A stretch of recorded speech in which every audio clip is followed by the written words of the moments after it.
Doherty, Mr. Duckworth. I see you on screen. Can you hear me all right? Yes, Your Honour, I can. And the other gentleman on screen, that Mr. Trivedi, I take it? Yes, sir. Good morning, sir. Good morning, thank you. Is there anything to deal with before we deal with Mr. Trivedi? Yes, Your Honour. This morning, about an hour ago,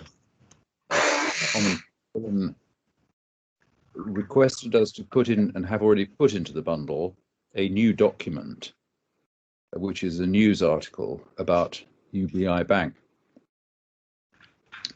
Your Honour, we strongly object to this document going into the bundle. We don't know for what purpose it's been introduced. I should perhaps take Your Honour to it so you can see that the heading of the document. It's in the news. It was emailed to me by the registry. Would it be better to wait and see what Mr. Doherty wants to do with it? And then its fate can be decided then? Yes, I'm happy with that course, provided no reliance is placed on the document before we have a chance to argue its relevance. Well, I would imagine that Mr. Doherty will be raising it in cross-examination. Is that correct, Mr. Doherty? Your Honour, yes, I will. It won't be with the factual witness. It simply goes to some of the issues that are canvassed by the experts. Well, just a minute. Unless and until it is referred to in some manner in the course of Mr. Doherty's evidentiary endeavours, as distinct from leaving it until submissions, it will not be regarded as part of the record. When it's raised by Mr. Doherty, then we can consider, in the light of what he then wants to do with it, whether it shall be permitted. Is that a convenient course, gentlemen? Yes, thank you. Yes, Your Honour, thank you. All right. Well, there's one other matter I would wish to raise, as a note in Your Honour's mind, at least, and that is that in the chronological documents, the E section of the bundle, there are two reports by Future X, which, as you know, are the claimants' IT providers. And they are dated, respectively, the 12th of June 2019 and the 14th of June 2019.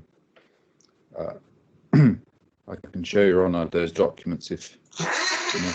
But suffice to say at this point that these documents were in existence, obviously shortly after the incident, but have not been disclosed in this case until Mr. Agarwal's recent witness statement. That will have certain implications in terms of my submissions on costs if we get to that point. But also it means that our expert, Mr. Vikrant Amin, prepared his report without knowledge of the existence of these very important reports, which identified the source of the phishing attempt. Your Honour, I don't propose to say more about it at this stage than that, but I will be asking Your Honour for permission to put some questions in chief to my expert witness, since he didn't have the opportunity of seeing those reports. Well, we'll wait until he is called and you ask for that, and we'll see what Mr. Doherty says about it. Thank you. Mr. Doherty, anything from your side? Nothing from me, sir, Your Honour. Thank you. All right. Well, shall we go to Mr. Trivedi? Mr. Trivedi, is that the correct addressing? Is it Mr. Trivedi or is it another name? Yes, sir. It's Mr. Trivedi, sir. Correct, sir. Thank you very much. Well, now, the court officer will ask you to take an oath or an affirmation to tell the truth. You'll be then taken to your witness statements by Mr. Duckworth, and you'll be asked to identify them and confirm their truth. And after that, Mr. Doherty will be asking you some questions. Do you understand the procedure? Yes, sir. Thank you. Martha, would you therefore please swear the witness? Yes. So would you like to be sworn in or an affirmation?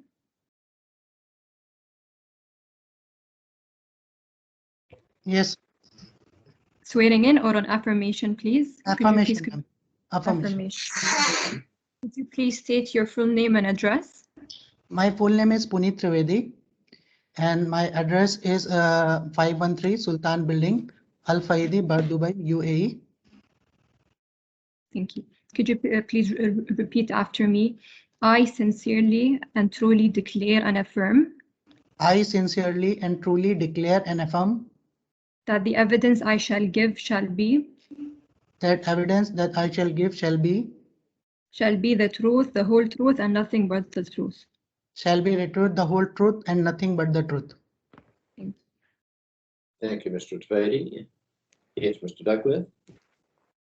Mr. Trivedi, do you have access to the bundle on screen? Right, sir. Could you go to section C, please? And could you find page C93?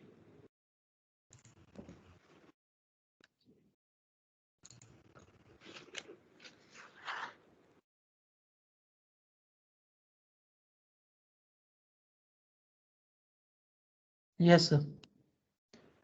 Does this look like the witness statement of you, your first witness statement, in your capacity as head of operations at Union Bank of India? Yes, sir. It's loading, sir. Right.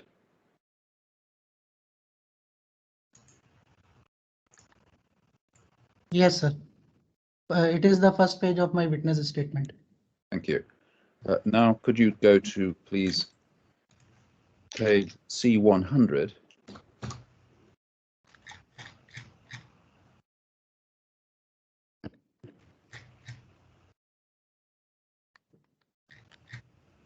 Yes, sir. C100, sir.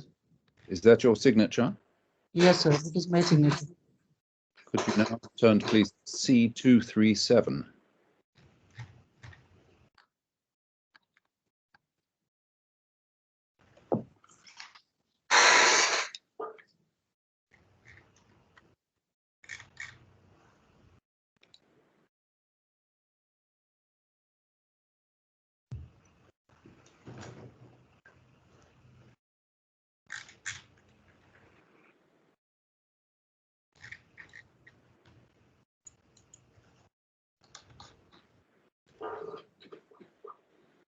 Yes, sir. C237 open, sir.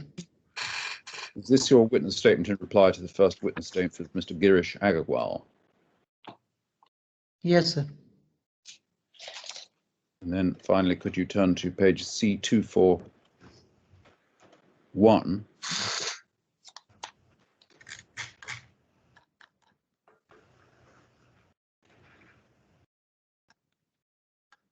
Yes, sir. C241. Do you see your signature under the statement of truth? Yes, sir. These are your two statements. Are they true to the best of your knowledge and belief? Yes, sir. Thank you. Mr. Doherty will now ask you some questions. Thank you, Mr. Doherty. Thank you, Your Honour. Good morning, Mr. Trivedi. Good morning, sir. Your current role with the bank is head of operations. I think you say in your statement that since January 2019, when presumably you took over from Mr. Shi. Sir, February 2019. 17 February 2019. Okay. Were you employed by the DIFC branch prior to that? No, sir. First posting. Here. Were you employed by UBI at all? Before that, I was in UBI in India. Okay, right, now I understand. So at the beginning of your statement, I think you referred to a number of the different contractual documents, but I'm presuming that this all then predated your time, so you're just relaying what you say the documents are. Yes, Okay. I'm not going to take you to the different paragraph references. I think I'll just put it to you and you can agree with me or disagree. But when we look at large portions of your witness statement, so paragraphs 5 and 6, 7, 8, 12, 13, and 16, I suggest to you that those are identical in terms of what is set out in Mr. Manoram's evidence. Would you agree with that? yes, sir. Okay. And I didn't propose to ask you about all of that. What I have for you are some questions about what I understand your involvement to have been in your capacity as head of operations. So some issues around the payment process and the fraudulent transaction in this case. And before coming on to the payment process, perhaps just to put this into a little bit of context, I'd like to gain a bit of your understanding about what the bank's mandate was in this case. Could I ask you to have a look, please, at page H6 of the bundle? That should be core bundle.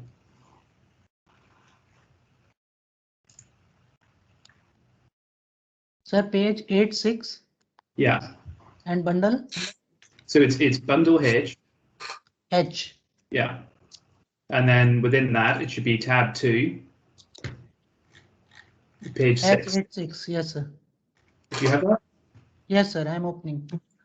Excellent, thank you. So what you should see there is an account opening form for Aegis Resources from the 9th of February 2017. Yes? Yes, sir, H86, now it's loading. If you let me know when it's loaded. Yeah, open, sir. It's open, okay. So you can see the account opening form for Aegis Resources. Yes? Sir. Yes, Yeah. sir. And if you go over to the following page, to H7, at the top of that page, you should see a section that says Principal Activities, which refers to a trade license number, and then it says coal and firewood trading, raw materials trading, metal ores trading, sand, gravel stones, marble and natural stones trading. Do you see all that? Yes, sir. So presumably you would have understood from this document and from the trade license that it refers to that Aegis as a business are engaged in raw materials trading. Yes, sir. And if you look below that, almost halfway down the page, we see the destination of payments: UAE, Oman, Thailand, Singapore, Hong Kong, Indonesia, and South Africa. Do you see that? Yes, sir. So presumably you would have also understood the countries that Aegis were operating in and trading in. Yes, sir. And then if you could go, please, to page 95 of the same bundle.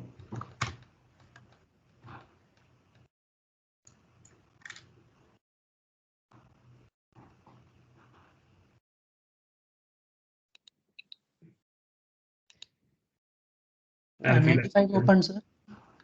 you can see what the document is. It's loaded, has it? You should see a contractual document Yeah. with numbered points, and I'm looking at point 4 here. Do you see that? Yes, sir.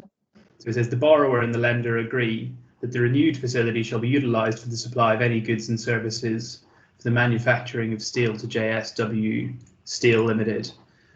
So this was the facility agreement entered into between the bank and Aegis in June 2018. So presumably you would have understood that the use of the facility here was being limited to the supply of goods and services to JSW Steel for the manufacture of steel. Yes? Yes, yes. In your statement then at paragraph 11, you set out what happens when a payment request is sent to the bank, and you say that this is received by the operations team. So I think that would be you and an operations assistant. Is that right? Yes, sir. Operation assistant, he first receives the request, and I'm at the second level. And you say that the team will analyse the payment and then forward copies to compliance officers who will then undertake their own due diligence. Is that Yes. right? Yes, So sir. the assistant will look at it, you'll look at it, then it will go to compliance. Yes, sir. Yeah. We heard something. Hang on. I would like to understand who the assistant was at the material time, please. Yes, sir. He was there. I think the judge may have been asking who it was. Was it Mr. Sebastian? Sebastian, Mr. Sebastian. Thank you. And while we're on the subject, when it went to compliance, who was compliance at that time? That is in May, June 2019. It was Mr. Prasanjit Shi, compliance officer. Thank you. Go on. Thank you, Ron. And we did hear from Mr. Shi yesterday, who said, I think, something similar. And what he added was that the bank verifies the authenticity of a payment request by examining the payment request form and copies of the commercial invoices and documents that are attached to that. So would you agree with him about that the operations team would undertake a substantive review not only of the payment request form but the supporting documents? Right, sir. You agree? We also heard from Mr. Shi on a number of other things that the compliance and operations team would be looking out for. And of course, Mr. Shi's had the benefit of sitting on both. So in paragraph 27 of his statement, for example, he says that and he told us in evidence yesterday, that the defendant will make a comparison between prices of goods or services that are set out in an invoice and check that with information that would be available in a public domain. Would you agree with that? Yes, sir. Presumably, if those prices didn't match what you would expect or the information that you had on the public domain, the transaction wouldn't be processed, or you'd raise some kind of query with the customer. Yes, sir, but this was the services. So in the services, we do not have the pricings published. So that's why in the services, we cannot find out the price checks. It is for the goods. I'll come on to discuss what it is you mean by services a little later on. And presumably, if it was the case that you had insufficient information about the price, say of limestone or some other product, you would want to check that with the client before processing the transaction. Yes, sir. For that, we will check. We'll do a price check at our end, and then we'll discuss. Yeah. And he also said in paragraph 28 of his statement, and also in evidence yesterday, that bills of lading would be checked to see if a vessel is sanctioned or under some kind of prohibition, but you would also be able to track the shipment online in some occasions. Do you agree with that? Yes. If that was part of the process and you as the operations head were expecting to receive a bill of lading along with a particular transaction and it wasn't there, presumably you would ask for it. Yes, sir, but it is services now. So in the services case, a bill of lading is not required. In the goods, it's required. So that's why it's not asked, because services don't have the bill of lading. So it's not provided for the services purpose. We also heard evidence yesterday from Mr. Shi that when either the operations or compliance team are considering the contents of a payment request, they would also have to bear in mind what their previous experience with a particular customer was and what its transacting history was. Would you agree with that? Yes, sir. And so presumably if there was some apparent departure from what their normal business was or their normal patterns of transacting, that might be something that would be flagged and queried with the customer. Yes, sir. And so presumably you are in agreement with Mr. Shi that it isn't simply the case that the bank is getting a payment request, checking off that it's been sent from a specified email address and then processing it without scrutiny. It seems like the bank does a little more than that. Do you agree? Yes, sir. We get from the authorized email ID, and then we do these checks. Like here, BL was not there because it's services. If it is good, then BL check is done, and then country checks is done. Like you said in the account opening form, he is dealing with those countries, but earlier also he has dealt in other countries also. And Singapore is in the list of account opening form. And regarding Mexico, so Mexico is not a sanctioned country. We checked FATF also we checked. So that's why Mexico, there was no problem in doing that. And it came from the authorized email ID. So that was also not a problem. Yeah, I will come on to the transactions. I'm asking you just about general propositions. I think you agree it's more of a review than just checking the email. You look at what the substance is. And I think you have agreed that if you spotted something during that review that was suspicious or called for clarification, the bank would have to flag that to the customer. Yes, sir. It is the prerogative of the bank. In case required, we ask the customer. if you looked at a payment request and some supporting documents and took the view that there was some missing information, the bank presumably would also flag that. Yes, sir.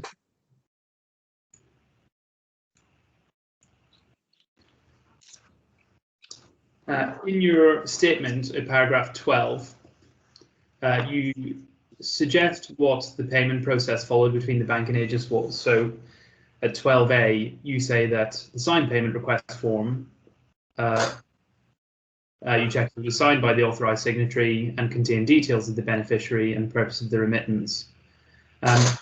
Just to have a look at that in context, could I ask you to turn the bundle to page H128, which is an example of one of these payment request forms.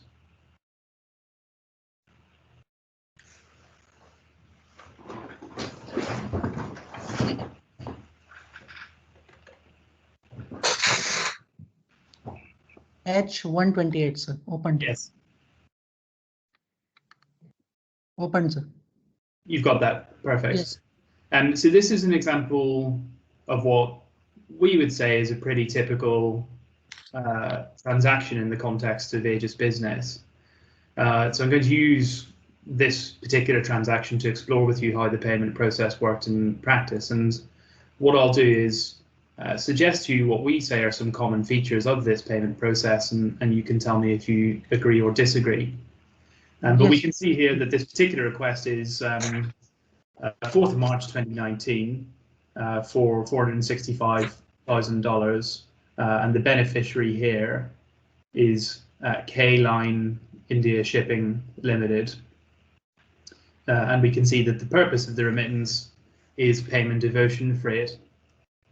And just pausing there, as a general practice that was adopted, one of the things I'd suggest to you happened was that this purpose of remittance in the payment request would always be filled out in the same way by Aegis. So either it would say payment of invoice number in respect of particular goods, be it limestone or something similar, or if it was freight, it would read like it does now, payment of ocean freight.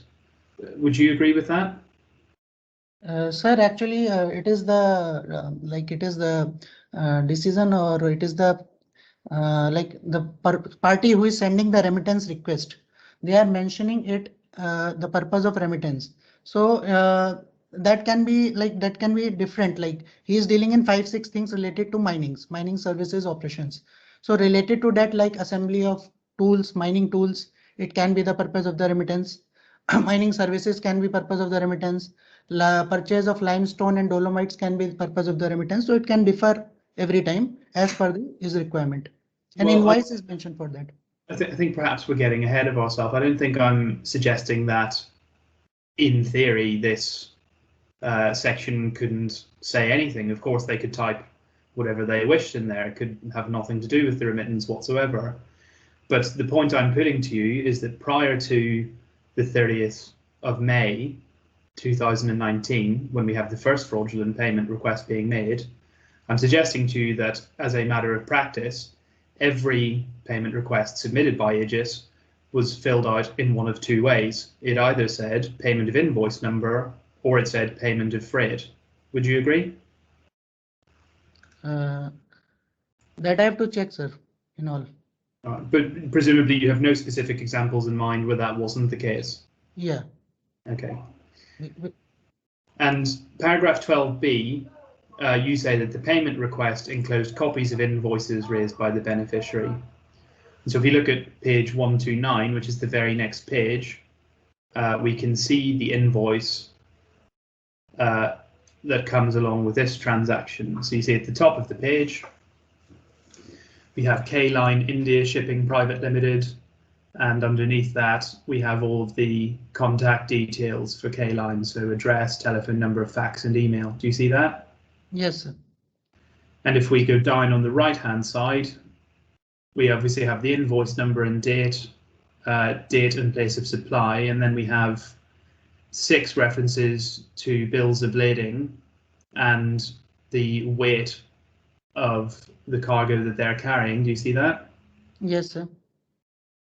And if we go down to, there's a box in the middle of the page And just above that, we can see details such as the vessel name, voyage number.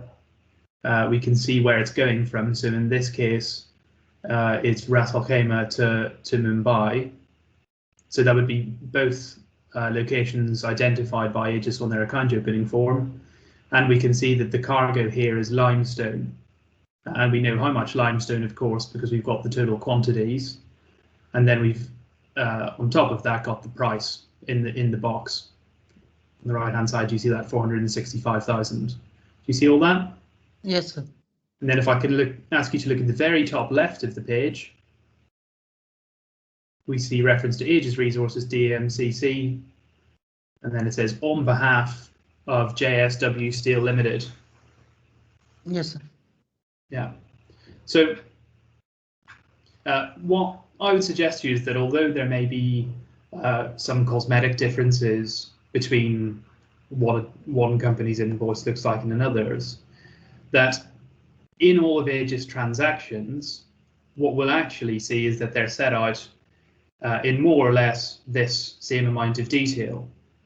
So we'll have details of vessels, ports of discharge, bills of lading, what goods are being shipped. Would you agree with that? No, sir. Actually, in the case of BL, port of loading and port of discharge is mentioned, but here it is the invoice, and in the invoice it's not necessary, and it's never mentioned port of loading. Like it's not necessary that it is to mention. In the BL, it will always be there, port of loading and port of discharge, but in the invoice, it's not compulsory. What I'm suggesting to you is that in all of the invoices that would have been processed and transacted on by the bank, they all contain this sort of detail. At the very least, we can see what the goods are, where they're coming from, where they're going to, and what the unit prices and so on are. That's correct, isn't it? No, sir. Actually, sometimes advance payment is being made, so BL is not there. So no port of loading and port of discharge is mentioned, and that's mentioned when the BL comes subsequently after the transaction. The transaction is done before that, as per the basis of the invoice, where port of loading and port of discharge is not mentioned, and it's not required. Well, I'll also suggest you connected to that whether or not, you clearly disagree with this point and will beg to differ, but whether or not the bill of lading is referred to in the invoice, and we say most often it is, the bill of lading was always sent to the bank by Aegis anyway, wasn't it? Sir, it was sent, but it can payment for the invoice financing, where BL is not required. BL of lading is not required. It can be advance payment. So in that case, bank do not request the BL. Well, let me put it this way. Up to the 30th of May 2019, Aegis had never submitted an invoice for financing in the way that you suggest. All of their transactions were for quantities of raw materials that existed and were being shipped, correct? Correct, sir. So all of the transactions prior to the 30th of May would have included the bills of lading. Correct. And we can see that in this case if you go to page H130. Sir, page H130. Yep, very next page.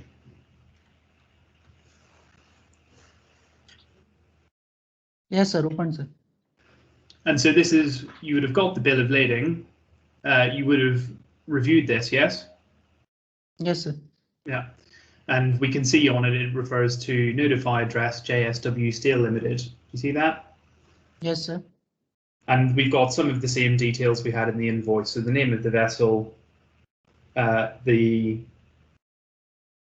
goods that are being shipped, and you can continue to scroll down, but we have all of the corresponding bills of lading from page 131 onwards for this particular transaction. And would you agree that the bills of lading in your transacting history with Aegis would always have referred to JSW Steel as the notify address? No, sir. Earlier also some transactions was done where it was not mentioned, and because JSW can be the ultimate beneficiary, and in the invoice it is related to mining services, so ultimate beneficiary name sometimes not mentioned on the invoice. Again, I think we're getting ahead of ourselves. Before the 30th of May 2019, all of the bills of lading which you've accepted were sent with each transaction would have referred to JSW as the notify address. Yes, sir. Yes.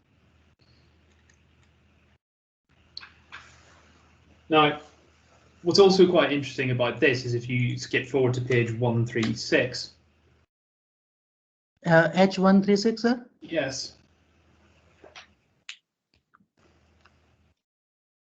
Which seems to give us an indication of at least the degrees of scrutiny to which some transactions are given by the bank. And this is an email from you. Let me see, this on the 10th of April.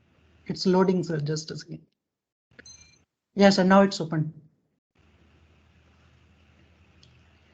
Which appears to relate to this transaction. And what you say in the email is, "Dear sir, in the bill of lading attached, nowhere is the name of K-Line mentioned. Can you please clarify?"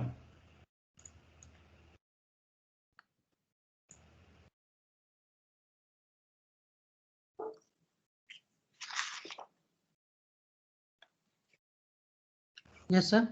Yeah. So I mean, what seems to have happened here is that, notwithstanding the fact that you've got an invoice which has shown what the products are, what they weigh, who's shipping it, what the bills of lading are, who the notified party was, what the price was. Notwithstanding that, you've still gone to the bill of lading, you poured your eye over it, and you flagged up something that seems to have concerned you, and so you've asked for clarification from the company, yes? Sir, actually, I disagree because the invoice which was provided by the client and the customer and the payment request which came, that was from the authorized email ID. And invoice also mentioned the things which are related to mining services and mining tools and equipments. So everything was perfect according to bank prospect. Mr. Javedi, that's not the question I'm asking you. I'm asking you about this particular transaction, which is where you've been sent the invoice, you've been sent the bill of lading, you've looked at the bill of lading and seen that the name of K-Line doesn't appear on it, and it seems that you've flagged, if not a concern, then at least an inquiry about that, and you have sought clarification before processing the transaction. That seems to be what's happening here, yes? Yes, sir, correct, exactly.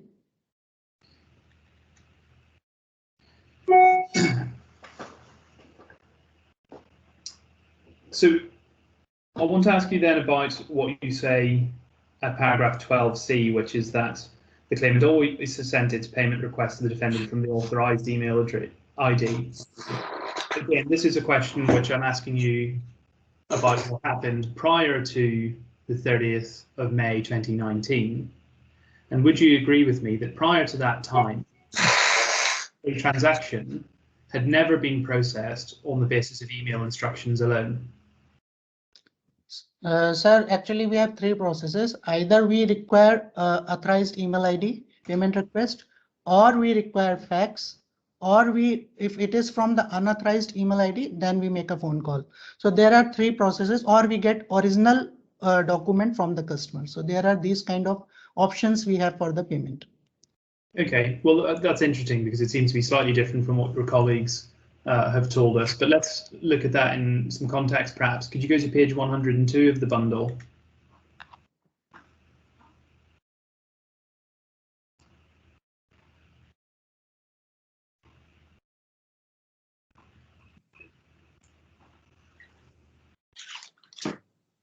Where hopefully you should find a spreadsheet prepared by Ms. Kuritsova. Yes, sir. And this sets out how, across the relevant periods, communications with payment requests were sent.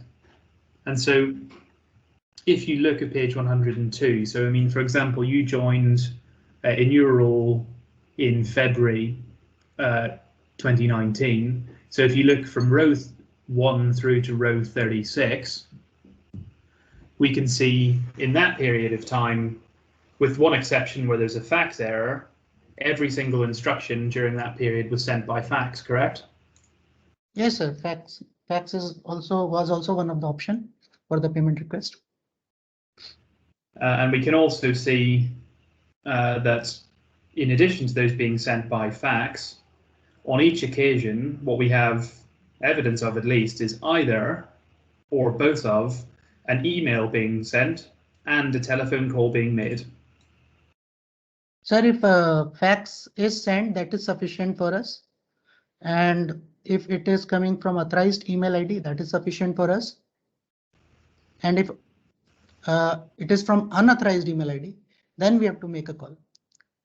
That's not what I was asking. What I was asking you is to tell me whether or not you agree that in each of those occasions in which an instruction was sent by fax, which is all bar one since you were a member of the DIFC branch, that what we would have in addition to the fax is either a phone call and or an email in addition to the fax. No, sir, if it is from the fax, then that is not required. That's, again, it's not what I'm asking you. If you look at this spreadsheet, we can see, can't we, that each transaction is communicated in more than one way. So if there's a fax, there will be at the least a telephone call to confirm it, but possibly in addition to that, an email. So it's never just operating on the basis of one form of communication alone, is it? Sir, actually that phone call which is coming, it can be for different purpose also, not for the payment confirmation. If we get fax, we go ahead with the payment. And the phone call we receive, that can be for another purpose like balance inquiry, offset inquiry. That's not the mandatory requirement from our side. I'm not asking you whether it's a mandatory requirement. I'm asking you whether it happened. Sometimes it may happen. It may happen along with the fax. We can get a call. Sometimes not also happens. It's not. It was not like mandatory. Okay. Well, the court has the party's evidence on that. Could I ask you to look at Bundle E, page 525, which will be in tab 2. Sir, E525, correct, sir? Yes, tab 2, which is about 3/4 of the way down on the scroll bar.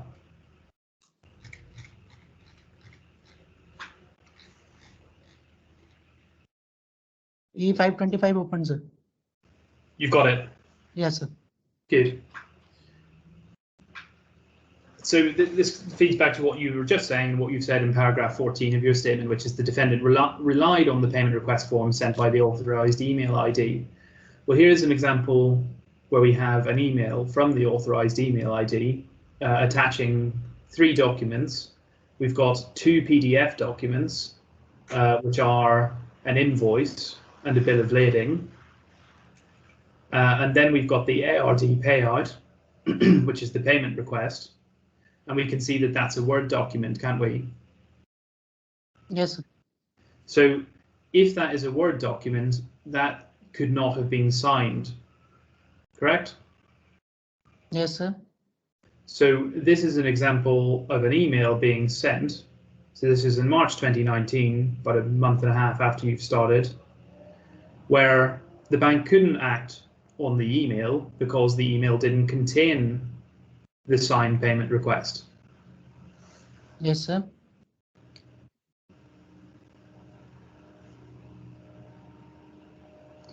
At paragraph 14, you also say, a little unusually, that transport documents that were included with these payment requests would vary. So what you say is that it could include airway bills, trucking bills, and that there was no standard format. But as you know, Aegis are a company dealing in large quantities of bulk raw materials and rocks, which were always sent by sea, weren't they? Yes, sir. So there are no examples at all, are there, of transactions attaching airway bills or trucking bills? Yes, sir.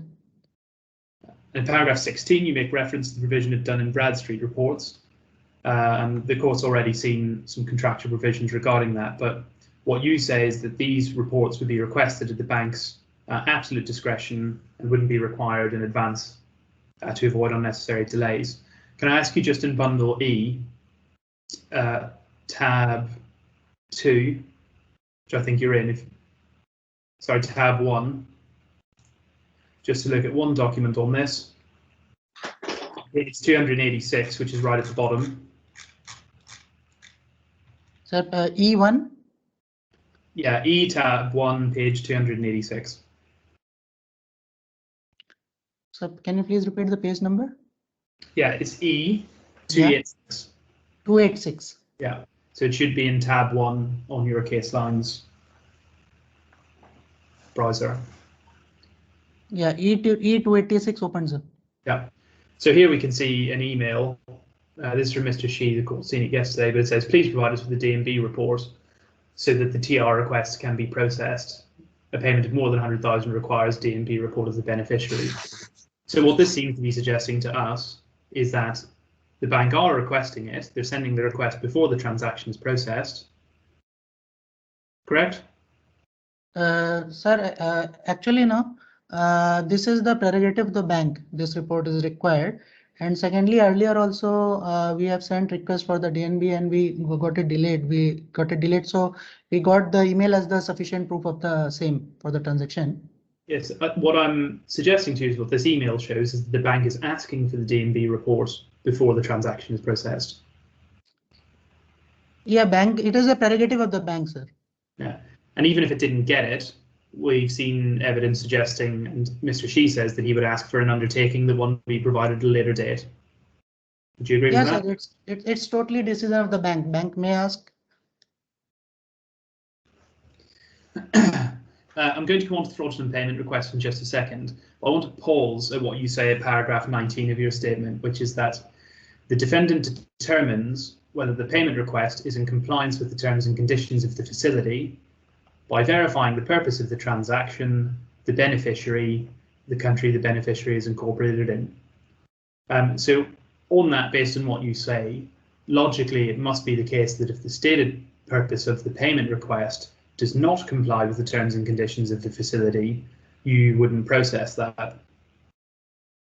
Yes, sir. But here the purpose was mining services and mining tool related. Yeah, and we'll look at that in just a second. But the second part of that is that you also say that you're specifically checking the country the beneficiary was incorporated in. So presumably if you identified something that you thought was remiss with that country, you would also not process the transaction. Yes, sir. But here the Singapore, we are doing the transaction earlier also, and it's in its list also. And Mexico, there is no problem. No sanctions are there. FATF is no problem. So that's why it's okay. And then you say in paragraph 21 that the payment would be effected, as you put this, upon being certain in regard to the authenticity of the payment request. Is that right? Yes, sir. Okay.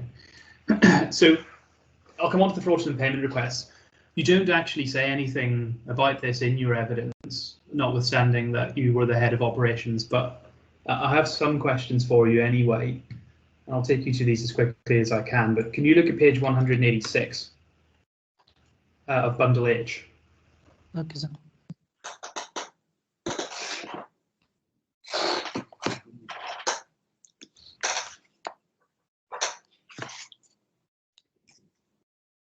Do you have that? Yes, sir. What that? So this is the invoice that accompanied the first fraudulent payment request, which I understand Mr. Sangeet Sebastian, Mr. Shi, and you would have reviewed once this transaction had been sent, yes? Yes, sir. And we know in reviewing the invoice, from what you've said, that you'll look at the purpose of the remittance to verify that it's in accordance with the use of the facility. And I've already taken you to the documents, but you knew that Aegis was licensed to trade in raw commodities, and that's what the permitted use of the facility was. Would you agree that this invoice doesn't make any reference to quantities or types or prices of raw materials, does it? Yes, sir, because it's a services, so it won't mention the quantity and price, because in the services it's not mentioned.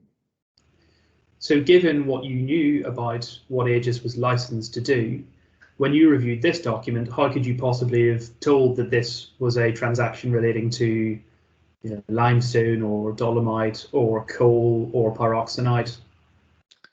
As sir, it is clearly mentioned in the invoice that it is for the mining operations, and as Aegis was dealing in the mining like limestone, dolomites earlier also. So that's why it's looking very perfect. But we looked at the scope of Aegis trade license, and it doesn't say that Aegis are permitted to engage in mining operations, does it? Sir, but the rocks, limestones, dolomites, they have done earlier also, because it's mentioned in their account opening form that they are dealing in the rocks like limestone, dolomite. How did you tell that this was within the scope of Aegis invoice trade license by looking at this invoice? For all we know, this is mining of diamonds.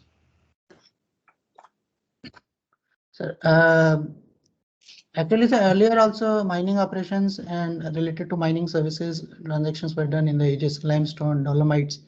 So it's mentioned here also. Same thing. Well, none of those products are mentioned here. It just says March and April mining operations. Would you agree with me that it doesn't tell? We can't tell from this what kind of mining operations these are. Those details actually there's the data between the client and the customer. The whole details that will be between them. So for us, these details, mining operations, it is looking perfect and related. And actually, this invoice is created between client and the customer. So for us, mining operations is good because earlier also we have done transactions for them for mining related limestones, dolomites, etc. So that's why. We've looked at examples of what the previous invoices looked like, and none of them looked like this, did they? They were for a specific product used in the manufacture of steel, and you've just given us evidence, and you've confirmed paragraph 19 of your statement that the defendant determines whether the payment request is in compliance with the terms and conditions of the facility. So what I'm asking you, given what we know about the business, given what we know about what it was trading in, how could you possibly have confirmed that by looking at this? Because it's very clearly mentioned in the invoice in the description column that it is for the mining operations. So earlier also they have done the transaction for the mining operations. So based on that. All right, so the invoice doesn't refer anywhere, does it, to JSW Steel? Sir, actually, JSW can be the ultimate beneficiary. If ultimate because ultimate beneficiary name is not sometimes not mentioned on the invoices. Like they have earlier done transactions also. So JSW can be the ultimate beneficiary. So that's why my name is not mentioned. Well, they can be the ultimate beneficiary, but this document doesn't tell us that they were the ultimate beneficiary, does it? Yeah, sometimes ultimate beneficiary name cannot be mentioned because invoice, see, it's between client and the customer. This invoice, so it's different in different kind of countries. Invoice format is also different. So that's why. Yeah, and you would expect always to check the JSW was in the bill of lading, which we know wasn't included here, correct? Yes, sir. So there can have been no way for you to have known, looking at this document, that it was to the benefit of JSW Steel. Yes, sir. The invoice also doesn't give us any indication of how it's being priced, does it? Because sir, it's related to services. In the goods, we get the price and we do the price checks also. But in the case of services, we do not have that. One of your colleagues, Mr. Shi, had given evidence that his understanding of this was that it was effectively a down payment for some future purchase. So the mining operations are to try and get the limestone out of the ground. So that's what you're paying for.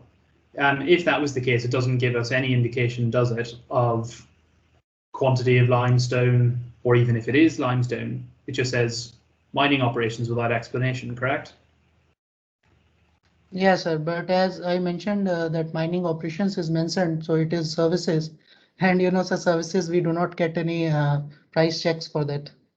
Okay, so given that your evidence was that one of the things compliance and operations will look at is prices and try to verify those prices, your evidence now seems to be that on this invoice you didn't do that check. Yeah, so yeah, services is not there, then we don't do that check, correct.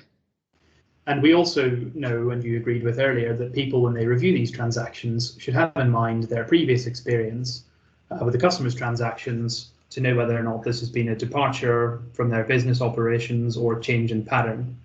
Would you agree that Aegis has never, ever previously engaged in a transaction like this? They've never paid for mining operations. They have paid, sir, relating to mining, related to limestones, That's not the same dolomites. thing, Mr. Trivedi, with due respect. I've showed you one of the invoices and I suggested to you that all of the previous invoices were for the same thing.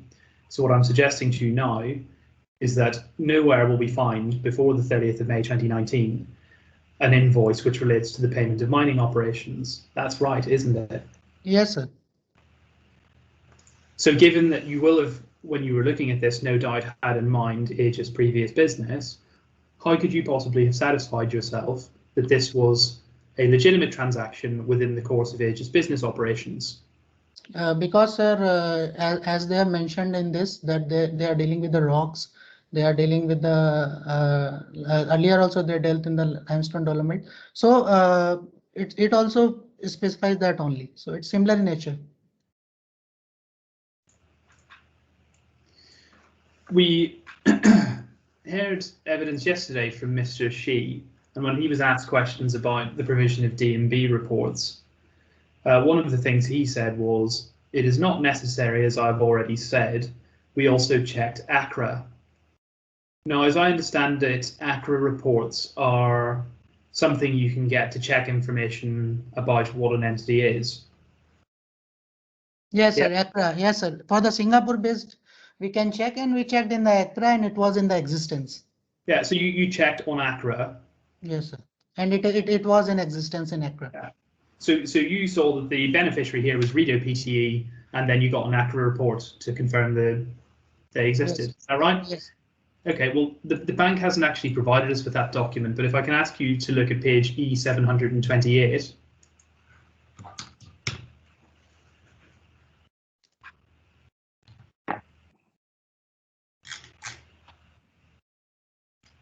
Sorry, 758. 758.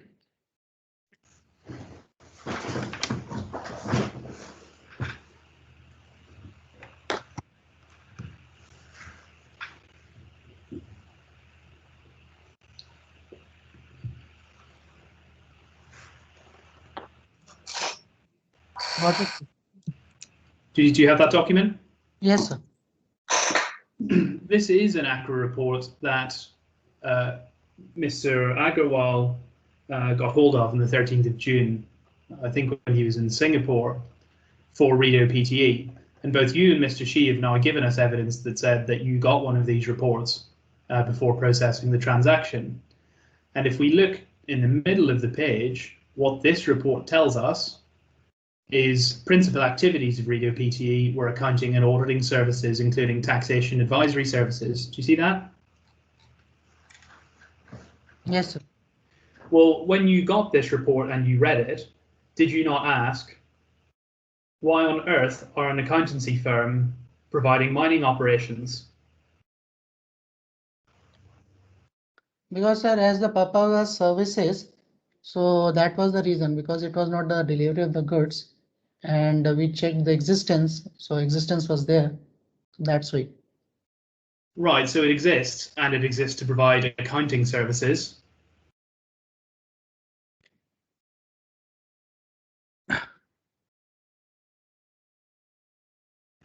Ultimate beneficiary can be JSW, sir. That's why mining operations was there, so they can provide services also. So that's the reason.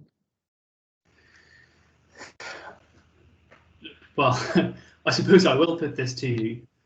It would be highly surprising, wouldn't it, that an accountancy services firm would be providing mining operations?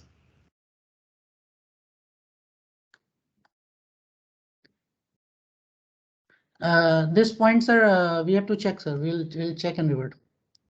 Well, no, I don't think this is a question about what you looked at the time, and you told us you got an ACRA report. This is that. We can see that the ACRA report at that time will have shown Rideau PTE as being an accounting and auditing services.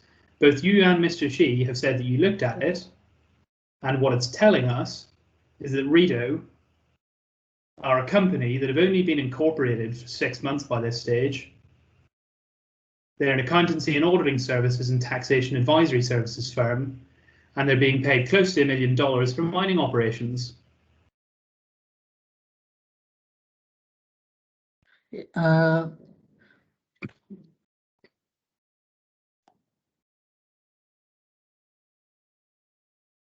Actually, sir, we in the ACRA checked the existence of the company, whether the company is in existence or not. So that we checked in the ACRA report, and it was showing us fine that it is yes there in the existence.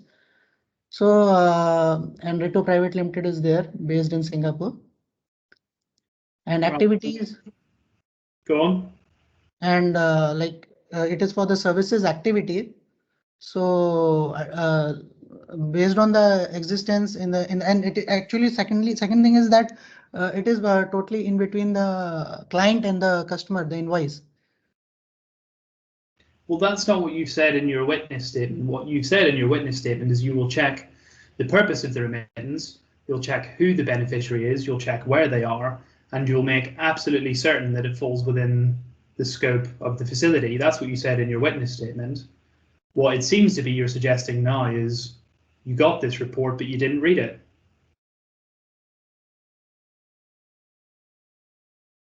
But sir, like we said that the payment request invoice is given by the customer.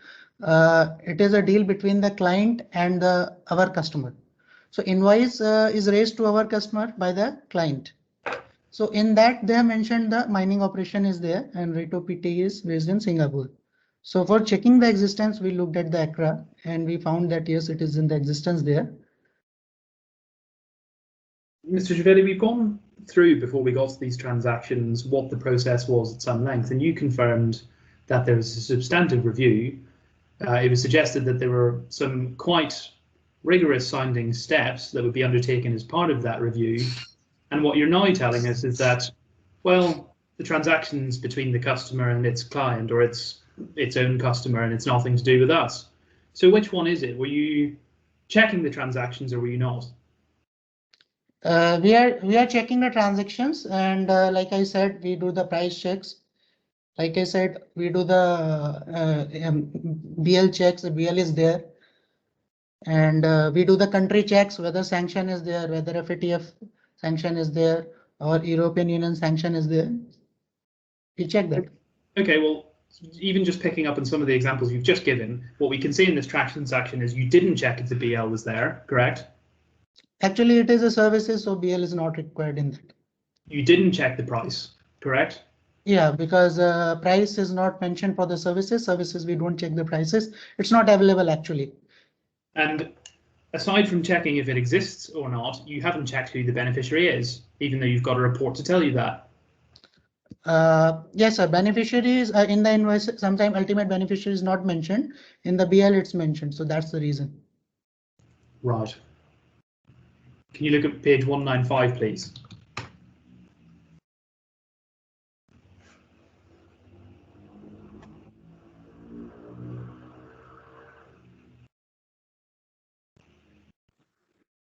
Sorry, Mr. Doty, which bundle is that? H 195. Apologies.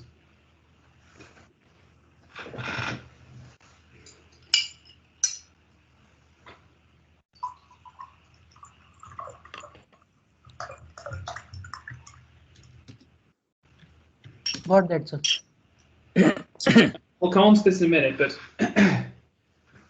you'll recall earlier that we looked at a transaction involving K-Line shipping, and you had sent an email suggesting that you'd read a bill of lading and that K-Line didn't appear, and that you had seen fit to flag that up, yes?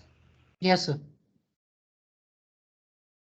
Given what we've just looked at in this Redo invoice and some of the issues that I've suggested to you arise from it, I'll suggest to you that perhaps it's a consequence of the timing and the Eid holidays coming up, but it must have been the case that nobody has looked at this invoice and given it any proper scrutiny at all. Would you agree with me?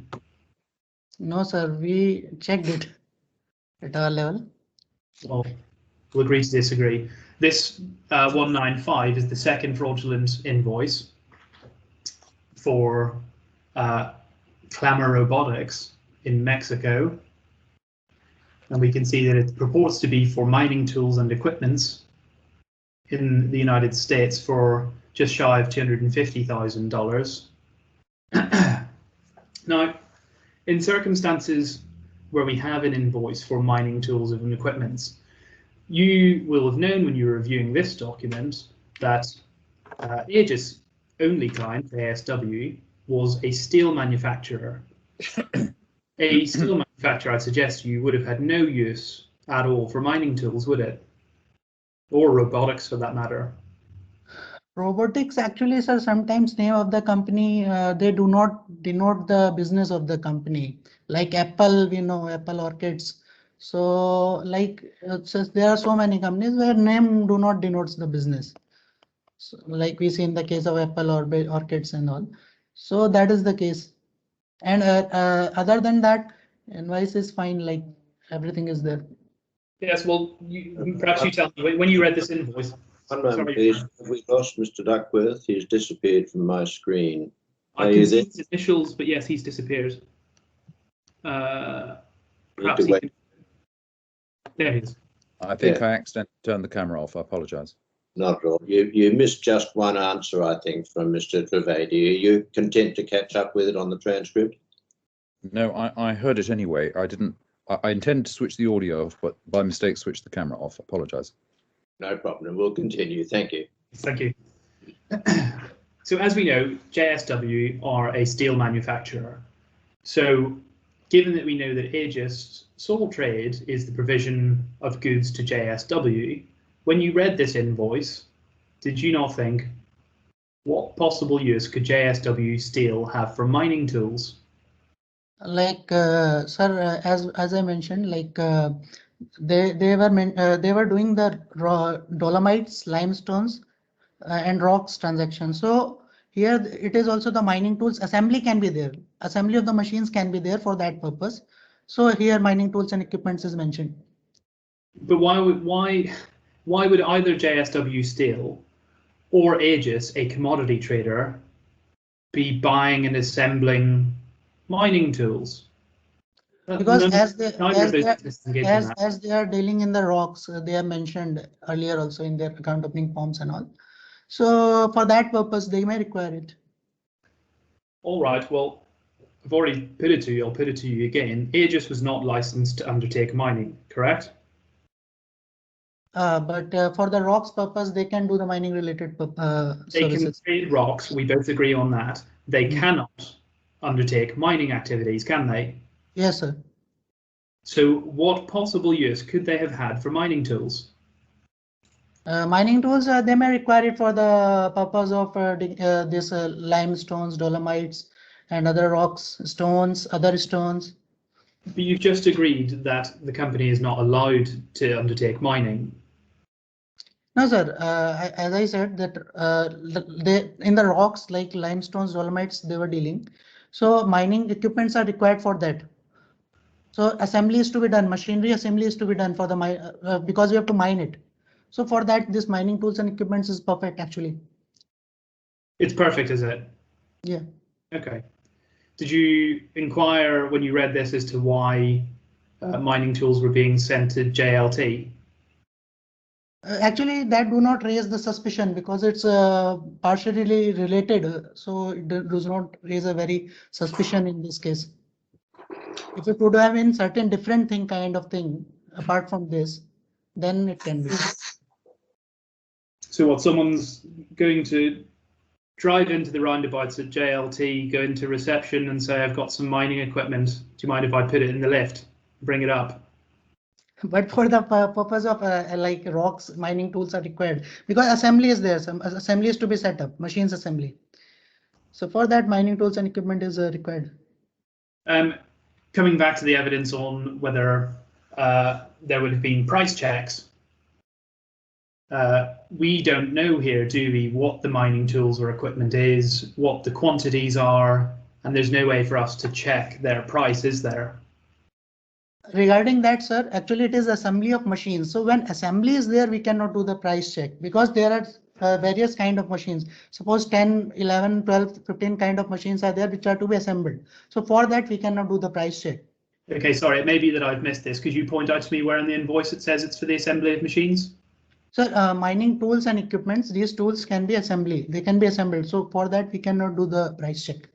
Right, well, where does it say that on the invoice? It's written as mining tools and equipments in the invoice. Yes. Right, and where does it say to be assembled? It doesn't say that, does it? It can be assembly, it cannot be assembly, but mining tools and equipment is there. So we cannot check the price of that because it's a kind of machine. We cannot check the price, machine tools and equipments. It can be assembled also, it cannot be assembled also. For the goods, we can check the price only. One would still expect a detailed breakdown of the price, wouldn't they? If I go to IKEA and I buy 4 pieces of flat pack furniture, I might have to assemble it myself, but the invoice will still tell me what I've bought, won't it? Sir, it's mentioned here, mining tools and equipments. So there can be various equipments, there can be various tools which are going to be assembled. So their price check we cannot do at our level. Reason being, goods are there, so we can do the price check. But tools, machines and equipments, we are having various. So price check, we don't have the facility for that, and we don't do that for that. Mr. Trustee, why are you assuming that these mining tools and equipments need to be assembled? Sir, it can be the case. It's not sure. Like it needs to be assembled or it can be directly used. So it can be a machine assembly also. It cannot be. So as I said, did it occur to you at the time to ask the customer, are these mining tools and equipments to be assembled? Because that's not the requirement from our side, because they have clearly mentioned in the invoice it's mining tool and equipment. So if just concentrate on my question, did it occur to you at the time to ask the customer whether the mining tools and equipments needed to be assembled? No, sir.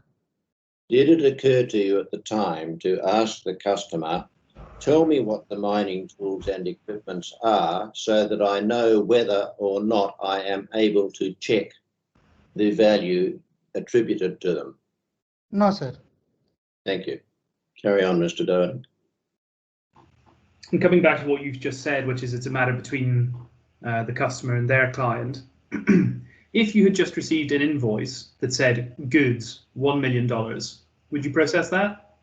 Sir, when it's a case of good, then goods are clearly mentioned and then we do the price checks. In the case of goods, it's totally different. Yeah, no, I'm asking you about an invoice that just has one word, goods, $1 million.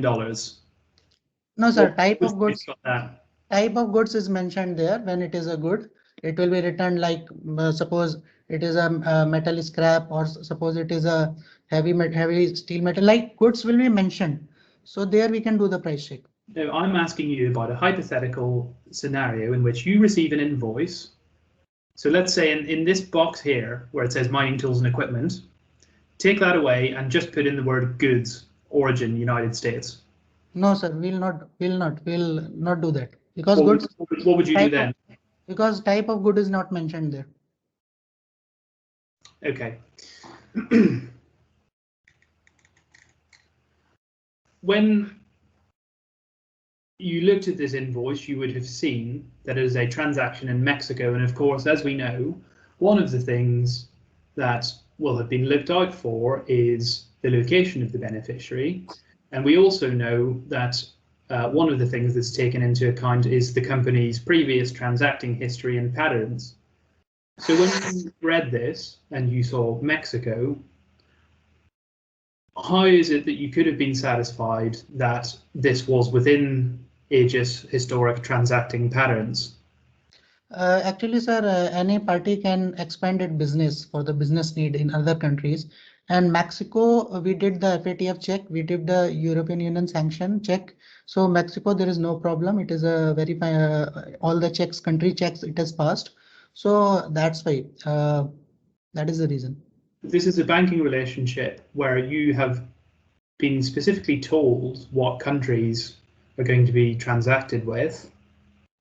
And here we have, in this context, an invoice which appears to be different, I would suggest to you, from any other invoices we've seen before.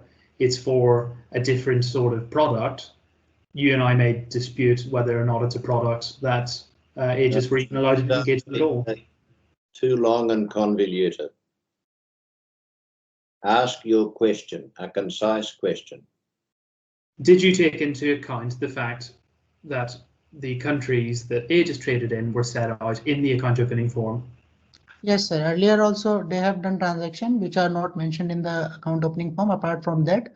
But still also we have done the country check, and if country check is fine, then only we do the transaction like this. Right. Paragraph 23 of your statement, you say that you raised the alarm following the receipt of the fourth fraudulent payment request on the 11th of June. So that would have been the second invoice, like this one, that went to Clamour Robotics. And the reason you've given for that is that it was similar to this payment request we've looked at. You said in your first statement it was for the same amount and that it was requested in quick succession. Now, yesterday, Mr. Shi told us that it was him who first raised the alarm about this. So can you perhaps help us and clarify who it is spotted this fraud? Sir, actually on 11th of June, the similar payment request came. Same amount, like same amount means matching amount. Yeah, who spotted approximately, it? 241 and 300. So then we had a suspicion that why in a quick succession, why there is a similar payment request. Sorry, on 10th. I'm just going to pause you there. I don't think that we're yet discussing why it was flagged. I'm asking you who spotted it. Who brought it? This was brought by the Mr. Prasanjit C, compliance officer. That why this is of similar payment request nature. So it wasn't you. So what paragraph 23 of your statement says is not correct. It was Mr. Shi who raised the alarm. Mr. Shi raised the alarm, sir. Yeah. So you conduct your review before Mr. Shi. So you received, I assume, the fourth fraudulent payment request and passed it on and thought it was fine. No, sir. Actually, for the checks we have passed to him. So that time when he was doing the thing, that time he raised a suspicion of because similar payment request is there. Rest everything is fine. So why this similar payment and in quick succession on 10th also and 11th also? So it was just a suspicion in his mind. Give me 1 second.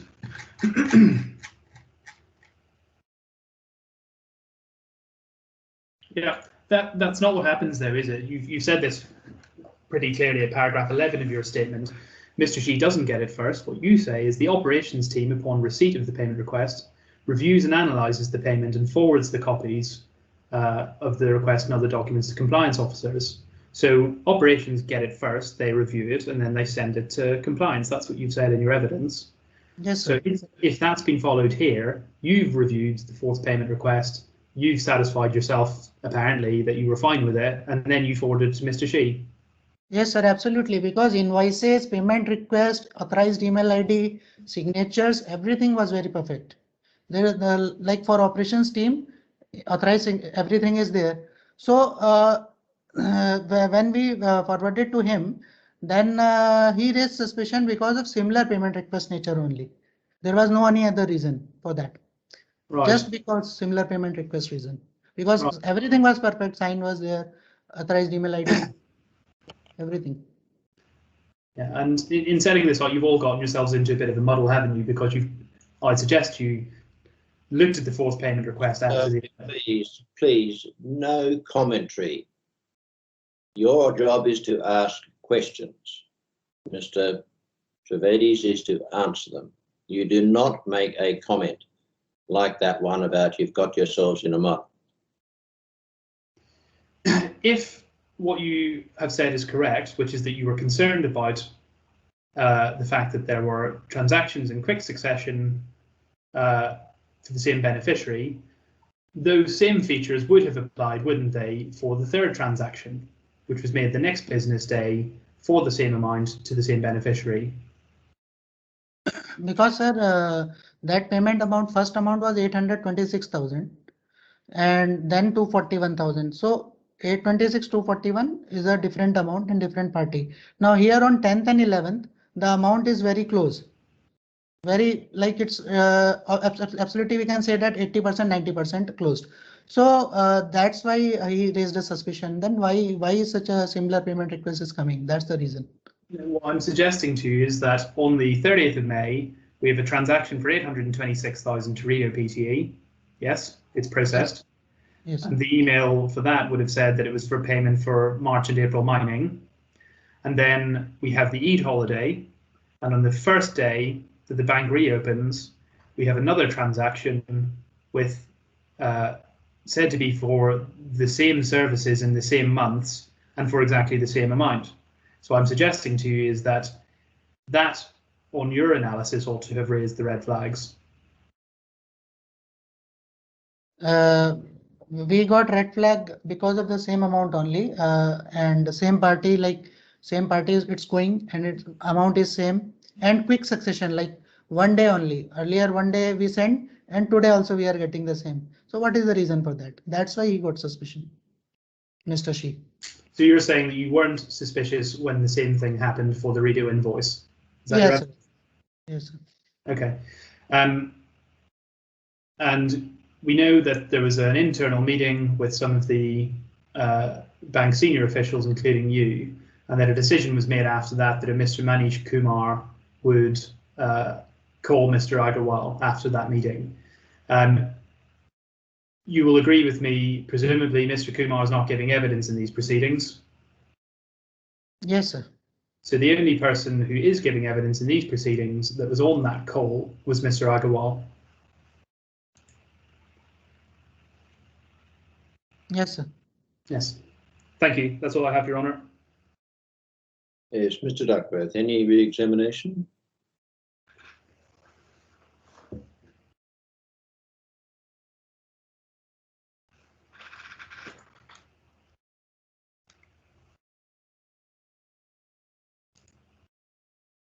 You've gone on mute, I think.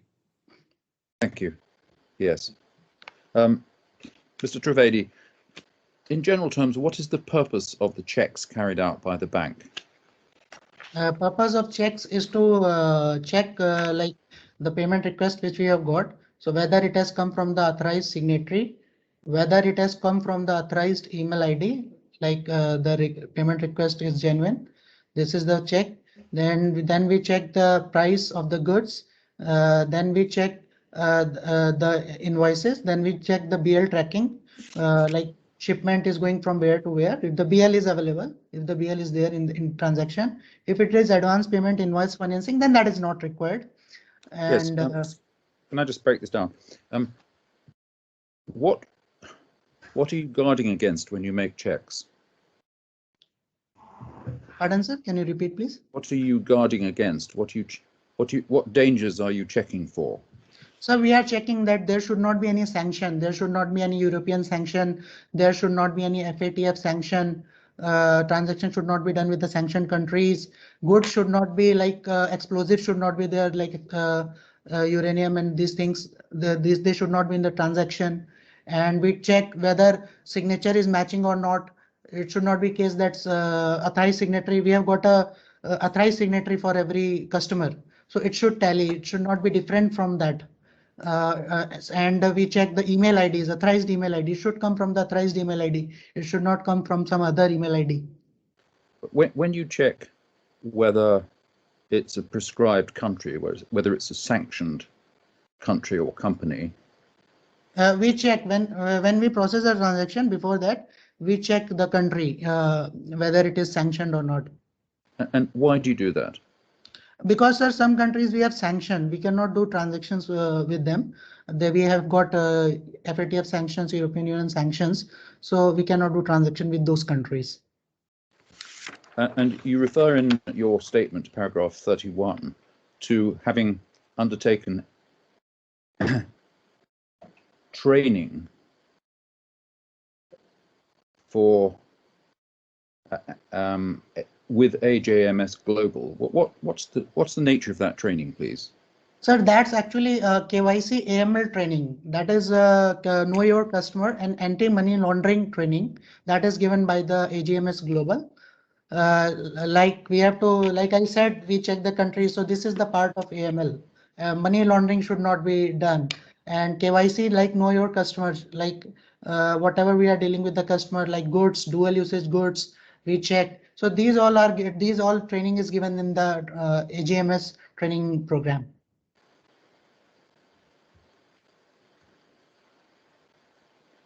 And we looked yesterday with Mr. Doherty and another witness at some of the documents, the policies adopted by the bank in DIFC about anti-money laundering. And one of the things it mentions is the need to be careful for quick succession transactions or transactions of the same amount or with no explanation at all. Is that right? Is that one of the things the Right, bank sir. you're looking out for? That's right, sir. If an invoice comes in and let's just say it's not one of those, it's not a repeat transaction, it's not in quick succession from a previous one, and it appears to be within the general scope of the business of the customer, is that something that gives you any concern? Do you need to make further inquiries or not?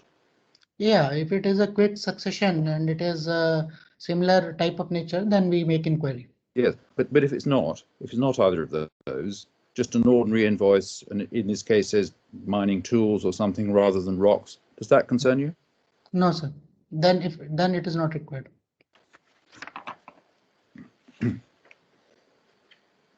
You say that bills of lading are not required with invoices for services. I think I need to ask you this. Your job at the bank in operations is not limited to the business of Aegis, is it? Yes, sir. Correct. Perfect. Roughly, could you give any estimation of how many trading companies you're dealing with at any given time? We are dealing around 20 to 25 trading companies daily. And daily, how many payment requests would be transacted? We do around 10 to 15 transactions daily. Sometime it can be more, sometime it can be less. And the policies that you've described to us that you applied in this case, do you treat any other customer differently? Or is No, it sir. same? We do for everyone, the things are same for every customer. The procedure systems are same. If you have another bank's customer who has an invoice for services alone, no bills of lading, no description of goods, no pricing, is that normal for the bank to? Yes, sir. It's normal, sir. We do like this. Invoice financing is there, so in that case, it's normal. A lot of transactions happens with this.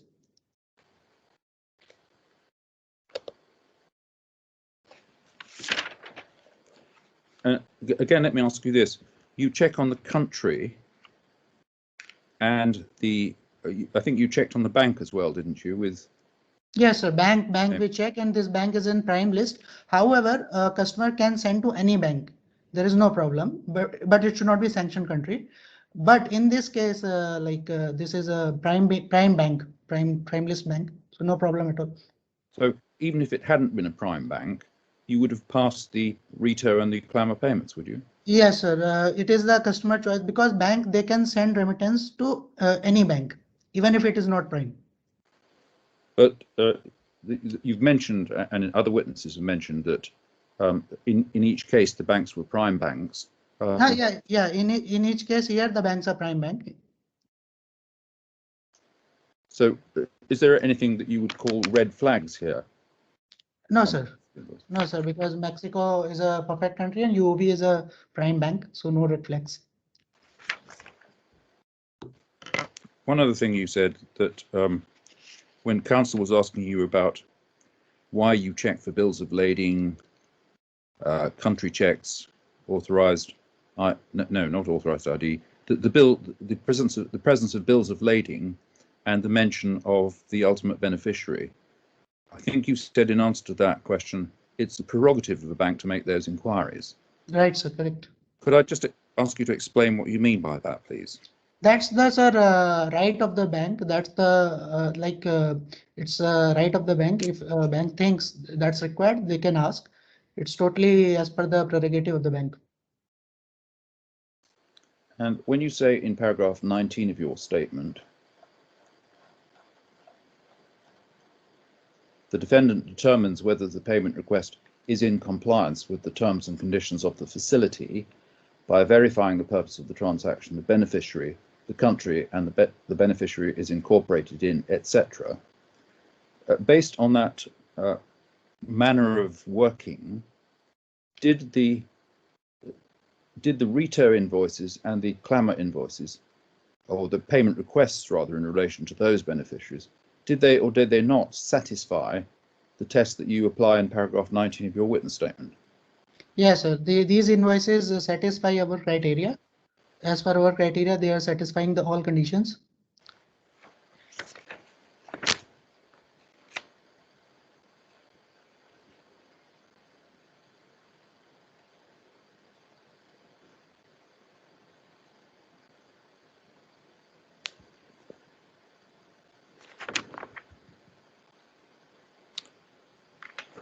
Thank you. No further questions. Thank you. Mr. Trivedi, thank you for your assistance. You're free to go as a witness. Well, gentlemen, that leaves Mr. Sebastian, I think. Yes. Do we start on him now, or do we take a break? It depends on your timing, perhaps, Mr. Doherty.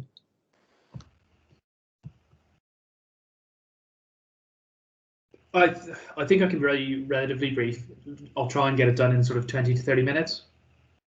I don't know if that's sufficient. It's really it's a couple of responsive points on his very short statement, and then it's dealing with the transactions. Right. Well, I think it would be a good idea to proceed and try and complete the lay evidence by dealing with him now. Are you both able to continue for that further time? Yes, thank you. Yes, Your Honour. Yes, well, all right. We'll move to him. Thank you. If you could get him in line, Mr. Thanks, please. Thank you very much. I think the witness is waiting to be dismissed, Your Honour. I thought I had said that. Thank you very much, Mr. Trivedi. You're free to go. Thank you, sir.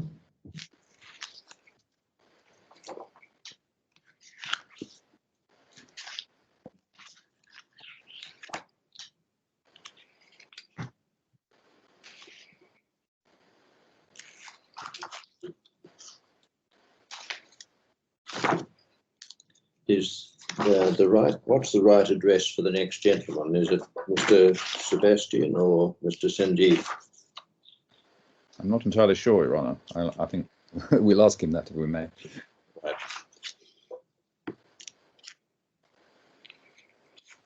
I believe it's the custom in the UAE in any event to refer to people as Mr. and then their first name. Yes, it gets very confusing. And I'm referred to in various ways, and no doubt you are too. Yes. I'm not sure why there's a delay. I'm sorry about this. Let's see if I can find out what's going on.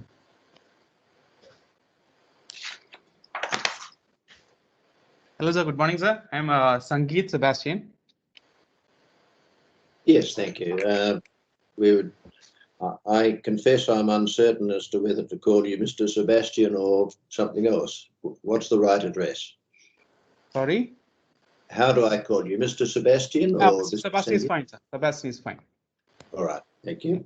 Yeah, well, Mr. Sebastian, the court officer will ask you to take an oath or an affirmation to tell the truth, and once you've been sworn in that way, Mr. Duckworth will identify your statement with you and ask you to affirm its truth. Then you'll be asked some questions by Mr. Doherty. Do you understand the process? I do understand. Yes, sir. Thank you. Yes, thank you. Matha or Alia, whichever is there, would you please do the necessary? Yes, Judge Smith. Could you please confirm whether you would like to take an oath or an affirmation? Sorry? Would you like to take an oath or an affirmation? Yes, please. Oath or an affirmation, please confirm. I confirm. I confirm. Yeah. Could you please state your full name and address? I'm Sangeet Sebastian. I'm working as operations assistant in Union Bank of India, DIFC, Gate Village 10, level 2, Dubai. Thank you. Would you please repeat after me? I sincerely and truly declare and affirm. I sincerely I didn't get the next word, sorry. I sincerely and truly declare I sincerely and truly declare and affirm that the evidence and affirm that the evidence I shall give shall be the truth, I shall give shall be the truth, the whole truth and nothing but the truth. the whole truth or nothing but the truth. Thank you. Yes. Thank you, Mr. Duckworth. Mr. Sebastian, can you hear me all right? Yeah, I can hear you, sir. Good. Can you see a bundle on screen, a court bundle of documents? And what I want you to look for is section C, witness statements, and page 243.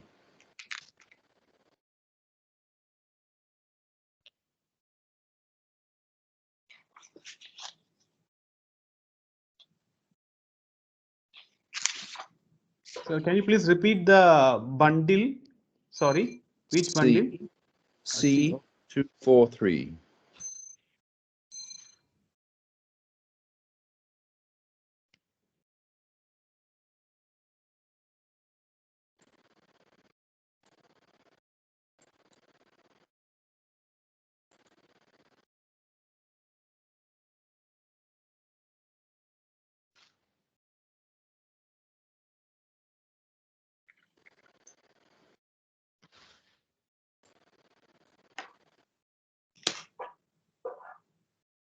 Do you need any assistance, Mr. Sebastian? No, I am almost there, sir. I am almost there. Right.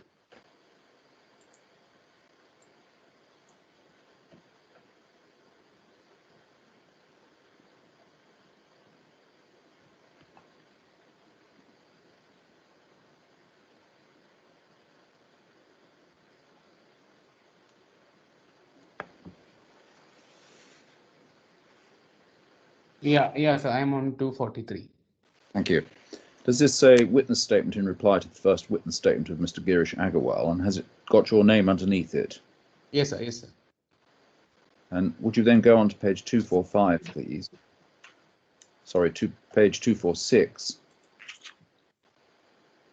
Yeah, I'm on 246, sir. Yes, sir. Thank you. Do you see statement of truth? And then do you see, is that your signature? Yeah, that's my signature. Yes, yes, sir. Are the contents of this witness statement true to the best of your knowledge and belief? Yes, sir. Yes, sir. Thank you. Mr. Doherty will now ask you some questions. Thank you, Mr. Doherty. Morning, Mr. Sebastian. I understand you were employed by UBI as an operations assistant, and you would have been there during the course of these transactions in 2019, yes? Yes, sir. Yes, sir. And your evidence is quite short. It deals with a couple of points in response to issues raised by Ms. Kurazova. So I have a couple of questions for you about that. First, paragraph 8, you are responding to her suggestion that you were her main point of contact and the documents for payment transactions would be sent to you by fax, email, and that you or other members of the operations team would then be telephoned to confirm that transaction.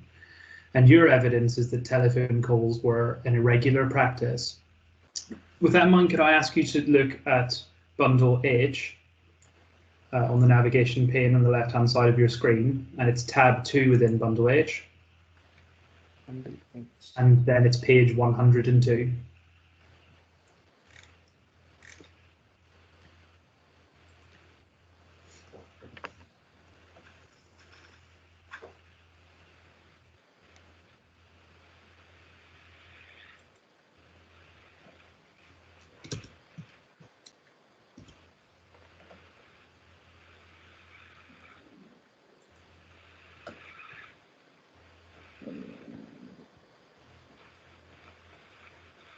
If you can let me know when you have that document.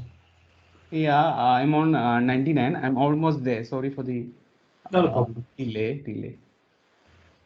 Not one. Yeah, sir. 102. Yeah, I am in that. Yes. Yeah. So do you see on, so hopefully it should be showing large enough on your screen. On the top right-hand side of that table, which has been prepared by Ms. Kurazova, Yeah. she sets out a number of telephone numbers. We'll find there is reference to your direct dial landline number and your mobile number. Yes? Yeah. Yes, sir. But that was not a regular practice. We used to get calls, but that was not a regular practice. I Yes, mean, I think that's what I'll just ask you about. And Yeah. do you see the first transaction set out in that document is the 20th of May? Do you have that? On the 20th first- of May 2019. Yes. Yeah. So we can see that in this spreadsheet, what it says is call made as per bill. Do you see that? I have seen. Yes. And then if you keep going down from there, and I'll just look at the calls in May, but you'll see on the 20th of May, it says call made as per bill. Yes? But it was not a regular practice. I can see it's mentioned call made as per a bill. Yeah. And I'm just going to take you through the May transaction. So 16th of May, it also says call made as per bill. And then you'll see the same for the other transaction in May, which is the 9th of May. Do you have that?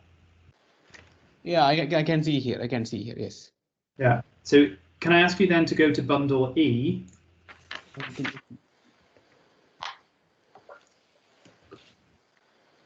Okay. Bundle E, which number? I mean, which one? So bundle E, the tab number is tab number 8. 8. Yeah. And if you scroll almost all the way down to the bottom of that, the page I'm looking for, sorry, I've clicked on the wrong one, apologies. No problem. Yeah, so it's bundle 9, tab 9, scroll all the way down to the bottom to page 2428.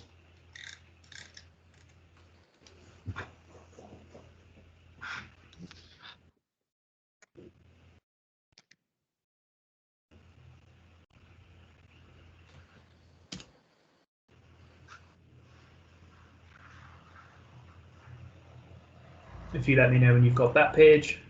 Page 248. 2428. So 2428. Okay. Which you'll find in tab 9, and it's almost all the way at the bottom of tab 9.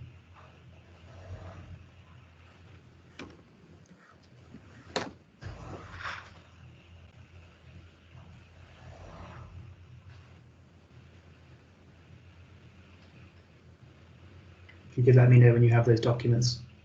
Yeah. I didn't get. I'm checking.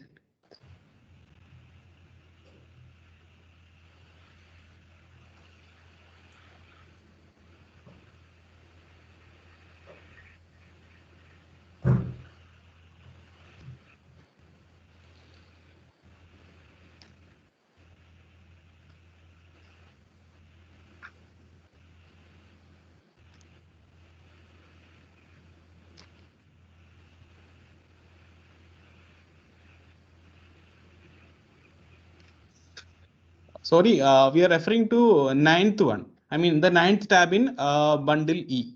Yeah, bundle E, tab 9.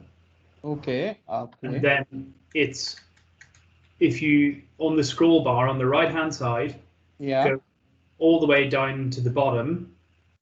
Oh, okay. Or to the, yeah. That will bring you to E2432, and then you can just scroll up there. Yeah, So, I'm in E2432, yes. Yeah, so if you then just scroll up to 2428.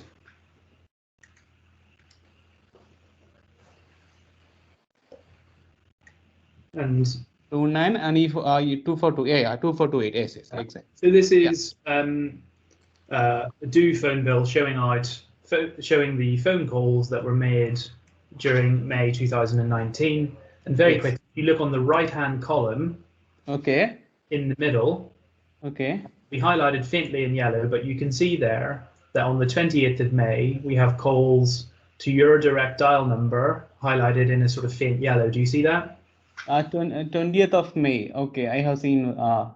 Yeah, and that's your phone number. Yeah, that is a telephone number. Yes. Yeah. That one. So on the date of the first transaction. Can you please tell me the time? Yeah, well, there are a few different calls, but the one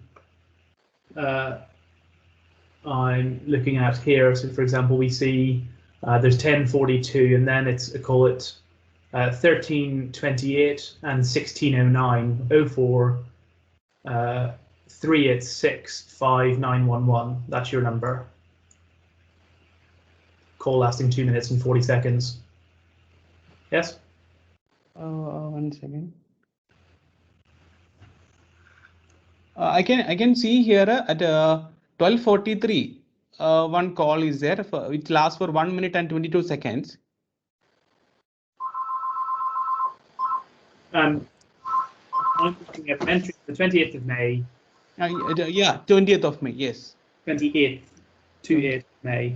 And what I'm suggesting to you is that Miss Kurtzova called you on that date, and we can see the record of the call. 20th of May, 10:42. One call is there. That is for 46 seconds. 1609 is what I'm looking at. 2 minutes 40 seconds, and that's your number. 1609. Yes. 2 minutes and 40 seconds. Yes. Yes. And then if you go to the top of this column, we'll also see in the 20th of May, which was the next transaction date that we looked at on the table. Okay, 20th of May. Okay, time. Right at the top of the page, we can see there 12:43. So we've got another call to your direct dial number, correct? Well, yeah, 1 minute 22 seconds. But I can take you to the page references if you wish. But what we'll find is that on the 16th of May, we have another 2 calls to you for 2 transactions, and on the 9th of May, we have another call to your direct dial number as well. Would you agree with that? Yes, sir. But sir, we used to get calls for checking inward credits, for doing offsets, for checking the interest entries, to get the SWIFT receipts, to get the statements of accounts. So I cannot recollect whether it's for the payment confirmation or not. Yeah, you can't recollect it, but what we have is Miss Kurtzova's table, where she sets out when calls were made on the same days as transactions. Yeah. I'd suggest to you that, well, I'll put to you that what those call records show is that you were called, or one of your colleagues was called, to confirm the transaction. But I cannot confirm, sir, because like the first transaction was happened before the Eid holidays. It was, I think, it was done before almost the holidays were coming. So customers used to call us to know the holiday schedule, how many days we will be working or how many days the holidays will be there. So I cannot confirm whether it's for. I'm sorry to interrupt, but I'm not asking you about that transaction. I'll get on to that. What I'm suggesting to you is that on the dates of particular transactions where Ms. Kurtzova has set out in her witness statement that there has been a call to you and others, that there was a call to confirm the transaction. That's what I'm suggesting to you. Do you agree? I didn't agree, sir, because it can be. I cannot confirm on that. Customer can call for statements, of accounts, various things, but I cannot. It was not a regular practice. We used to get the calls. So I take it from that your evidence is that you can't recall what those conversations were about. No, I cannot recall, sir, because we are getting a lot of calls from various customers. So you won't remember what will be the aspect they will be asking or we'll be talking. And what I'll also suggest to you is that in addition to getting calls from Ms. Kurtzova, you would have also gotten calls from a Miss Hiba Zuberi. That's right, isn't it? Yeah. So Miss Zuberi was also there, part of these. And there would also be exchanges on WhatsApp messages, correct? I think so, yes. Messages were there, yes. Yeah. So coming on to a specific call which you refer to in paragraph 10. So this is the call on the 30th of May. Yes. At 11:48. Yes. And I think it's agreed that there was nothing said on that call which had anything to do with the fraudulent payment request to Rido.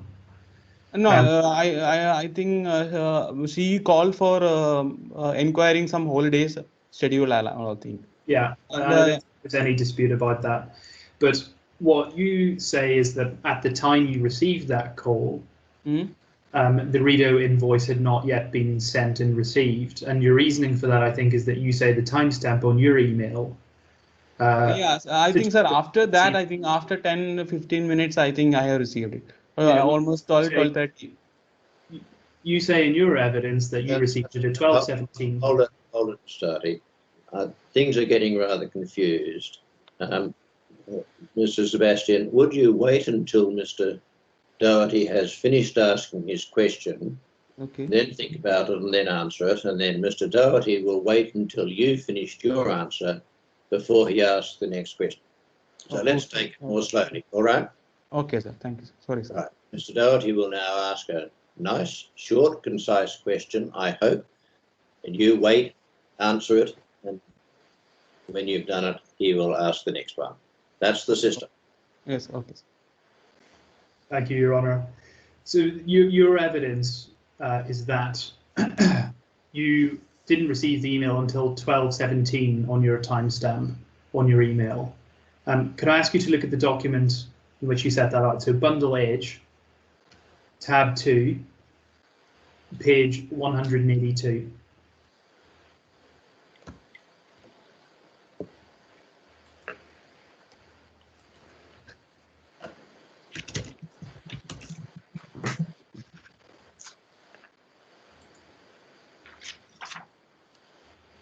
Sir, 132. 182. 182.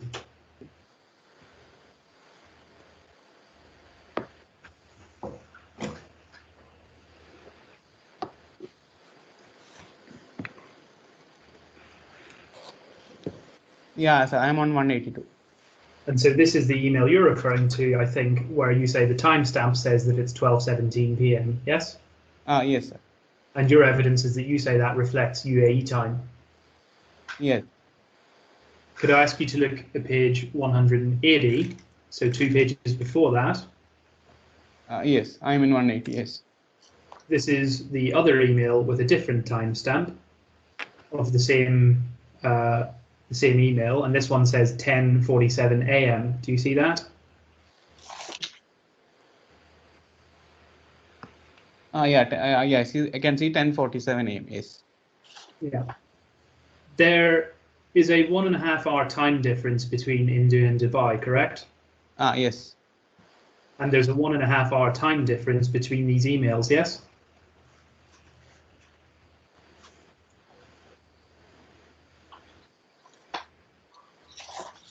It's 10:47 a.m., 12:17 p.m.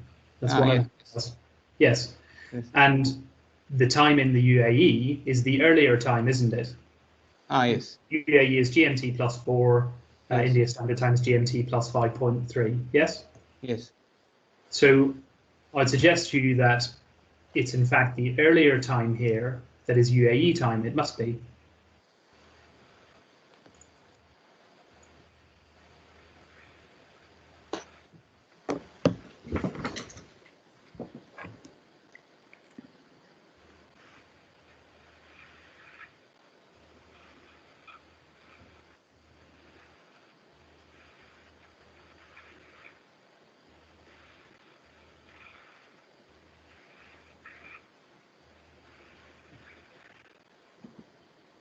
I'm sorry, forgive me, Ron, but I'm unclear the purport of my learned friend's question. Is he saying positively that one of these emails comes from India? Well, he's put a proposition. He's asked the witness to agree that the email at 180 is UAE time. That's my understanding. Is that correct, Mr. Doherty? Yes, Your Honour. Mr. Sebastian will either be able to agree or disagree, or he doesn't know. I think it's a question which should be allowed. Very well, thank you.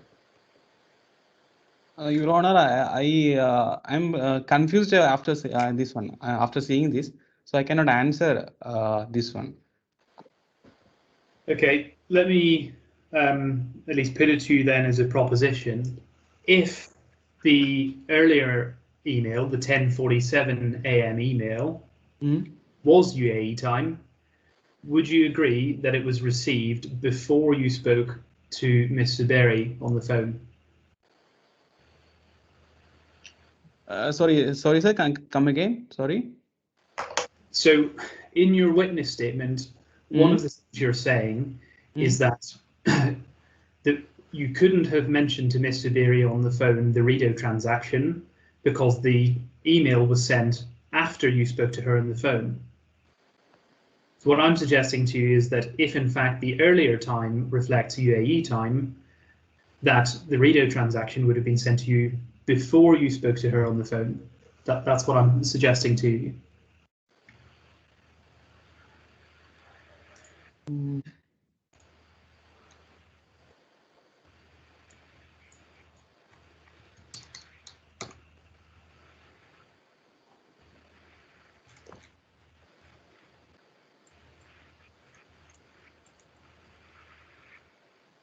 Do you agree? Well, perhaps maybe let me put it even more simply. You say in your witness statement that Mrs. Berry called you at 11:48 to ask about your schedule for the Eid holidays. Yes. Yes. So, do you agree with me that 10:47 a.m. is before 11:48 a.m.? 10:48 a.m. is before 11:48. I agree, but after seeing this document, I am confused. So I cannot agree with this. So. That's fine. Okay, that's the questions I have for you on your statement. I do have some questions for you based on my understanding that you were involved in these transactions and the processing of these payments, notwithstanding that it's not addressed in your witness statement.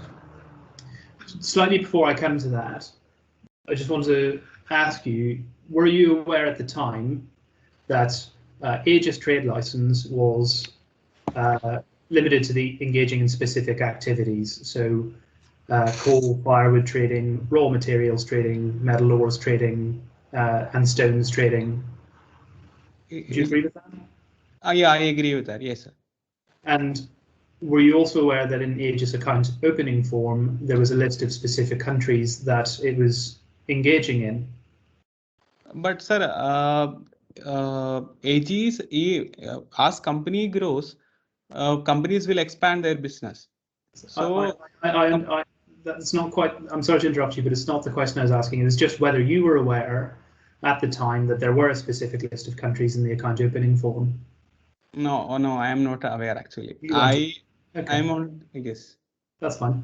And Sir, were you excuse me.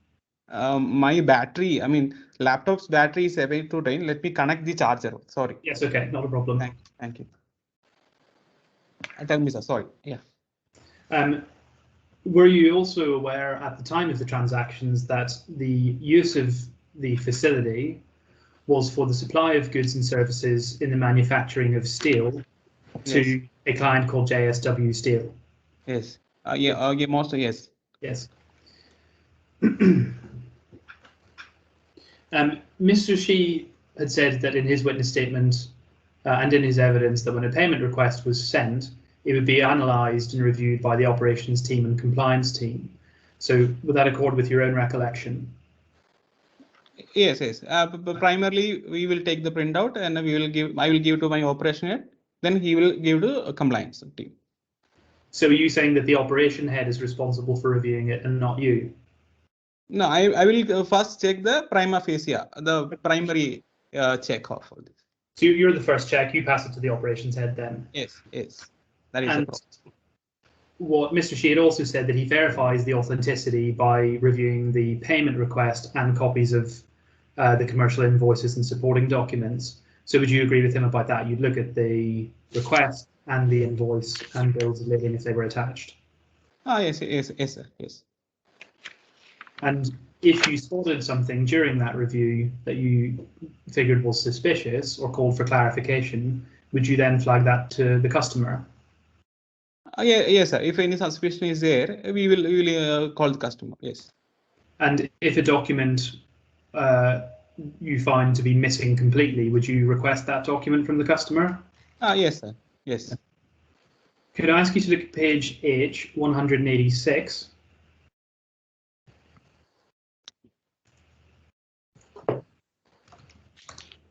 Which is an invoice from Rito PTE Limited that was sent along with the first fraudulent payment request. And if you could just let me know when you have that document. Yes, sir. The court has heard evidence from Mr. Shi and Mr. Trivedi. Yes. When checking an invoice, the operations and compliance teams will look at the purpose of the remittance to verify that it's in accordance with the use of the facility. Would you agree with that, first of all? Yes, I agree, sir. Yes. Yeah. And so we've just seen that you were aware of what Aegis was licensed to trade in and the raw materials it was licensed to trade in. Would you agree that this invoice doesn't make any reference to quantities or types or prices of raw materials? Sir, if it's a service, then we won't be able to take any or obtain any price check. If it's any service, then we won't be able to. If it's any sales of any commodity or product, then we will be able to take the price check. Yes, I'll come on to price checks in a moment. My question, I think, was a little simpler than that, which is, do you agree that this invoice doesn't refer to any raw materials? It's not for any raw materials. I think it's for any service. Yeah. It's So for how could you have verified when looking at this invoice that this was a transaction for raw materials within the scope of Aegis trade license? After seeing this, we cannot obtain that it is meant for any purchase of any raw material, but we can understand it is for any service for Aegis, for any mining services or any extraction or anything. They are basically onto this mining business. And you have also agreed with me that you knew that the use of the facility was for Aegis client JSW Steel. Would you agree with me that there's no reference in this invoice to JSW? Normally in invoices, I don't think JSW's name will be there. If a bill of lading is attached with it, then there will be the name of notified party as JSW Steel. Yeah, so it would be on the bill of lading often, which is how you'd verify it. But the evidence of the process, which you've agreed with, is that you will undertake a review to verify that the transaction is in accordance with the facility's usage. So if that is the case, how did you verify that this transaction was in accordance with the facility's usage for the supply to JSW?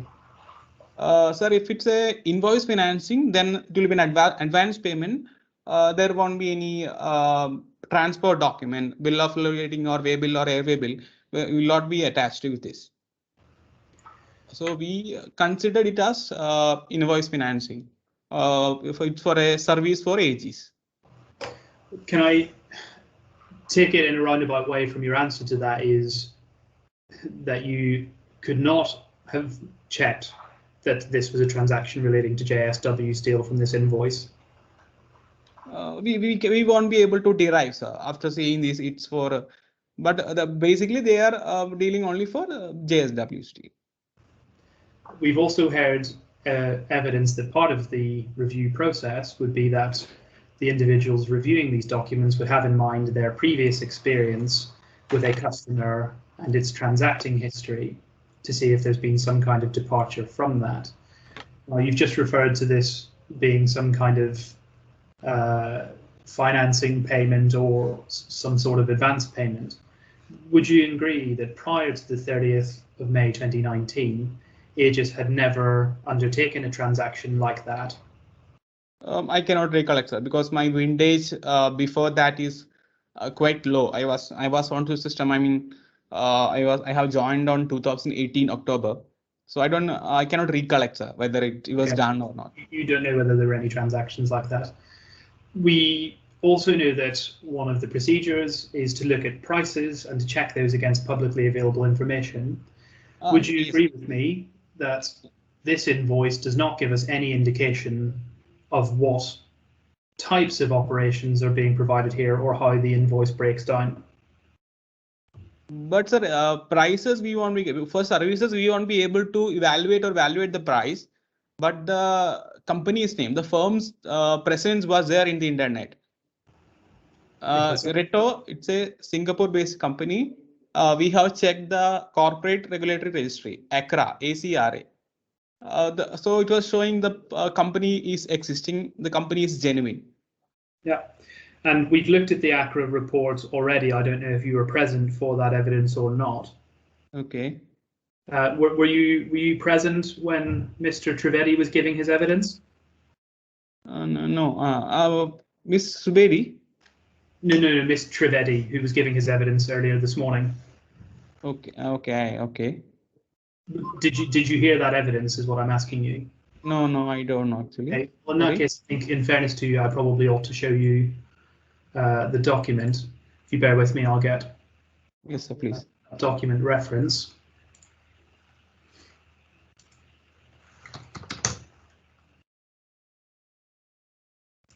Could you go to Bundle E?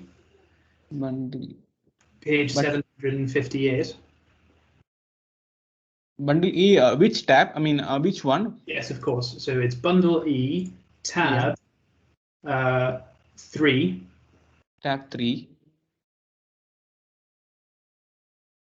Okay.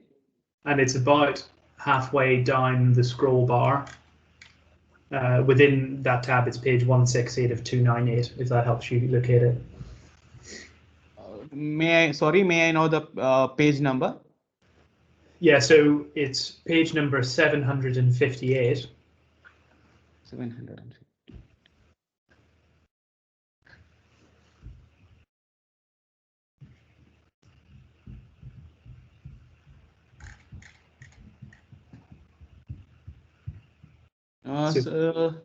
Sorry, sir. I think the tab.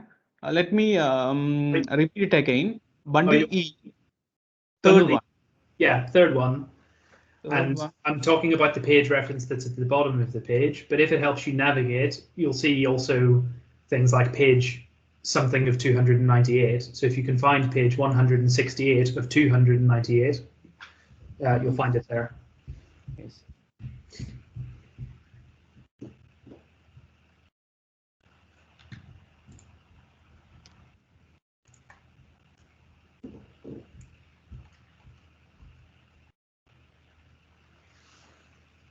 Yes, I'm on to 168. Super.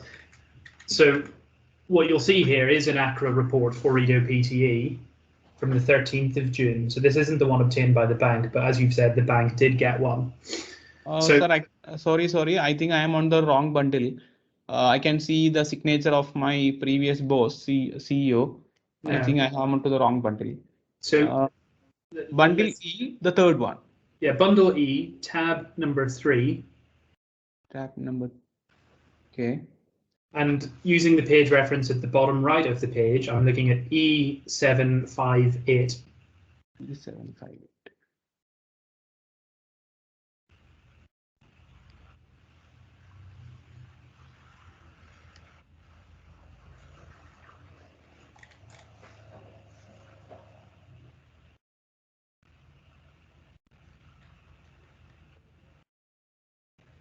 Yeah, I can see. Yes, ACRA report. Yes. ACRA report. Yes. So you say for this transaction, you and others had obtained an ACRA report. Yes, sir. Yes. So do you see halfway down the page where it says activities, accounting and auditing services, including taxation advisory services? Yes. When you reviewed this transaction, did you think to yourself or ask, why is an accounting firm providing mining operations?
Sir, but actually, if we check if we check in ACRA, we won't get this much of details in ACRA.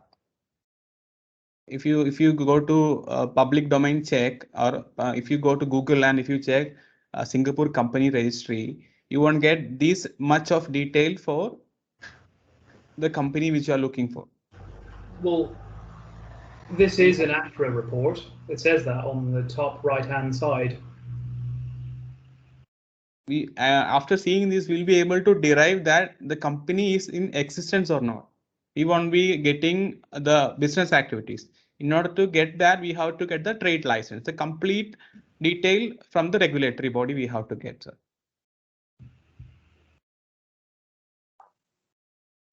So what you're saying is that the ACRA reports that you obtain are different from the ACRA report here, is that? It's not different. It's the miniature. It is a capsule thing in which we will be able to ascertain. We will be able to get that whether the company is existing. We can see in the website of the regulatory body that this company is existing. We won't get the activities all this. We'll have to go for a detailed report or detailed study from that. I think we'll have to pay for that also, I think. Could you turn please to page 195?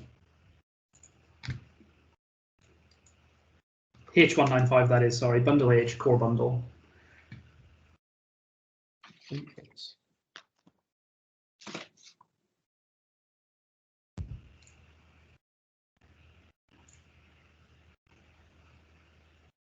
Where hopefully you should find the invoice for the second fraudulent payment request.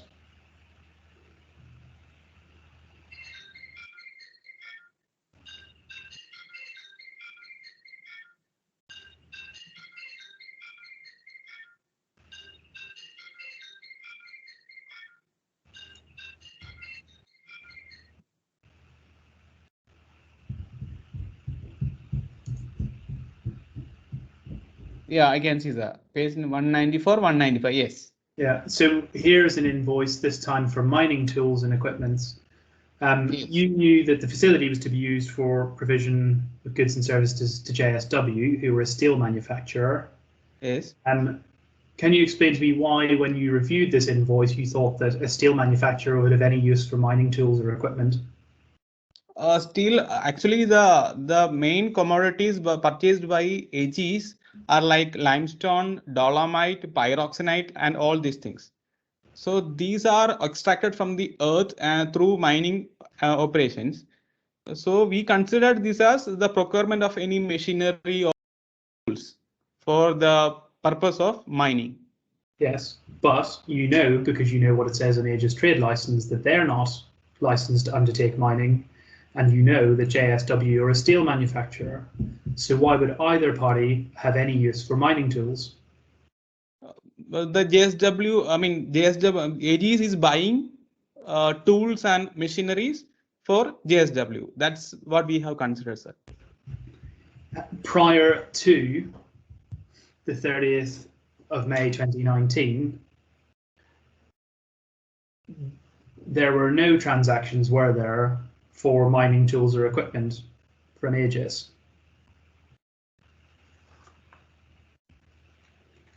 Maybe I cannot recollect because I cannot say. I'm not the authentic person to say that, sir.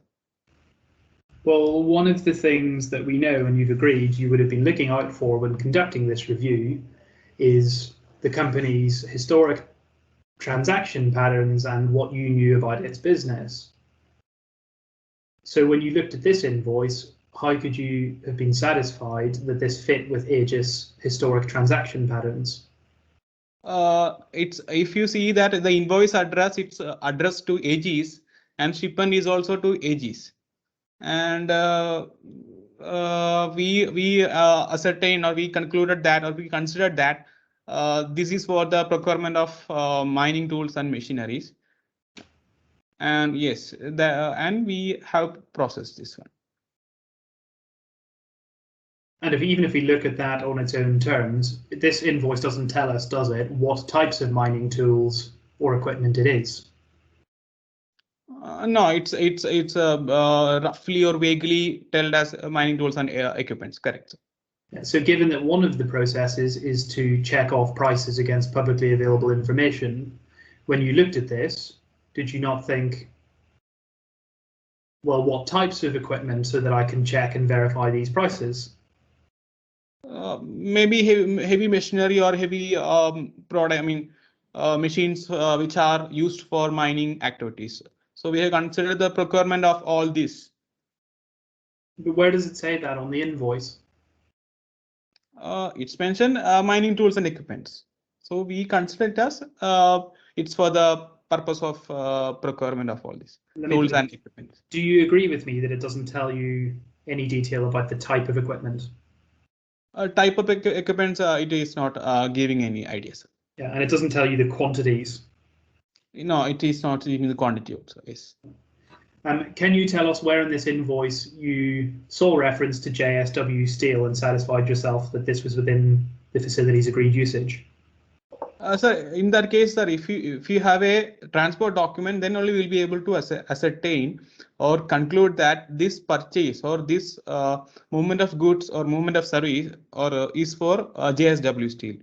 Right. It's not having any what you can say transport document attached. So we consider it's an advance payment. If you have an invoice financing or advance payment, there won't be any transport document. Well, you can see here that it said that the goods are being shipped to JLT. So yes. Why didn't you ask for the transportation documents?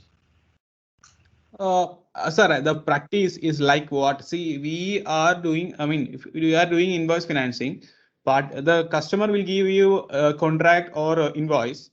Invoice means pro forma invoice, and based on that, we will make advance payment. And later on, the party, the customer will provide us the commercial invoice and the transport document. So you said that the customer will give you the contract. Can you tell us where we can find the contract that you asked for? But yes, here contract is not there, but it used to be there in various transactions.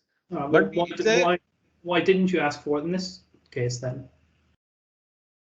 You consider this as one for that. That's why it's for advance payment. Or just told us that for an advance payment, the customer would provide the contract, and in this case, I apologise. No, that's not contract or. I'm sorry that you broke up there, Mr. Duckworth. Would you mind repeating your objection? Yes. Or your intervention? The counsel is putting an unfair question to the witness. What the witness actually said was, we look for contract or invoice. Counsel is now addressing a question as if the contract was in every case. That's not what the witness said. All right. Just to that, please, Mr. Doherty. Your Honour, I take in the witness's evidence that he said the contract would be provided. So I'll just ask Mr. Sebastian, for an invoice for an advance payment like this, would you expect a contract? Sir, this invoice or contract, it is not together. Either of these will be making payment. If for LCs, for all other transactions, if any pro forma invoice or contract, then we will process the payment. It is not mandatory that you have to or we have to get both invoice or else contract together. Mr. Sebastian. Yes, sir. If it's an advance payment, how do you know it's genuine unless you see something like a contract?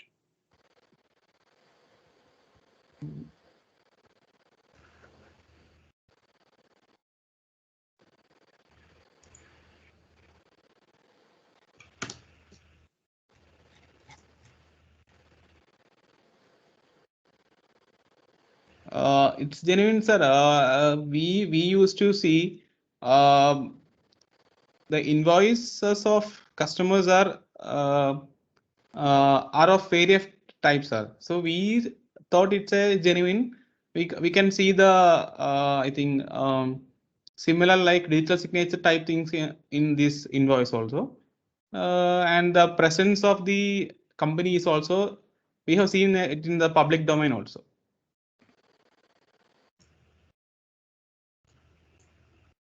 Thank you, Mr. Doherty. Yes. Now, we also see reference in this invoice, don't we, to the fact that the beneficiary is in Mexico. Given that we know operations and compliance are looking at the location of the beneficiary, as well as the company's transacting history, when you read this, did you consider whether it would have been normal for Aegis to conduct business in Mexico? Yeah, yes, sir. We consider it's normal, like because every year companies are expanding and their areas of operations are expanding. So we didn't find any suspicion in that, Your Honor. Okay. Can I ask you to look over at the next page, which is 196? Yes, sir. This is an email chain from the 10th of June. This is the third fraudulent payment request. We can see at the bottom of the page, please make payment as per our attached instructions and revert with a SWIFT copy at the earliest today. And we can see that the subject heading is the same as what it would have been for the first redo payment, so mining March plus April. And then you respond to that email saying, we're unable to process this transaction due to insufficient funds. Please find attached statements for your reference.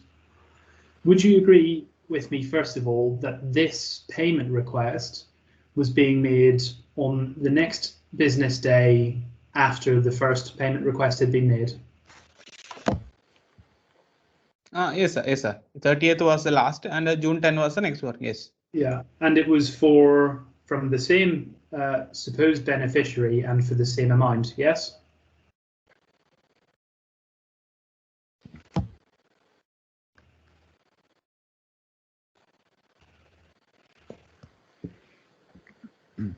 Yes. Yeah. Same amount. Yes, sir. Yeah. So why, when you received that email, did you not flag that as being suspicious and raise the alarm? Sir, before checking all these documents, first what I used to do, I will check the balance of the customer. Balance in the account, I will check that and I will reply to the customer that funds are not there. Then only I will go for the scrutiny, or I will proceed with the next step. Right, but we've heard evidence from some of your colleagues that payment requests made by the same beneficiary in quick succession and the same amounts was suspicious activity. So if that's correct, first of all, would you agree with them that that is suspicious activity?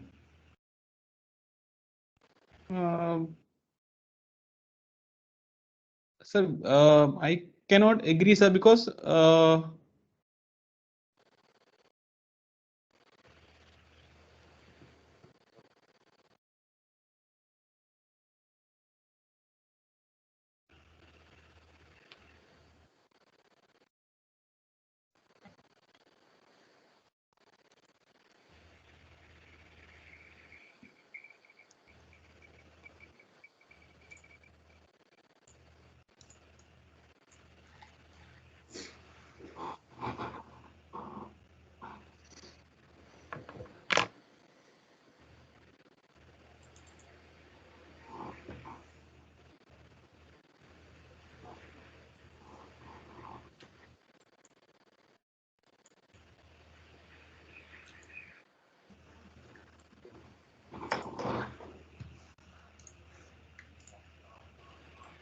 before moving for the higher levels, I have replied that it is funds are not there. We didn't check we didn't scrutinize the documents. So, not quite the answer to what I was asking. We've heard evidence from at least two of your colleagues on operations and compliance that the sending of a payment request in quick succession for the same amount for the same beneficiary was suspicious. I'm asking you whether you agree with them about that. I'm agreeing with them, sir. Yes. So if that is suspicious, instead of responding to say we can't process it for insufficient funds, why didn't you get in touch with the customer to verify it? Sir, the mail is received from the authorized mail address, admin@Aegis Overseas, which was taken during the onboarding of the customer. So we have replied to the customer. The bank is saying that customer have done a mistake, or customer have repeated that customer has sent a repeated request. So we have replied that the funds are not available in the account. So the medium was mail. We thought that is a real customer, and mail was replied. Mail was replied stating that funds are not there. We thought we have intimated them. Respectfully, I don't think that that's an answer to the question. You've agreed that that on its face is suspicious activity. We also know that this is the second payment. So on the business day before, we've already sent out $826,000 to this beneficiary. So if on its face we have an email here requesting a repayment which is suspicious, and we've already paid out $826,000, shouldn't we be flagging that to the customer because there might have been a fraud? Sir, we have informed the customer. In the banks, if you see the banks, if in the bank's eyes, the customer is informed through mail, because we are authorized to reply only to the authorized mail address, which is registered in the bank. So we have already replied to the bank. Replied to the customer. We have informed the customer. Okay, you will agree with me that when you got this email, you didn't think to call Ms. Kuritsova or Mr. Agarwal to check that this had been a valid payment request, did you? I didn't make a call, but I have replied to the mail. Saying there's insufficient funds. You don't say anything in that email, do you, that this is a suspicious payment, can you please call me to confirm the transaction? But sir, if you send the mail, customer will be informed that some transaction is request is gone to the bank. So we have we know that customer is informed. We didn't make any calls. We have sent a mail stating the insufficient funds. Yeah, you're responding to an email that you would have flagged as being suspicious. Not sufficient. First, we got insufficient funds. Right. Final question. It's right, isn't it, that the first time that a payment request had ever been effected based on an email instruction only was the 30th of May 2019? Sorry, sir, I didn't get you. Sorry. The first time that we ever have a payment instruction for Aegis being effected on an email instruction only was this first fraudulent payment request on the 30th of May 2019. I'm not getting you. Sorry for the. Do you agree that prior to the fraudulent payment being effected, there has never been a case where a transaction has been processed based solely on email?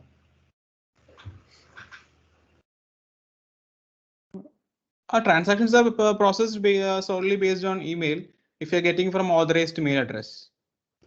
That's not what I'm asking you. What I'm suggesting is that the first time that the bank has ever processed a payment that has only been requested by email was this fraudulent payment request. Do you agree? So you mean to ask that bank have processed the transaction only with the mail, isn't it? No, I'm asking you whether you agree that the first and up to that point the only time that a payment request had been processed following the receipt of an email alone was the fraudulent payment request by Rito. Yes, sir. I agree. Your Honour, I actually have one other question, but I suspect that we might have discussion about it. I've asked my instructing solicitors to add a document to the bundle, which is a Google search of what one can see on the ACRA register. Yes. Page number? No, I will object to this. Yes. Well, shall we look at the document first? Yes, Your Honour, you should find it in the case lines bundle at J, tab 2.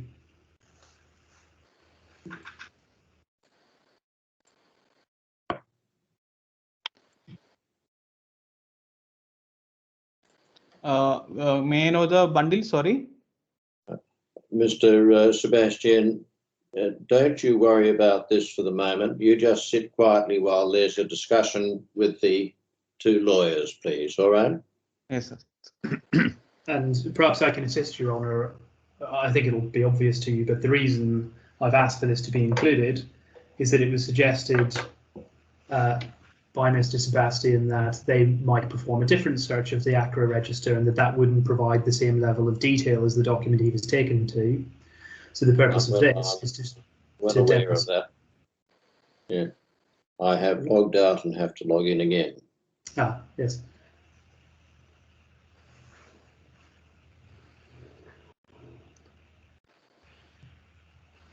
I think there is a way to update the bundle from within the system, which I'm happy to direct the witness to without logging out in due course.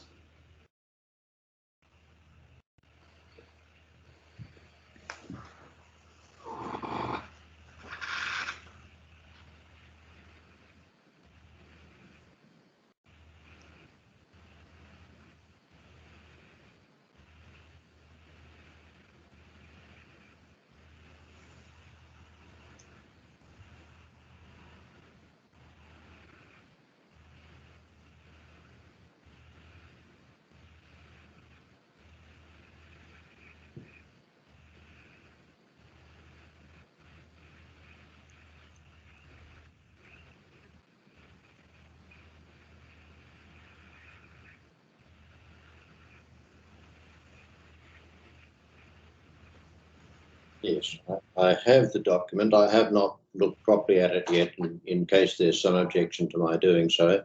Why do you object, Mr. Duckworth? Well, I don't know the provenance of the document or why it's being brought into the case at this stage. Ronald, there's been plenty of opportunity for disclosure at an earlier stage in the case. So I think my friend has to justify why he now seeks to put it into the bundle. Well, he's justified it because of the evidence given by Mr. Sebastian. He's entitled to cross-examine on a document which has not been previously in play, if there is good reason for it not having been previously in play. Well, I still need to know the provenance of the document, Ron. I don't know what it is. I can see that there's a mention of Rito property and it says search ACRA register, but I don't know when the search was carried out. It has been described as a Google search. Now, Mr. Doherty, state for the record what your instructions are as to the provenance of the document. Yes, so my solicitors have looked for what is not the detailed report, but what is the online information that is available from ACRA about particular entities, which is what Mr. Sebastian was referring to in his evidence, so that we could get a screenshot of that to compare what the online register would show as compared with the detailed report that Mr. Sebastian was taken to, but which he said that the bank didn't pay for.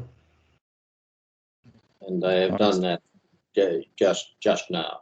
Yes. Mr. Duckworth? I maintain my objection because if the search is done just now, it can't be relevant to what was done in May 2019. I think I can infer that it would have been a similar search of the kind that Mr. Sebastian has referred to. I would allow the document to be added to the record, and if Mr. Doherty wishes to ask further questions on the document, he may do so. Very well, thank you. I'm grateful. Mr. Sebastian, if you look at the top left-hand tab of your document review system, you should see the home button. Do you find that?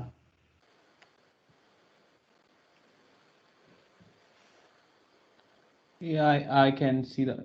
And if you click on home, the second icon that should appear, it says update bundle. Do you see that?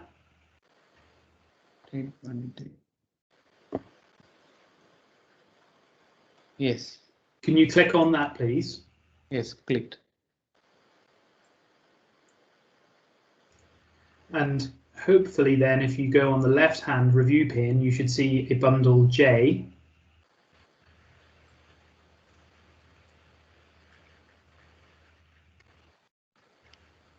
review tab.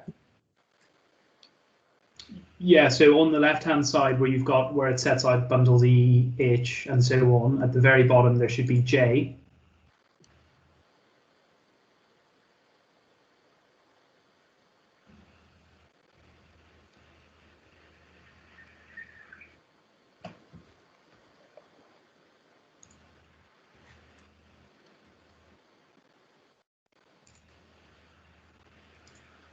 Sir, sorry, sir, I'm not getting it actually. I can see the case lines, DFC codes, and tabs like case home, review, index, sections, my share group, bundles, search, all these. No, so I'm looking at. So I'm not sure that we're looking at the same thing. You know, when you look at documents as normal, can you see any documents on your screen currently?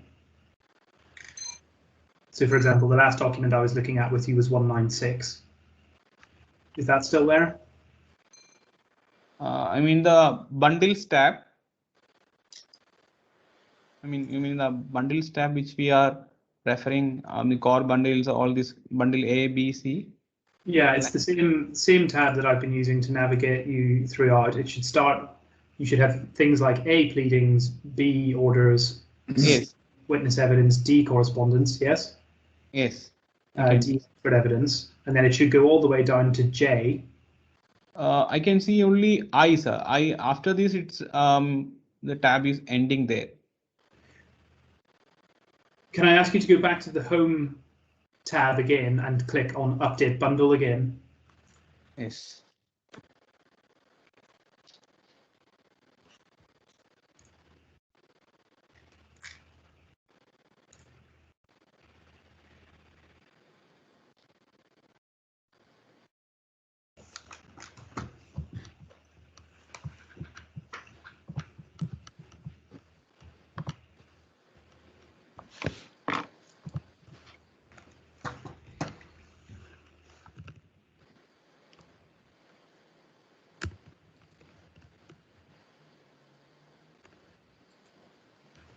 Yeah, I can see, sir.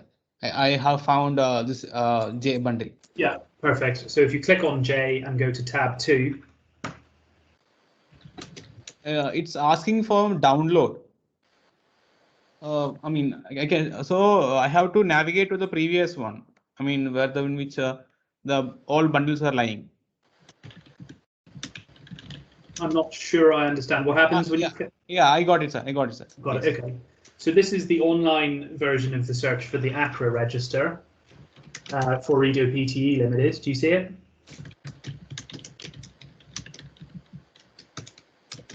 Yes.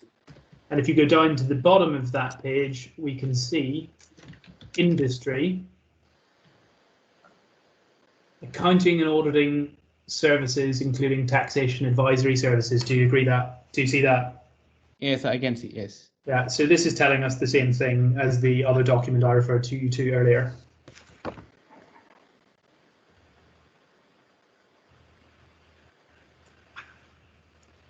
Yeah, it's saying.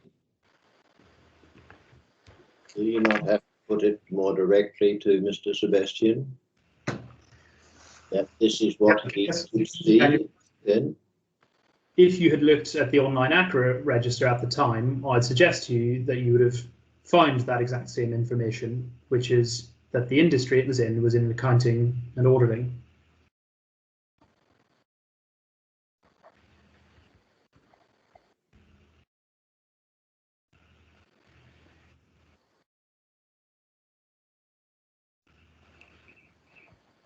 Yes, sir.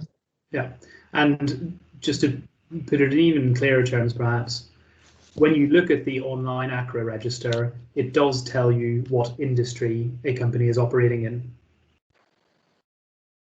It will show. Yes. Yes. Okay. Thank you, Your Honour. I hope that suffices. Thank you. Yes, Mr. Bagworth.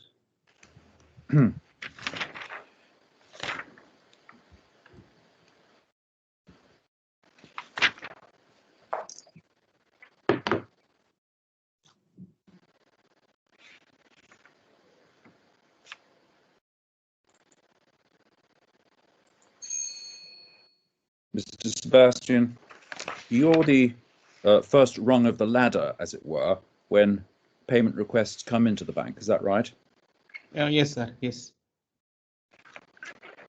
In a given day, how many payment requests might you deal with? More than 20, sir. 20. And are you aware of having followed any different procedure with these two fraudulent invoices than you have in any other case? No, sir. As we have more transactions, it's hard to do separate checks or separate things. You mentioned two kinds of invoice that you get. One is a commercial invoice with bills of lading and that kind of thing, and an advance payment or invoice financing. Yes, sir. Invoice, yes. What is the critical difference? What is the feature of invoice financing? Invoice financing means it's an advance payment in which there will be basic documentations required, like pro forma invoice or else sales contract. And at the same time, if it's a commercial invoice is there may be transport documents attached with this one. With invoice financing or advance payments, would you expect to find bills of lading or other shipping documents? No, we cannot expect, because that is the beginning of the trade, or that is an advance for a procurement of any item or any getting any service. Thank you. And you were asked by counsel whether you had regarded the second, which I'm not sure where it is in the bundle, but I think it said there's a second identical invoice that came from Rito after the holidays. Have I got that right, Mr. Dirty? I'm not sure we've seen the document. I took the witness to 196, which is an email request. Yes. All right. Well, let me ask you this. You rejected the payment in question, or at least you queried the payment in question, because having checked the customer's balance, there wasn't enough in the account to pay it. Remember, we discussed that.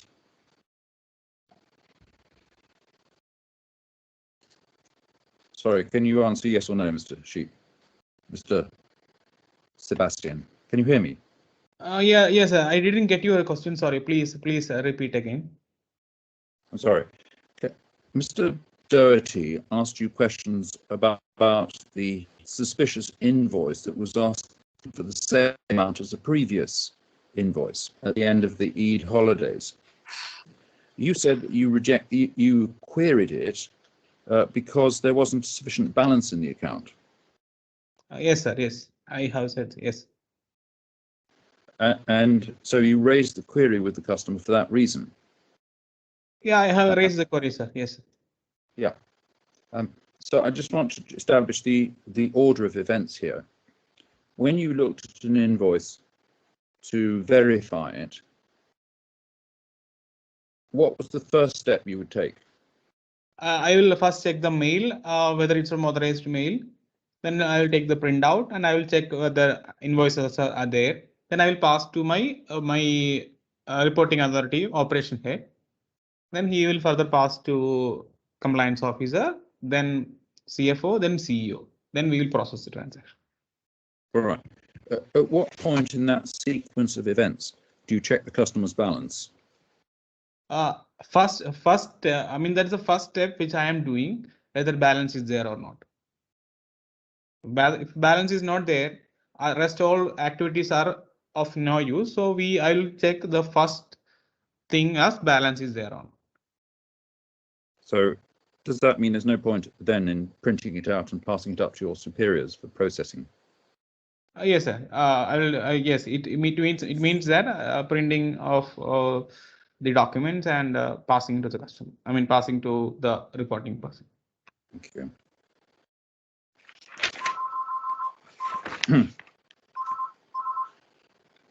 Based on your practice with all other customers and payment requests, did you have any reason on the face of the documents that you saw these two fraudulent invoices? Did you have any reason to suppose they were forged or fraudulent? We don't have any reason, sir. We consider it as genuine because supporting documents are there. Presence of company in the public domain was there, so it was processed without creating any suspicion. Thank you. Well. Mr. Sebastian, thank you for your assistance in giving evidence in this case. You're free to leave if you wish. Thank you indeed. Thank you, sir. Thank you. Well, gentlemen, I think it's time for a break. The two experts, Mr. Duckworth, will you have questions to ask of Mr. Seaman? Yes, I will. And how long do you think? Probably half an hour to 40 minutes. Similar question to you, Mr. Doherty? Yes, Your Honour, I think it will be similar. 30 minutes probably. What I would suggest is we take a break of something like half an hour at this point and come to those gentlemen then. Does that seem a sensible course? Slightly longer break than normal, but then go to the finish.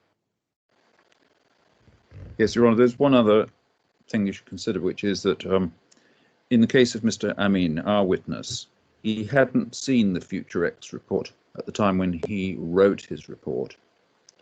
The transaction report conducted immediately after the incident, or I call it the incident report, and so he was unable to comment on it. That was disclosed to us for the first time with Mr. Agarwal's recent statement, which you gave him permission to file, and so I would value the opportunity to ask him a few questions in chief about the contents of Mr. Agarwal's statement and that report.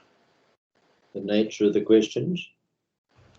Well, to really evidence in chief, matters that he hasn't touched on in his statement because he had no opportunity to do so. Yes, the nature of the questions? Nature of the questions, the how the system was broken into, whether there were any telltale signs, whether Mr. Agarwal could have detected the break-in by other means, whether there was any form of two-stage verification that he could have had. Yes, Mr. Doherty, what's your attitude to that? Your Honour, the latter points are dealt with in his report, which set out, as I recall, on Your Honour's express indication should be on the narrow terms that they're going to address, which is effectively issues of contributory negligence. It's not understood that in reality there is any dispute as to how the hack happened. The issue is what steps were in place and what could have been put in place to prevent it, and that's been dealt with by Mr. Amin in his statement, and it's been dealt with what we give as very narrow instructions to our expert to deal with the same issues. It was understood that this was never going to be relitigating the what happened. It's the contrib issue. So I don't think that the court is going to be assisted in going over that territory. It doesn't seem to be part of really either of the parties' cases.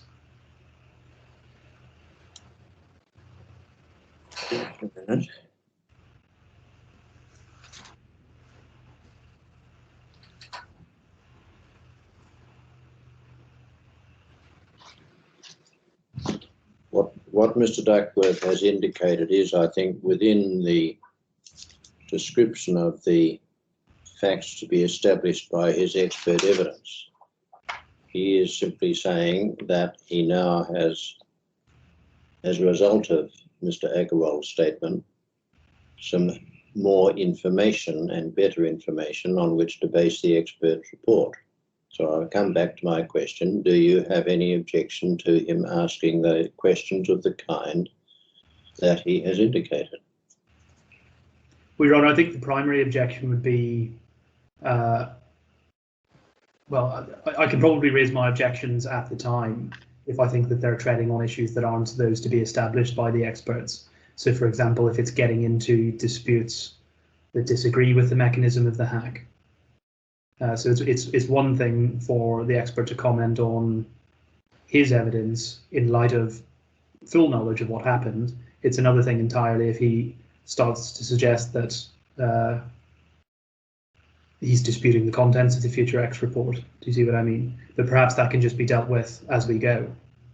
Oh, there won't be any questions like that, Your Honour. We accept that the break-in happened as the Future X report says. Yes. It's questions arising out of that. Yes, I understand that, and I expected to hear what Mr. Duckworth just said. I will give permission to ask questions of the kind indicated. If there are particular objections, Mr. Doherty, then raise them, and we will deal with them at the time. Yes, Your Honour. There was another, I think, issue which I was going to flag, which is order of witnesses. I think we had been operating under the assumption that Mr. Amin would be going first on the basis that it is the defendant who had requested and relied upon expert evidence to which Mr. Saman replies. So logically, that would seem to be the proper ordering of those witnesses.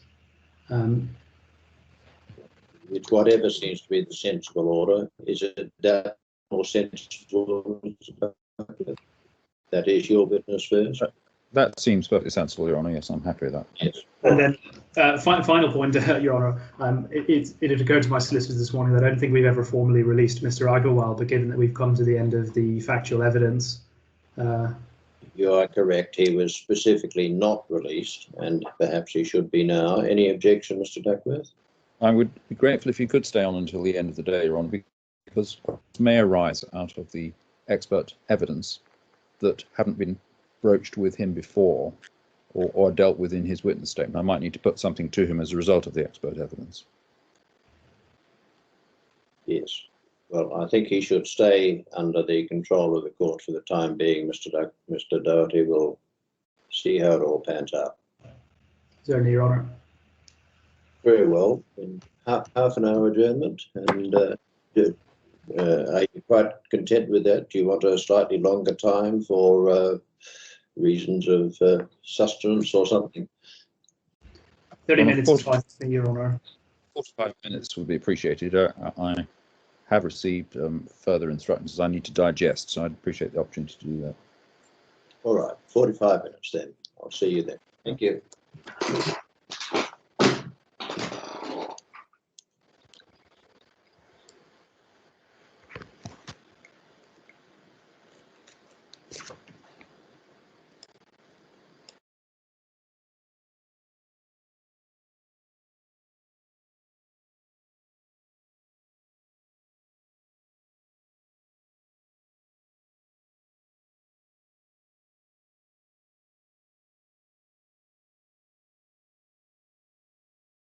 Mr. Amin's available? I understand so. Mr. Amin is found at page 42 of Bundle D.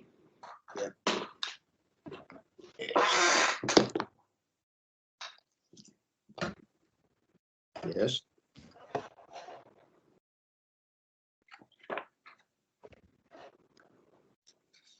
Could I ask Mr. Amin, I see that he's on screen, but I don't know if his voice can be heard.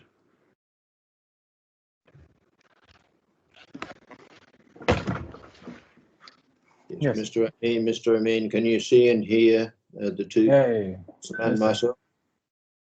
Thank you. Well, the court officer will now swear you. Thank you. Nathra or Alia? Yes, it's Alia, Judge. Thank you. Thank you. Mr. Amin, could you please state your full name and address, please? Yes. It's Vikrant M. Amin. And your address? Address is 23 Madhyam Work Society, Kakaria Road, Ahmedabad. Thank you. And would you like to swear an oath or would you prefer an affirmation? I would like to affirmation. Okay, please repeat after me.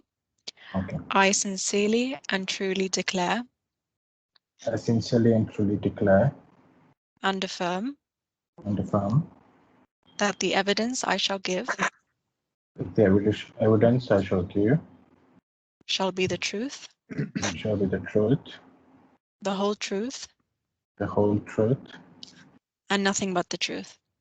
and nothing but the truth. Thank you. Thank you. Mr. Duckworth, thank you. Thank you. Good afternoon, Mr. Amin.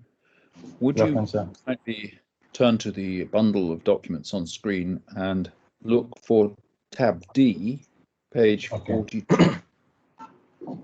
Page D42, D42. right? Yeah.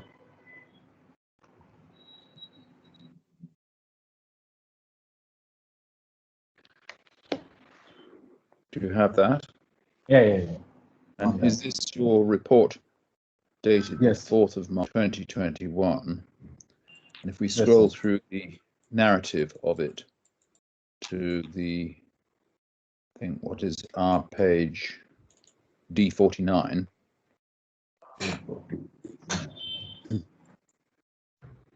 Is that your statement of truth, and is that your signature?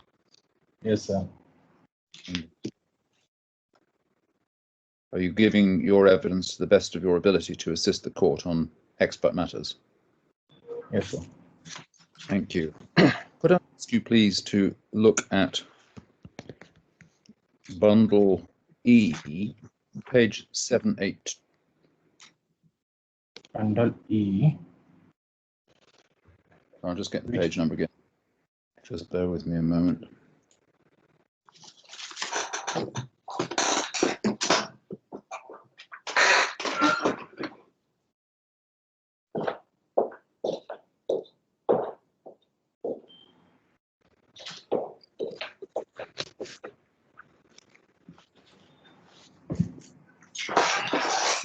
Yes. Could you look up page E734, please?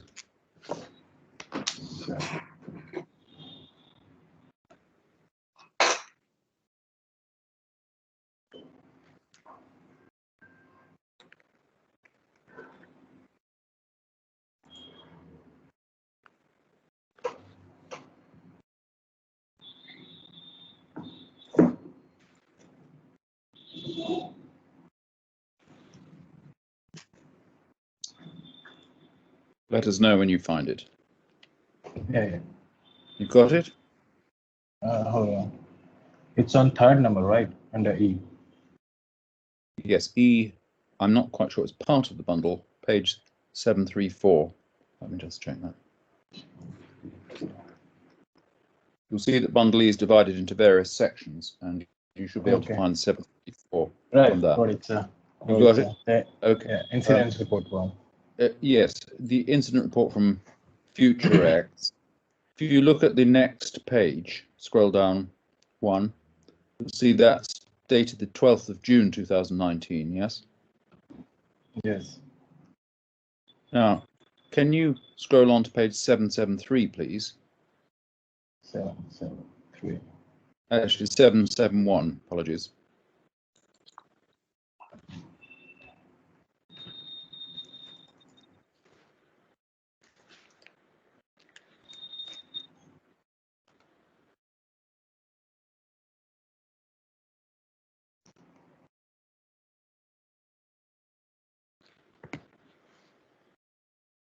I'm on it, sir. Thank you. And this time, well, can we see the same cover sheet incident report? Yes, sir. If we look on to the 2 pages beyond that, which is our page 773. Yes. Do you see that this report now contains not only the incident report itself, but on the 14th of June, evidence and additional information? Right, sir. Mr. I mean, had you seen either of these reports when you prepared your expert report in this case? No. It came after my report. Thank you. Can I ask you to turn to page 782, please?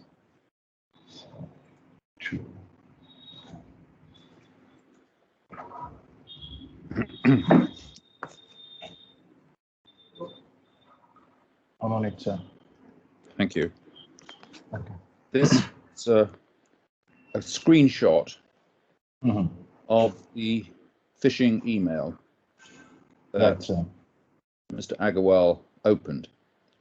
Now, Yes, I'd sir. like you to please to first of all, I think at the time you wrote your report, it was suspected there had been a phishing attempt, but you didn't know when or how. Is that right? Right, sir. Yeah. Okay. So looking at this now, with the benefit of this in front of you, and can you expand it as necessary on your screen if you need to see what it says? Okay. So it says there's a one missed call notification, right?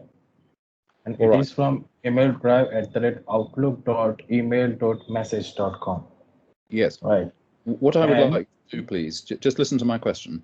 What I'd like you to do is to look at this message, this email, Right. and Right. inform the court, please, to the best of your ability, what Okay. features of it would Okay. tell a skilled user that it was a phishing attempt. Okay. So if you see, first of all, there's one email from two senders, right? One is from email drive@outlook.email.message.com, and second one is no reply@ken23.e. If you see these email IDs, okay, it's basically not looks genuine, first of all. Okay. Second thing, if you see this mail, okay, they said it's missed call. So missed call has no any voice notes, right?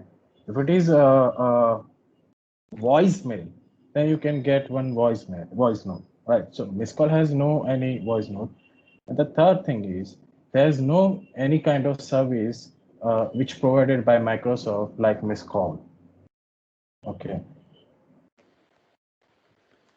So I'll just run through those again, if I may. The fact that it is from two senders, Right. it looks suspicious. Is that right? Right, sir. Secondly, a missed call. You said something about missed call, but I'm not sure that I got a note of what you said. Can you just repeat that? Yeah. It's showing that you got one missed call notification, right? So basically, missed call has no any voicemail or voice notes, right? But in if you see here, they attached one voice note.wav file, right? So it's makes sense. If you are getting missed call, you just got missed call notification with number, not any voicemail or voice note, right? If it is voicemail, you get some voice message in that, but not in missed call.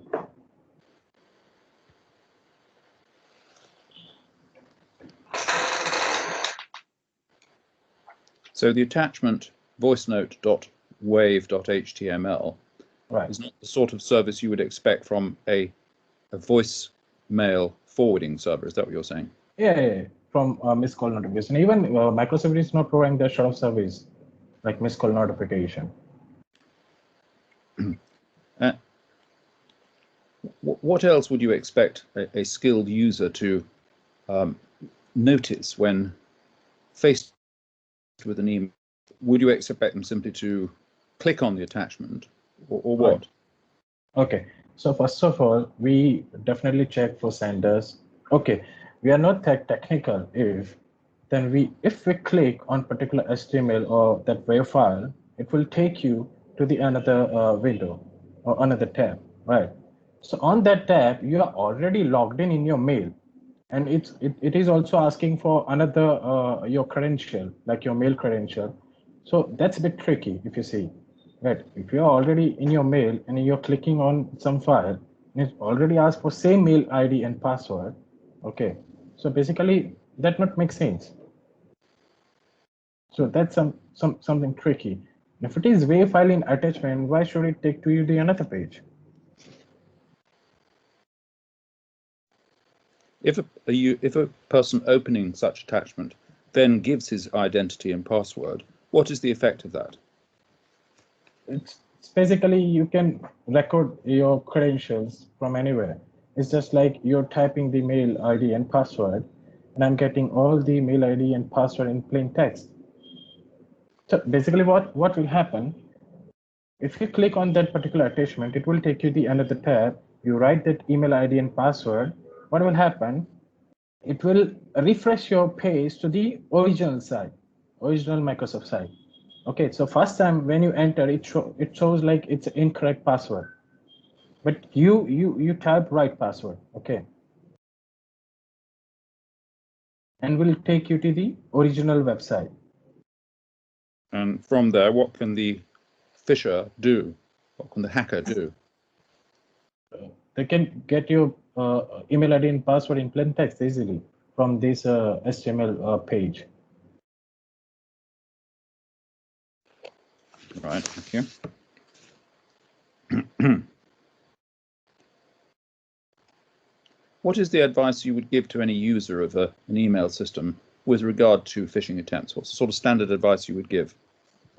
Okay, at current scenario, first of all,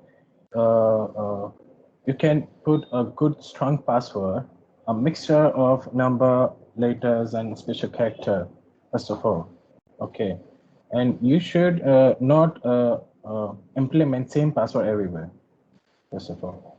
The second thing is, if your mail is very sensitive or your mailbox is very sensitive, you're doing transaction from your mail or your business on your mail, you should go for two-factor authentication.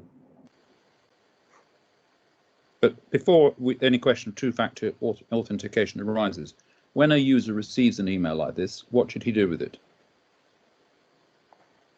This sort of emails. Beg your pardon? This kind of emails when we receive. Destroy it. Delete it, you mean? Oh, sorry, I didn't get you, sir. What should a user do when he receives an email like this? Simply, we should delete these sort of mails. Or we should ask someone who's a bit technical, or if you are getting service from your service provider, you should ask them, is that genuine or not? Now, can you just scroll down, please, a little further to some of the mailboxes that are, again, there's screenshots of the mailboxes. If you go down to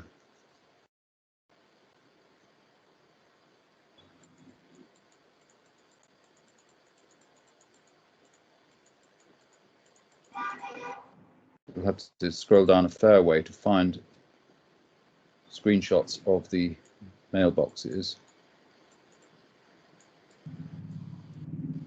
No, I think apologies, I've lost my place. I'll come back to that point. Can you look, please, at Mr. Agarwal's witness statement in bundle C?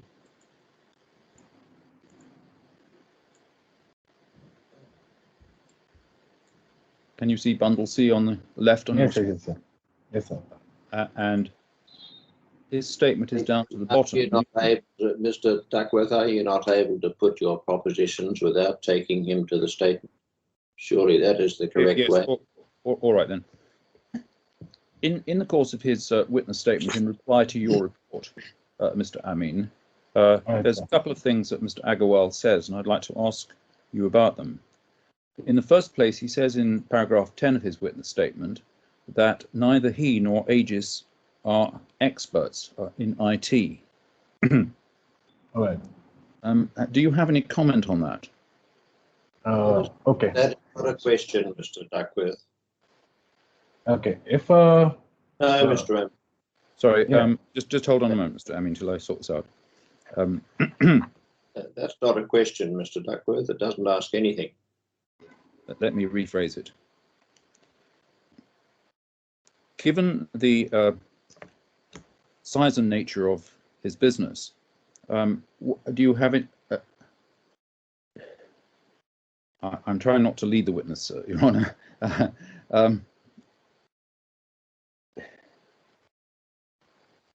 How I can do so. You know that Mr. Agarwal says neither he nor the company are experts in IT. In those circumstances, what should they do to protect themselves from emails like this? Okay.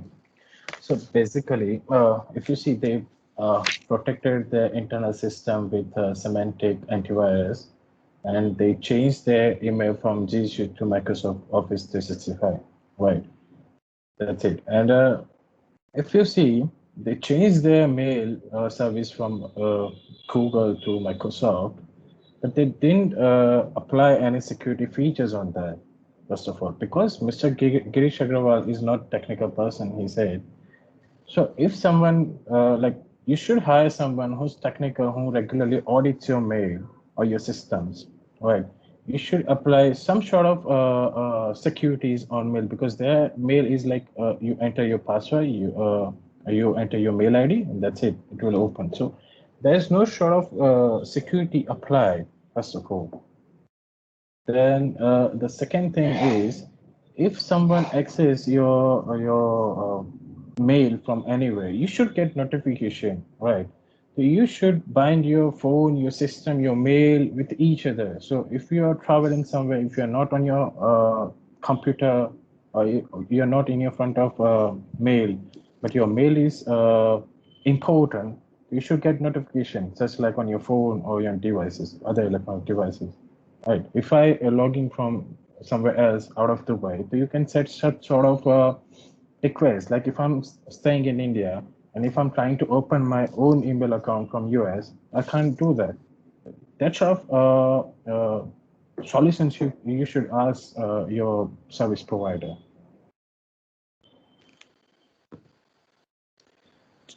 Mr. Agarwal says, among other things, that he had administrator status on the Office 365 account. Right.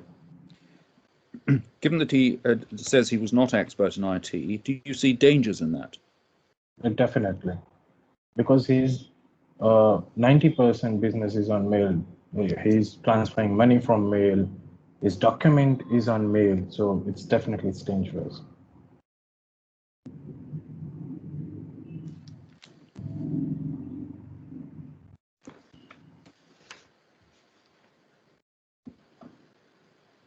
After the hacker broke in and was able to redirect Mr. Agarwal's email,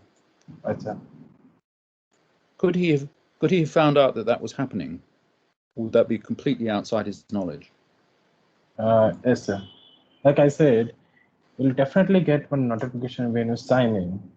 I also mentioned in my report, if someone is signing from anywhere, right, so you'll definitely get one notification that someone signed in from particular browser and particular location.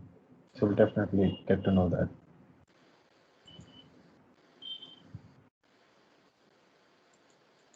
All right.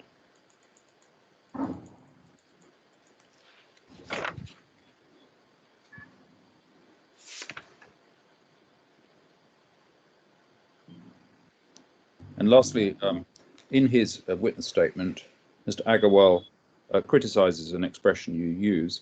You said that the hacker was able to gain access to his system over a relatively lengthy period, and he defends that, saying that the hacker broke in on the 22nd of May, and the first fraudulent payment was on the 30th of May.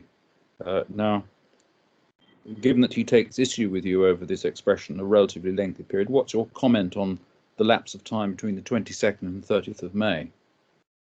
Okay. So basically, if you see, Mr. Girish Agrawal is the admin of that particular email address, right? And he didn't get, in that sort of time, or that span of time, he didn't get notification, first of all. He didn't look his mail. As if you change your password, if you add something in your mail ID, right, you'll get mail from your service provider, email service provider, basically. Okay. The third thing is, if you regularly audit your mail, right, you'll get to know which settings, because in particular incident response you can change the forwarding settings. The particular hacker changed that forwarding settings, right? So if you audit your mails, particularly a week of time or in 15 days, you'll get to know like something is going on from particular on mail. One thing that comes out of the Factor X incident reports is that the email forwarding controls under Office 365 had been manipulated by the hacker, so that all email was forwarded to the hacker in England, and if an administrator audits his email, can he find that out? Can he see that? Yes, sir. So it's possible by going into the system to see whether your email is being forwarded. Right, sir. Thank you. You can change or you can check all the configurations and settings which you apply. And what is a secure business practice in this context then? You should check the activities of your mail regularly. Okay. And the third thing, for your security purpose, the one and only solution is to go for two-factor authentication and limited access, like region-wise access. You can access by particular country. If you're working from Dubai, you should only give access if someone is from Dubai accessing your mail. So that sort of thing you should suggest. All right, thank you, Mr. Amin. You will be asked some more questions by Mr. Doherty. Thank you, sir. Thank you, Mr. Doherty. Thank you, Your Honour. Afternoon, Mr. Amin. I've got some questions for you, hopefully nothing particularly controversial. According to your report, your specialised field is in forensic and malware, and your firm is specialised in cybercrime and its detection, yes? Yes, yes, sir. So, as an individual and as a professional, you presumably are acutely aware of the types of hazard a business can face, yes? Yes, sir. And as perhaps a general proposition, but would you accept that cybercrimes are, however unfortunately, now part of the normal fabric of commercial life? Yes, sir. Would you agree with me that even when a business, and often very large businesses, invest heavily in their IT security and systems, unfortunately they can and still do fall victim to sophisticated attacks like spear phishing? If you apply a proper security, so it will reduce by 90%. But yeah, 10% chances is still there for new sort of crimes and new sort of vulnerabilities. Definitely. Yeah, certainly. And no doubt in your line of work, which is, I think, quite complex for, well, certainly for me as a lawyer, I don't speak for all lawyers, but you would know the ins and outs of what the most sophisticated types of attacks will look like and what precautions you can take against those, yes? Yes.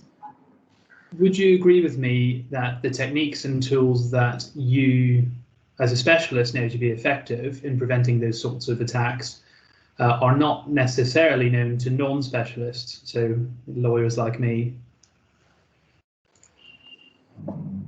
It depends on the situation. Well, this is your profession. No doubt people pay you and your firm well for the advice and services you provide. So what I'd suggest is what you as a skilled user might be able to see, using Mr. Duckworth's terminology, is not the same as what lay people like me would see. Yes, sir. And often, I would imagine from your experience, would you agree that for small businesses, they are reliant on the advice of experts like you in deciding what to implement in their security systems? Yeah. Yeah. So it would be common that a small firm or a small business would engage an IT specialist to give them advice on their business needs. Yes, sir. And those sorts of IT firms will also give them advice, guidance, and sometimes play an active role in the technical aspects of implementing those packages, correct? Right. So, for example, they will be involved in adjusting different settings and ensuring that once you put those settings into place, your systems still work coherently together. Right. Yeah. Would you agree that there's also a distinction between what might be best practice and by best I mean maximum possible security from the perspective of an IT specialist, to what is otherwise commonly put into practice by lay people and businesses operating in all sorts of jurisdictions over the world. Yeah. So there's what you might advise is cutting edge best practice, and then there's the reality, which is what most businesses use. Yes, sir. Sorry to intervene. What is the problem currently? If you see the business talent model, if I'm hiring someone, like I have one business and I'm hiring someone as an IT expert, because of my type of business or for my working, I'm not telling my IT person or the third person who are hired a proper scenario or a proper chain of my business. In this case, like Mr. Girish Agarwal secure his system, secure his laptop from antivirus, but he didn't secure his mail. Okay. So he didn't tell that my mail ID is also important, and I want to secure my mail ID that without my permission or without my knowledge, no one can open my email ID. Yeah. So that solution is available, but you need to ask for that sort of service. Yeah, I'll come on to the service that Mr. Agarwal asked for, but just to finish off my general questions, would you agree that the length that a business might be expected to go in order to protect itself would be dependent, amongst other things, on the size of that business? So, for example, if I'm operating a small company of 3 or 4 people, my IT security isn't necessarily going to be the same as a national or a multinational business. Yes, sir. Yeah. I think so. So, I mean, put it in really blunt terms, if I'm selling clothes that I make online to someone, I'm not going to have the same IT security as Amazon. Depends on your resources. Yeah, but yeah. So it depends on your size, depends on your resources. Right. Would you also agree with me that it depends, certainly in practice, on what your business sector is? So let me give you an example of that. I bet you all the money that I've got in my pockets versus yours, that the IT systems that your company use are more sophisticated than those that my chambers use. Yes, sir. Yeah, so variance from sector to sector. Yes, sir. And it's presumably also fair to say that IT security is quite a fast-moving landscape. So the rate of technological advance is fast, and vulnerabilities and in IT security will change over time. Yes? Yes, sir. And the measures that you will need to implement to protect against those risks will also change over time. Yes, sir. So what is best practice in 2021 is not necessarily what best practice is in 2019. Yeah. You were asked a question by Mr. Duckworth, which is was in relation to paragraph 10 of Mr. Agarwal's statement that he said Aegis resources were not IT experts. And you were asked, what should a company who are not experts in IT do to protect themselves? And I think your answer was they should hire someone to look at their systems and put something in place that's appropriate. Yes? Right. Yes. Could I ask you to look at bundle E, it's tab 2 of bundle E, and I'm looking for page E491.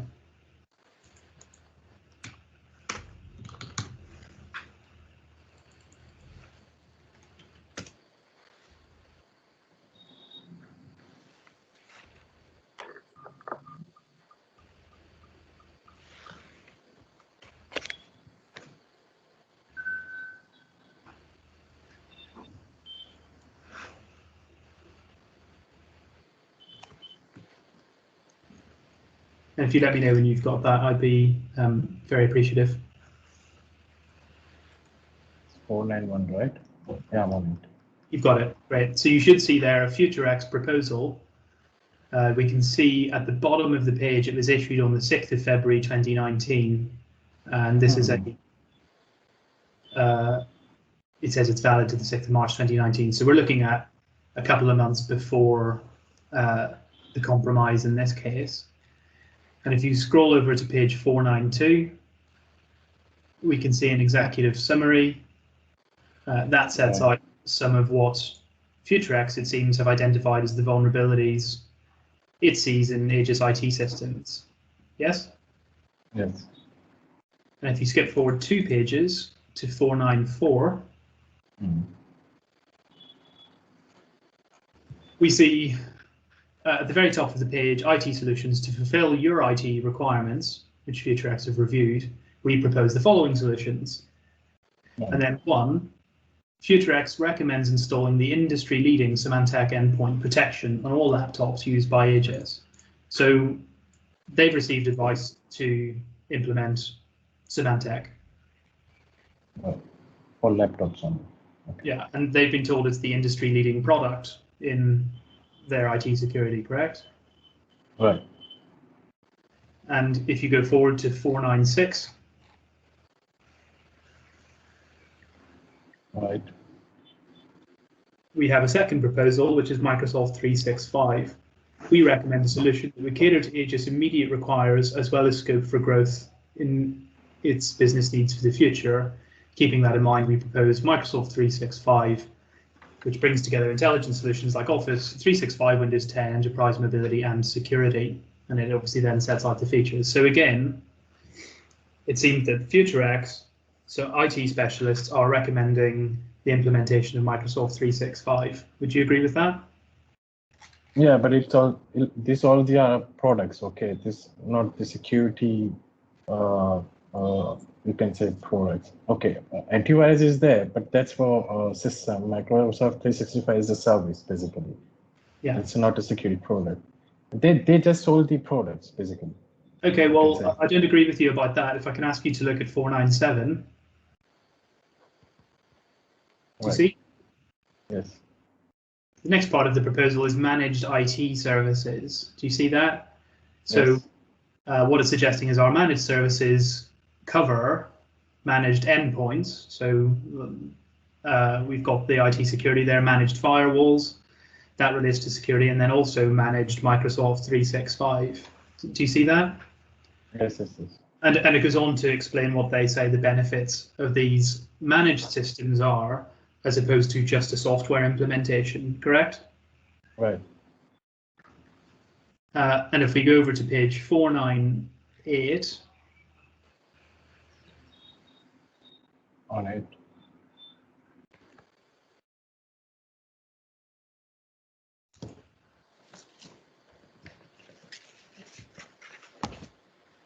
We have some further detail about what that service provision can provide you for your size of organization. And effectively what it's telling you is that your systems will be better, more secure if they are managed by IT specialists, in this case FutureX. Yes? Yes. And if we go forward to page 501,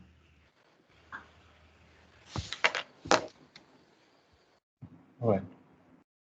we've got the local purchase order for these services, and what we can see is the payment for the implementation charge as well as the managed services. So the proposal is not just the systems, it's going to be managed by FutureX, yes? It's services related to that products. Right. So I'd suggest to you that what's happened here, it appears, is that Aegis have recognized, and we can actually see from this invoice what the scope of the business is. So it's 8 users. They've sought advice from specialists on what is appropriate for a business of their size. They've got a report on that, and they've implemented that in February, March 2019, yes? Yes.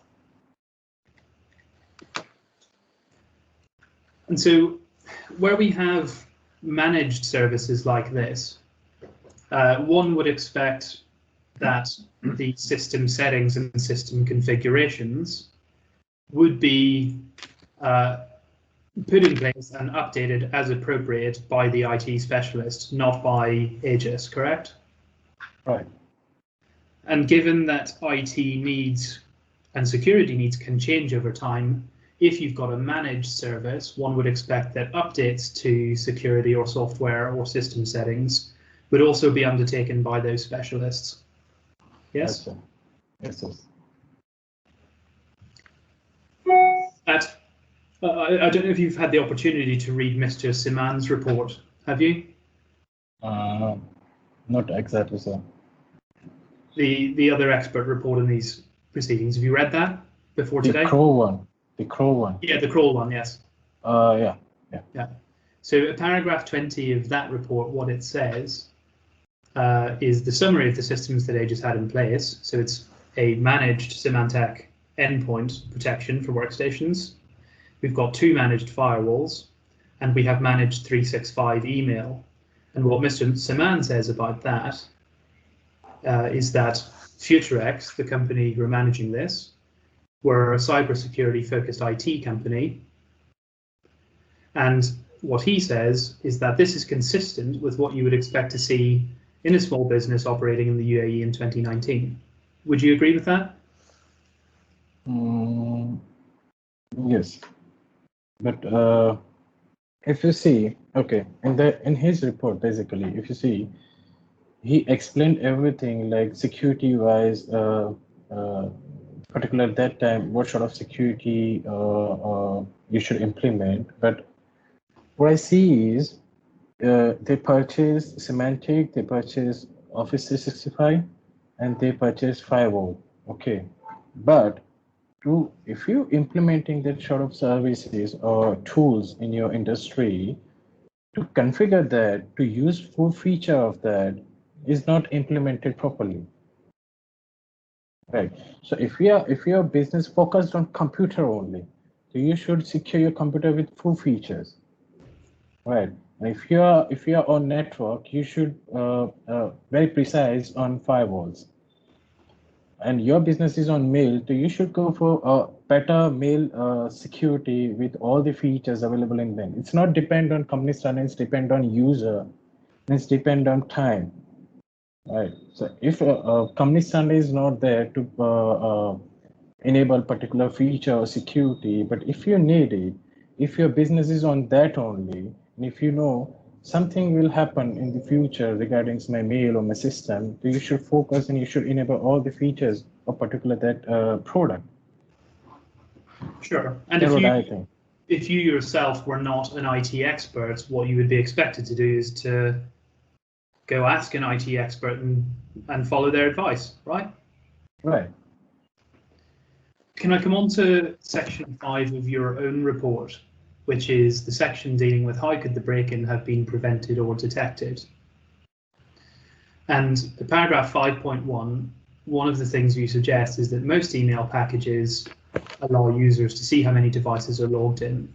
I have to say, it came as a surprise to me, but what I would suggest to you is in this way, whilst that might be clear to you as a non-specialist, or as a specialist, sorry, to a non-specialist, that is something that they would rely on their IT consultants to tell them about or to keep an eye out for, right? All right. Do you agree? Yes. And in paragraph 5.2, you refer to email packages which can be designed in such a way to alert a user to an unusual sign-in. Again, presumably whether or not you actually receive a message like that comes down to how your systems are set up and configured. No, I don't think so, actually. So let me put it this way: if the program as default is not set up to send you that type of notification, you just won't get it. Still didn't get it. And so as a user, so say it was me as a user, I would actually have no control whether or not I am alerted to an unusual sign-in. Either the system will do it or it won't. Is that right? Yeah. And unless I actually got that message, I would otherwise not know whether or not someone had been logging in from the USA or somewhere else. Yeah, you get definitely a mail or notification. At paragraph And if you are logging from particular VPN or proxy, they'll definitely mail you. Like Google or Microsoft, they'll definitely mail you because they already identified the proxies and VPNs IPs. So unusual activities happening in your mail, basically, they'll prompt you like that. well, presumably, given that phishing attacks are common, it must be the case that the people who perpetrate these attacks can find a way to get into the system without the person being alerted. No. You need to respond on particular mail or particular file for getting code or really your credentials. No, so I think what I'm suggesting is that there will be occasions where someone has been able to infiltrate someone's email that a notification won't be sent to suggest that there's an unusual login. That won't happen, I think. Well, I would suggest to you that if it was always the case that you were alerted to suspicious logins, then these sorts of phishing attacks would never really be successful, would they? Yeah. Do you see what I mean? Basically, if you get any phishing mail, first of all, right, that's a normal mail. It looks like normal mail, but to get access from particular user, that user need to click particular file or particular link.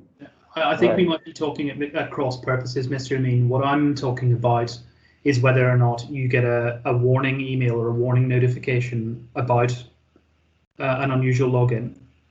And what I'm suggesting to you is that won't necessarily always happen. Yes, we'll get notification. Yeah, sorry, I think we might have just been getting across each other.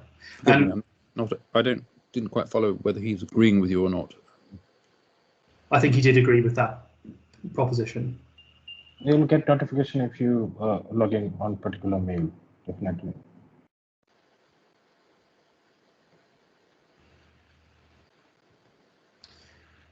And then at paragraph 5.3 is where you deal with this question of two-factor authentication, reducing the risks of a break-in. And I'm not sure that there's really any disagreement about that. But in the Kroll report at paragraph 48, which you'll have seen, Mr. Siman refers to Microsoft's own literature and data on two-factor authentication, which suggests that prior to September 2020, and this was on an optimistic view, Microsoft say, only 9% of its organizational users opted into multi-factor authentication. Yeah. You recall seeing that? Yeah, because it's like I said, it's depend on user and organization. If your whole business is on mail, so you should secure your mail like that. You should not wait for this sort of guidance or this sort of standards. So what Microsoft are suggesting is that as you are, sorry to interrupt. As you are a non-technical person, you don't have any security expert in your company, you should adopt such security features on your mail. Yeah, so if you're not an IT expert, you will rely on advice you're given about this. But what we have here is Microsoft saying that this is over a year after the incidents in this case, that multi-factor authentication was only used by a tiny minority of its users, correct? Yeah. And what's also set out in Mr. Siman's report is that prior to the end of October 2019, multi-factor authentication was not actually enabled as a default setting in Microsoft 365's products. That's correct, isn't it? Right. So at the time of the incidents in this case, even Microsoft were not using MFA as part of their default system for 365. Security features, if you see security features, it was there. It's depend on user if you want to turn on or not. Yeah, but if it's not applied by default, to put it into operation, you would need to go into the settings and make a change. Right. And given that we've got managed 365 services for Aegis, they would be reliant on FutureX updating that setting. Definitely. As the web service from FutureX should tell them which sort of security features are available in Office 365. If they want to enable, they can do it. Sure. At paragraph 6.2 of your report, you refer to Aegis as a global company. We've just looked at the IT proposal, which showed that they had 8 users, and I think there were no more than 15 users by the time we get to these transactions. I appreciate it may well be that they were operating globally, or transacting internationally, but we're not sort of talking about a global business in that sense, are we? This is a small business.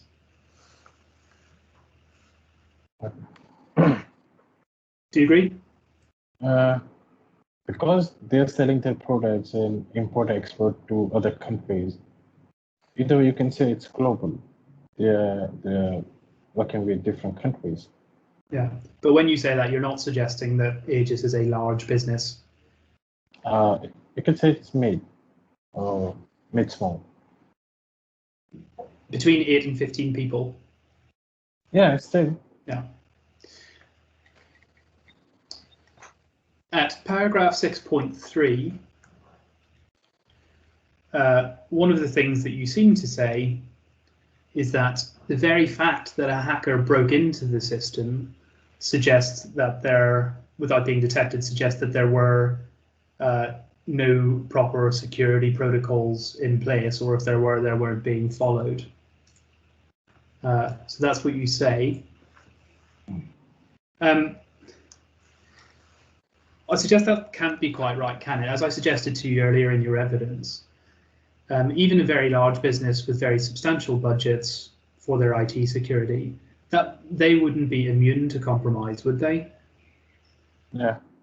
So just because there is a break-in doesn't mean necessarily that there's anything wrong with that party's IT systems. Depend on security and approaches. Yeah. Yeah. And in fact, we can see that some very large businesses can be subject to these compromises, including UPI itself. And is this something you have an awareness of? I know that Mr. Saman did, and perhaps he'll speak to that, but were you aware of a large $171 million email compromise that UBI suffered in 2016? Right.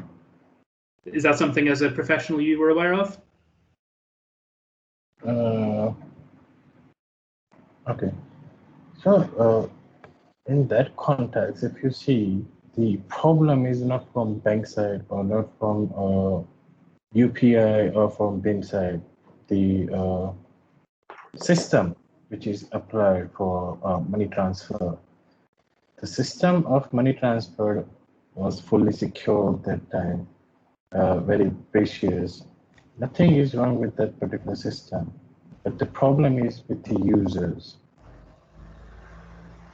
Yeah, User give their credit card details, their debit card details, their PIN, everything is done from the user side, not from bank side. Particularly bank system, if you see everywhere, is kind of same. If you see in India, in every bank has proper securities in their infrastructures.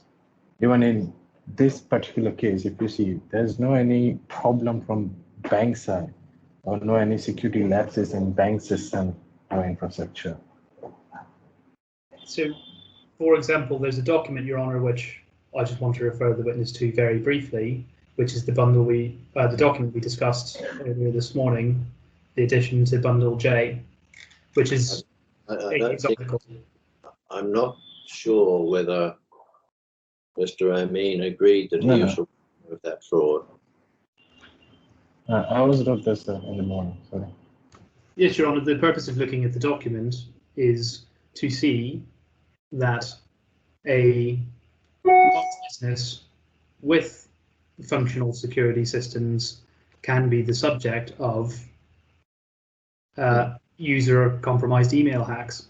Well, if Mr. Amin is aware of that occasion, if in his professional studies, he can tell you about it or agree with what you put to him or disagree without reference to the document.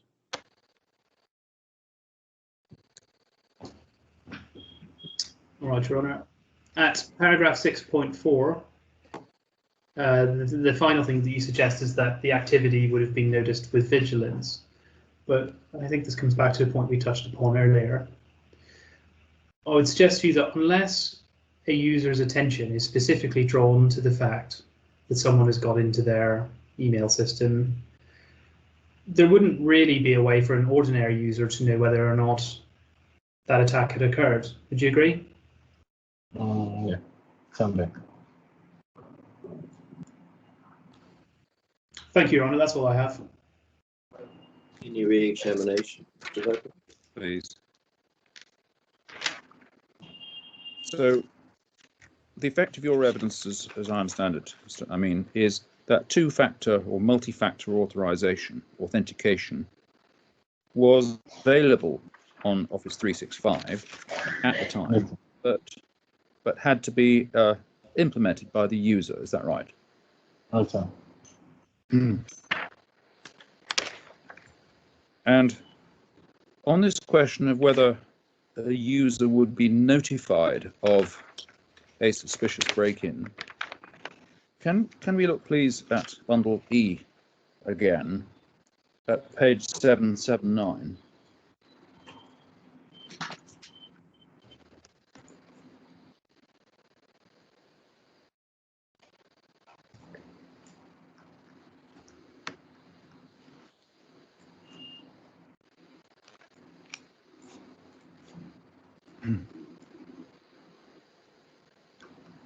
Do you have that page? It's 779, right? Yes.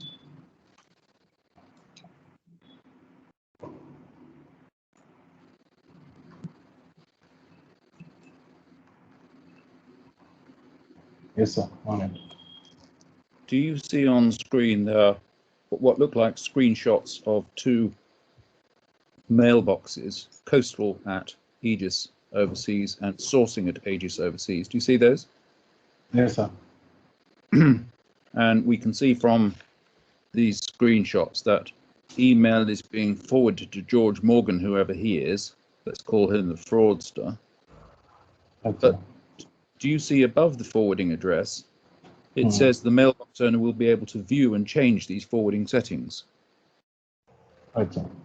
So even after the email has been reconfigured, can the mailbox still see these settings? Yes, sir. If you're using admin account, you can see all the settings. And just for completion, can we look at the previous page, 778? Okay. Is that the same message in relation to accounts at Aegis Overseas? That's it. And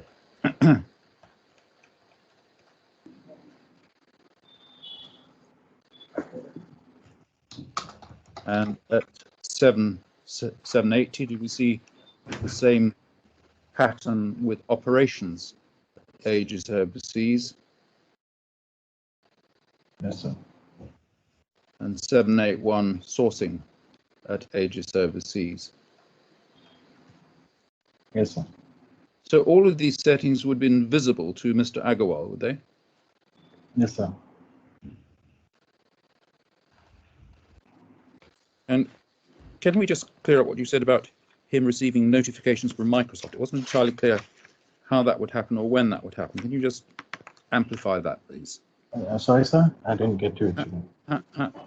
How would you said that the user would receive notifications from the email provider, in this case Microsoft, of suspicious activity, how would that notification come? Okay, so it might come first of all for unusual logins. If you're logging from somewhere else, you'll get notification for that. If someone is changing settings in your account, you'll get the activity logs, like you changed your password, you changed particular settings, you'll get activity, and it's just give you mail, okay, this particular settings has been changed.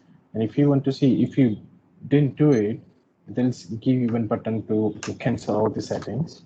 Okay, so basically you'll get a settings mail and the logins mail, the notifications from a service provider. In this case, it looks as though the login was in London, according to Kroll.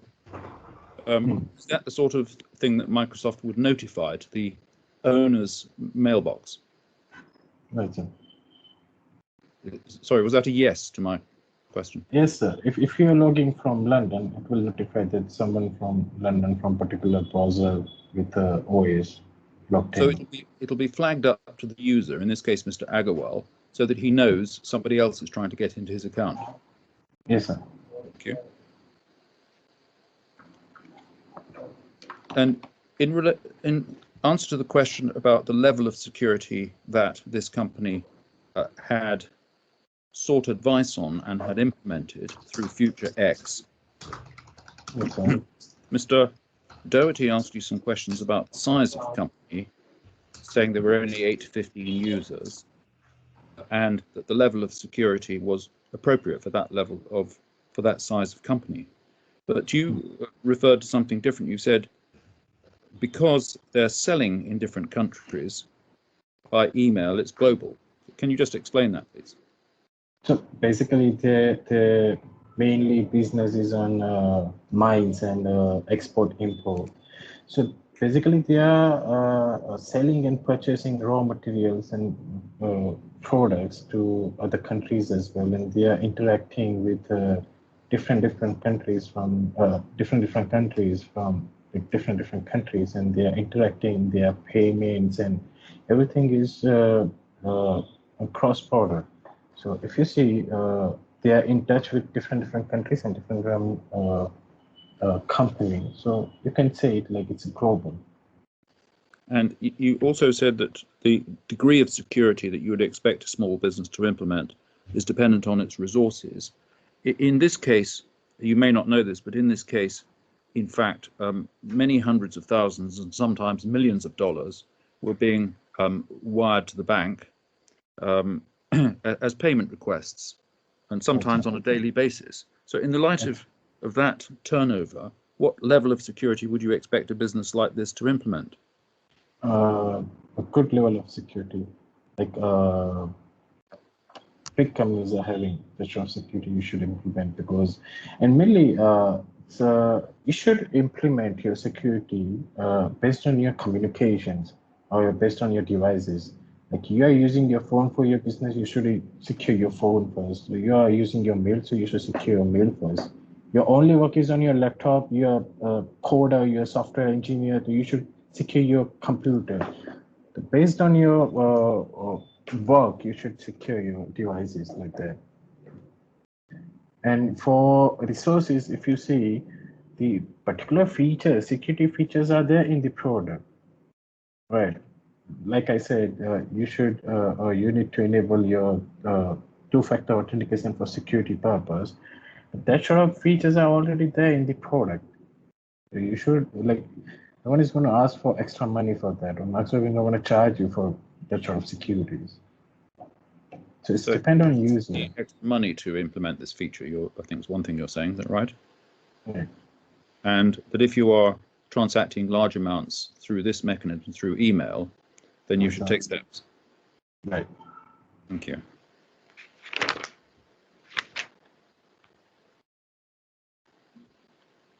Yes, those are my only questions. Thank you. Yes, Mr. Amin, thank you for your assistance. You're free to leave as a witness if you wish. Thank you. Thank you, sir. Thank you, sir.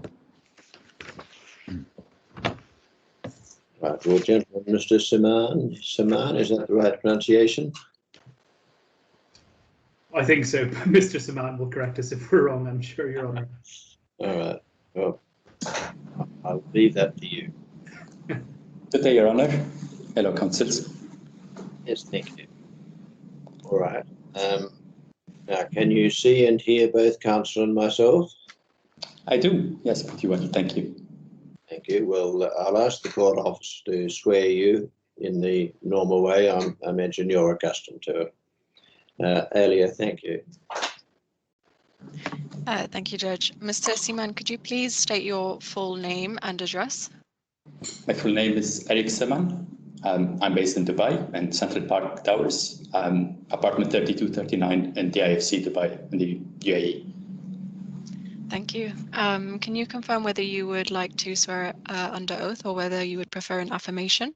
I would like to swear under oath, please, if that's possible. Okay. Please to repeat after me. I swear by Almighty God. I swear by Almighty God. That the evidence I shall give. That the evidence I shall give. Shall be the truth. Shall be the truth. The whole truth. The whole truth. And nothing but the truth. And nothing but the truth. Thank you. Thank you. Yes, thank you, Your Honour. Good afternoon, were you all, Mr. Saman. Could I ask you to look at page, bundle D, page 50, please, where you should hopefully find the first page of your expert report. Page 50, bundle D. Yeah, bundle D. Yeah, very good. And if you can go, please, to page, I think there are a few of these. Page D61. Yes. We've got a statement of truth. Could you confirm, is that your signature? I confirm that's my signature. And to D63. Yes. Declaration. Yes. Could you confirm that that's your signature? This is my signature, yes. And could you confirm that your report is true to the best of your knowledge and belief? I do confirm. Thank you. Your Honour, I had hoped to have leave to ask one question arising from the evidence given in chief by Mr. Amin. Yes, in principle it seems right, but it does arise from that evidence. Yes, it was what Mr. Amin had said in chief regarding notifications. Yes, certainly. Go ahead. Thank you. Mr. Saman, we heard some evidence, you may in fact have been listening in, from Mr. Amin regarding the receipt of notifications if somebody were to log into your account from, say, a foreign country or to change settings. Can I just ask, for a Microsoft 365 business account, would a user get those sorts of notifications? To the best of my knowledge, the user wouldn't receive the security notification. That will be dedicated in a dashboard, depending on the version of the business license that you have. But usually these will be in a dashboard where you have to either proactively or reactively, security expert or an expert will have to check them. But I am not aware that these will be for the user to receive the notification. Sure. This may be my own lack of understanding, but could you perhaps help us and explain what you mean by a dashboard? Of course. The way the product is really created by Microsoft is there's two areas, one dedicated for the user, where they can go access their email, they can access their files, as you might have used, for example, SharePoint. You would go to Microsoft Teams, etc. So that is a user-dedicated oriented pages where users would go there and go about their work normally. Now, when you're an IT expert, you would have more rights, where you can have more functions part of this portal that allows you to do administrative tasks, for example, or assign a security expert to review security events, so that you can, of course, apply your protocols, etc. It's in that part where it's the more administrative tasks. They have dedicated dashboard that the user normally would not go to and would not have access to. And it's in these dedicated dashboards where you have to navigate there, where you can review if there has been any incident or suspicion that has been raised by Microsoft, essentially, or if there has been some suspicious authentication or coming from a specific region that you are not usually accessing from. These will be in a dedicated page, part of this toolkit for administrators and IT experts for them to review. But the user and a business tenant would not receive these notifications for different reasons, and that's usually for cultural reasons, as the user will not understand them. Okay, thank you. If you'll remain there, there'll be some other questions for you from Mr. Duckworth. Thank you. Thank you, Mr. Duckworth. Can I just check that last point with you, Mr. Suman? If somebody breaks into a user's email account on Office 365 and reconfigures it to send emails to a different address, forwarding address, it is the case, isn't it, that the mailbox owner would still receive notification of that? Not the user, no, they wouldn't. I'm surprised you say that, because it's the easiest thing for Microsoft to do, isn't it? Simply to tell the user that his email has been sourced from a different location. It's different in business licenses because the user is not aware and should not be usually aware of what administrative changes are being made on specific mailboxes, etc. There's a way for them to request to get this list of information, but by default, based on my opinion and my experience in the field, usually these are provided transparently for the end user, so that they wouldn't understand them technically, or at least that's my experience, and that's my opinion, really. Did I hear you say that it's for an administrator to know this sort of thing? The IT expert. The mailbox administrator? The tenant IT expert, or tenant administrator, as you would call it. They would have a dedicated dashboard. Well, in this case, Mr. Agarwal was the administrator, wasn't he? I suppose his email was one of the administrator, yes. And would he not therefore receive on his email notification from Microsoft of a suspicious break-in? Not on his email, no. He would have to go navigate into a page which is dedicated for security events on the tenant itself, but he wouldn't receive the notification on his email or in his email box, which is essentially an Outlook or the normal mailbox. Well, I don't recall Mr. Amin being challenged on the evidence he gave on that, but I'll leave that point. Can I look, please, at the Future X report? Have you seen the Future X reports? I have, yes. E776. Is that E776? Yes.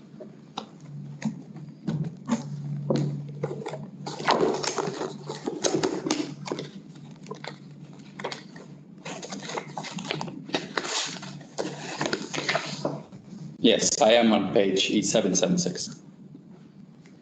You see the heading 1, email forward configured from admin at aegisoverseas.com. Correct. And we can see the forwarding address is somebody called George Morgan, or who calls himself George Morgan. Correct. But do you read above that, the mailbox owner will be able to view and change these forwarding settings? They would, yes. If they go to the settings of their mailbox, yes. So do you agree with Mr. Amin when he says that an experienced administrator would regularly check his settings to see if they'd changed? I would say yes. An experienced administrator, yes. But again, it depends on the frequency. In my opinion, I've seen different way of auditing the details. Sometimes it's every week, sometimes every 3 months. Yes. Because Mr. Agarwal was himself, as he declares, not an expert, and yet was the effective administrator of his email account, a heavy responsibility lay on him, didn't it, as the CEO of this business, to get it right? Correct. With the role he was assigned, which is an administrator, that is correct. Yes. And in terms of the business of Aegis Resources, and for that matter, Aegis Carriers, we know, because we've looked at records of this, that the company was transacting very large transactions on pretty well a global basis, involving hundreds of thousands of dollars and sometimes millions of dollars per payment to a request to the bank. You would expect a business of that stature, wouldn't you, to have very secure email features? It's difficult to answer the question, but I'll try as best as I can, because it's usually a complicated risk management area where we have to define what is the budget allocated for technology for a company. It's important that the security matches the technology as well that's there. It's often the case that whatever the budget is for IT or for technology is, we have a formula, and based on the risk also that the company is willing to take, that will be a formula, and the range of price or range of payment or the range of fees you should, or not really should, but you're advised to pay will depend on that risk. Now, it's not always about how much money you transfer, but it's more about how much revenue and how much revenue allocation you're putting to technology. If you're a company that's not really technology hungry, usually you would avoid as much as you can complicating your systems, and you would avoid technology, and you would go through a normal standard business. Some other companies are more technology focused, and they would take more technology in, and that means that they would have to pay more for their securities. Does that answer your question? I know it's a vague question, so I'm trying as much as I can. Thank you for trying. I'm not sure that it does, though. Let me just approach it from a different way. There's two kinds of security that we're talking about here, aren't there? There's internal security of the organization, the number of users, the laptops, the network between them, that kind of thing. And there's the external security, which is the emails, the way this company normally does business by emailing foreign entities.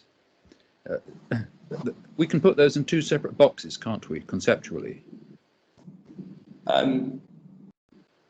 I would say yes for now. It's external. There's external. We define them differently, but I understand your point. Yeah. The point is that the security systems you need internally are quite different from those you need externally, aren't they? Correct. Yes. And your report focuses mainly on the internal system security that was present in Aegis Resources at the time, doesn't it?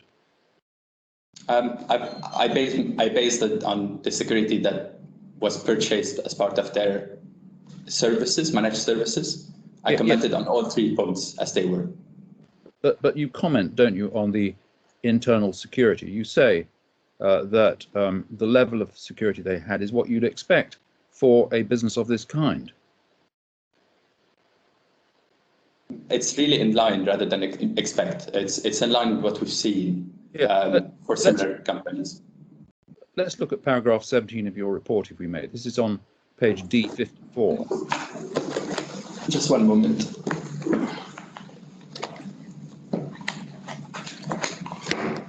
Can you say the page again, please? D54. Yes. Where you say in paragraph 17, based on the information made available to me at the time of writing this report, it is my opinion that the claimant's information technology systems and their security products they had purchased as managed services in Future X around the time of the incident were consistent with the state of maturity I would expect to find in a small business, not specialized in digital technology, financial transactions, or critical infrastructure. You then go on to deal with the purchase system from Future X being the Symantec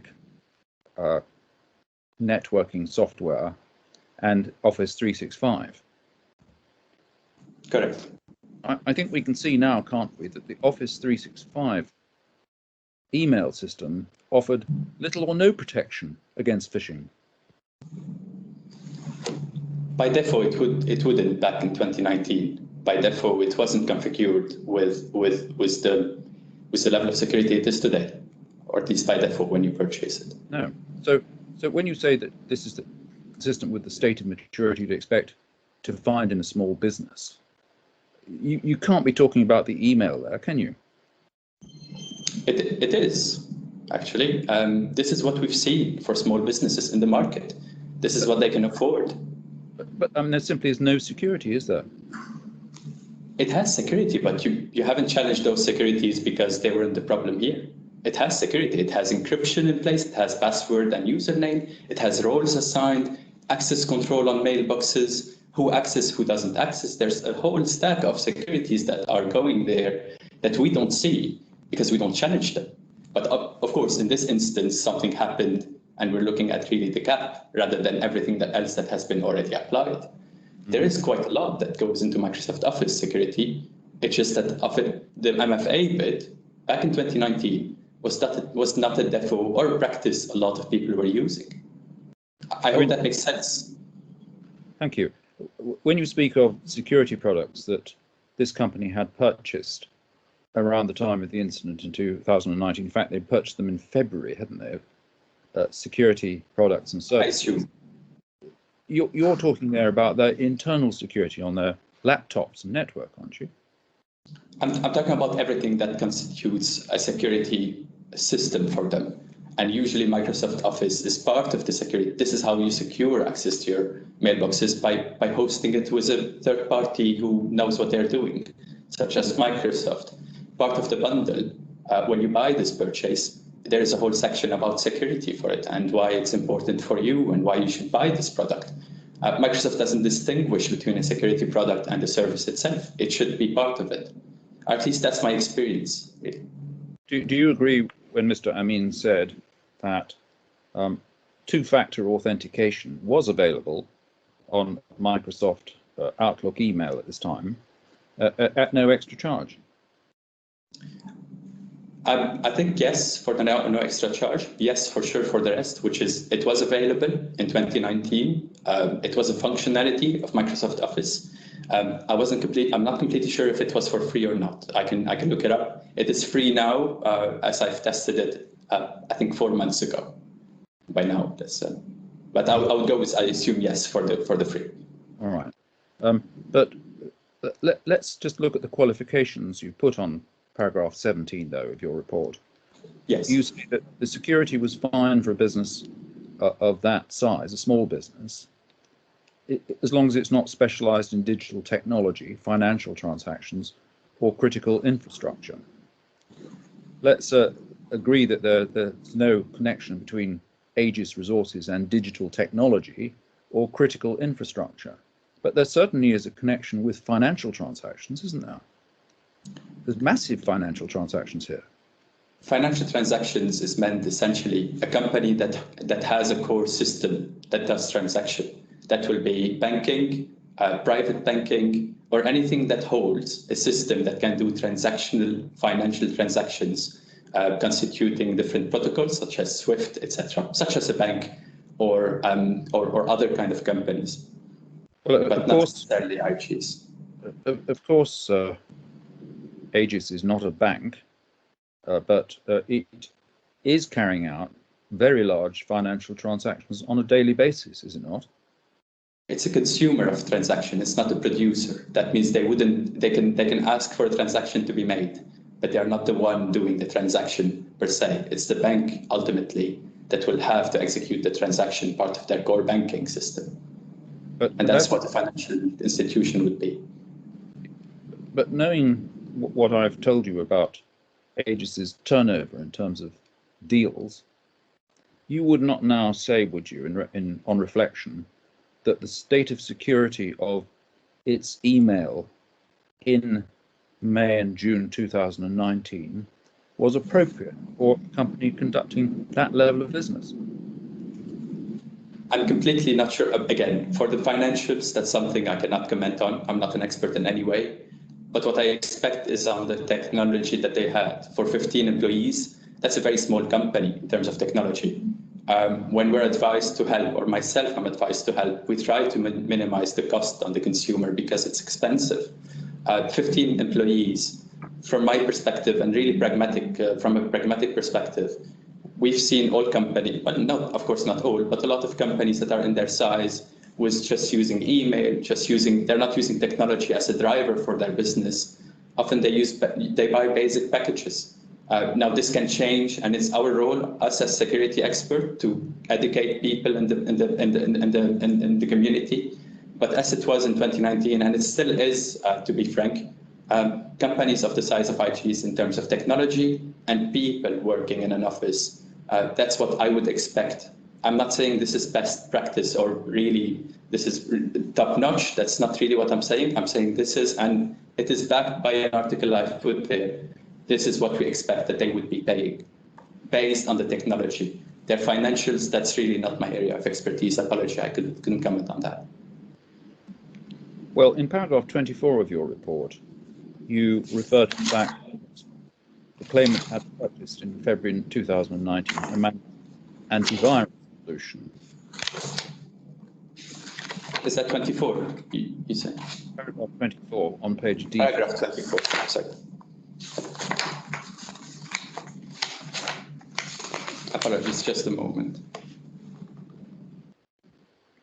That's correct. The managed solution provided to them by FutureX, the antivirus or endpoint protection solution deployed was Symantec endpoint protection.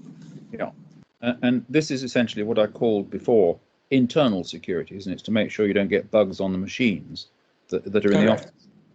Yes. So that is nothing to do with what I'm talking about, which is email security when you're transacting hundreds of thousands of dollars at a time. Is it? I wouldn't distinguish between them. I'm really sorry. I do understand where you're coming from, but this is not how we distinguish it in my area. We talk about perimeter security, and I understand that, yes. Perimeter security will be everything accessible. Apologies. Antivirus solution is not what this case is about, is it? No, no. This is about email phishing, against which this company was completely vulnerable, wasn't it? I suppose they were hacked or they were accessed by a hacker. Yeah. Well, no. I suggest. Let me put it again. They were completely vulnerable, weren't they, to the attack? I'm sorry. I didn't review in depth the controls, and I did state it because they were not available when I did my review. Based on my review, really, what I've seen, the information that was provided to me, that MFA was not enabled. Now, completely vulnerable, that's really something else. I do understand that IGs might not have put MFA awareness as well. Probably there must be, somewhat the user awareness, etc. But in terms of what existed or what I know existed, I know that they invested a bit of an antivirus, a bit of firewall, and they bought the package. Without MFA, chances of being hacked are way higher. That's completely true, and that's correct. Especially in this type of attacks. But let's assume that Aegis Resources had the fullest antivirus protection that could be had for a decent sum of money at the time of these incidents. Let's assume the Symantec endpoint security was robust and didn't allow hacking. But nonetheless, it was still completely possible, wasn't it, as in fact happened, for a hacker to break into the system on the 22nd of May and to extract large sums of money in excess of $1 million on the 30th of May and the 10th of June. Yes, it did happen. In fact, yeah. And I think, as you said a little earlier, I think it's quite interesting, when we were discussing the question of resources, you said, I think if I understood you correctly, that it depends on the level of risk that the owner of the business is prepared to accept. That's correct. It's entirely their decision. It's a risk decision at the end. Cybersecurity is a risk decision for the company to decide on how much they must and should invest. Now, would you kindly look at the actual phishing email, please, at bundle E, page 782. Just one moment.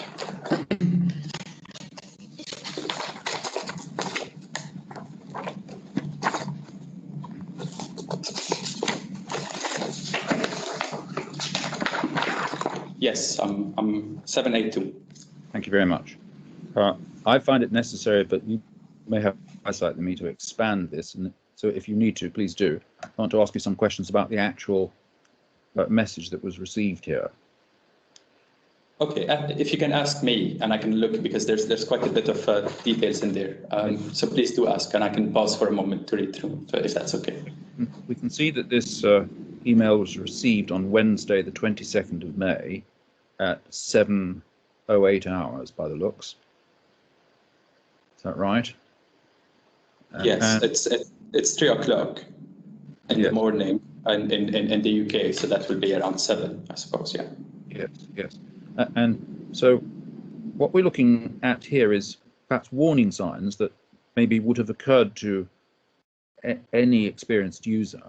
Let me just run through them with you. First of all, it appears to be an email from 2 senders, which is immediately raises an alarm, doesn't it? It's not 2 senders. I don't believe it's 2 senders. It's always 1 sender. It can't be 2 senders. So yes, it's raised an alarm when you see as if it's coming from 2 senders. But factually, this came from 1 sender. But no other email comes from 2 senders like that, does it? No, it wouldn't. That's correct. And then you have a new voicemail, an attachment, and then the attachment is shown. It's common knowledge, isn't it, that anybody who wishes to protect themselves from phishing should never open an attachment from an unknown recipient. It's becoming now, to be honest, in 2019, and I can freely speak about really the realm where I do work, because that's exactly the type of work I do usually. Would that be okay if I take just a minute to explain? So a part of my work, I simulate these activities as well. What they call us is ethical hackers. That means that we simulate these activities. We've developed, for example, myself, I've developed a platform where we can send these type of phishing to fool people and to create awareness in companies. Usually companies will engage us to send these type of emails to test the awareness of users. Up to this year, and usually our clients are large businesses, small businesses, medium businesses in all sectors. And as I stated in my report, around 30% or a bit less from what I quoted of people open the email and click the attachment. When it's common sense for us, experts, obviously we know about those, we still see commonly, not really, because if it is, as you said, common, then why are we still seeing 30% of people opening these links and then providing their password? And that's in 2021. That's the last data we have. And I can lean on these data and indicators because we ran the phishing exercises and I'm comfortable about them. And one of them is actually voice note. So we have this kind of template that we tried before. So yes. And we know that in this instance, by clicking on the voice note, Mr. Agarwal was taken to a screen that asked him for his credentials for the Office 365 system. And that's when the leak occurred, isn't it? That's when the hacker could get into the system. So it follows, doesn't it, that even when asked to give away his credentials, still it didn't occur to Mr. Agarwal to question it. I understand, and it's something that people should do. They should at least they should question these websites. At the same time, and knowing from my capacity as we ran these exercises, when we craft these pages, we craft them identical to what you would expect as a normal user to see from the authentic page itself. We play on those, expert us and the attackers. We exactly know what the people are expecting to go to, and that's how we craft those usually. And another opportunity to check the validity of the call is to look at the number at the bottom of the page, isn't it? And see whether it's been received on your phone, your mobile phone or your landline. That's correct. Sorry, can you say that again? I didn't follow the phone number bit. One way to check whether this is a genuine email is to look at the phone number at the bottom and check your mobile phone or your landline to see whether such a call has been received. That's given you have a phone system that notifies you. I would expect, depends on the system. To be honest, that's not the only way to verify. I suppose the verification here would have been different, but I mean, I know what I know what you mean, and I suppose yes. If you have a mobile phone, you have notification of a recent call, don't you?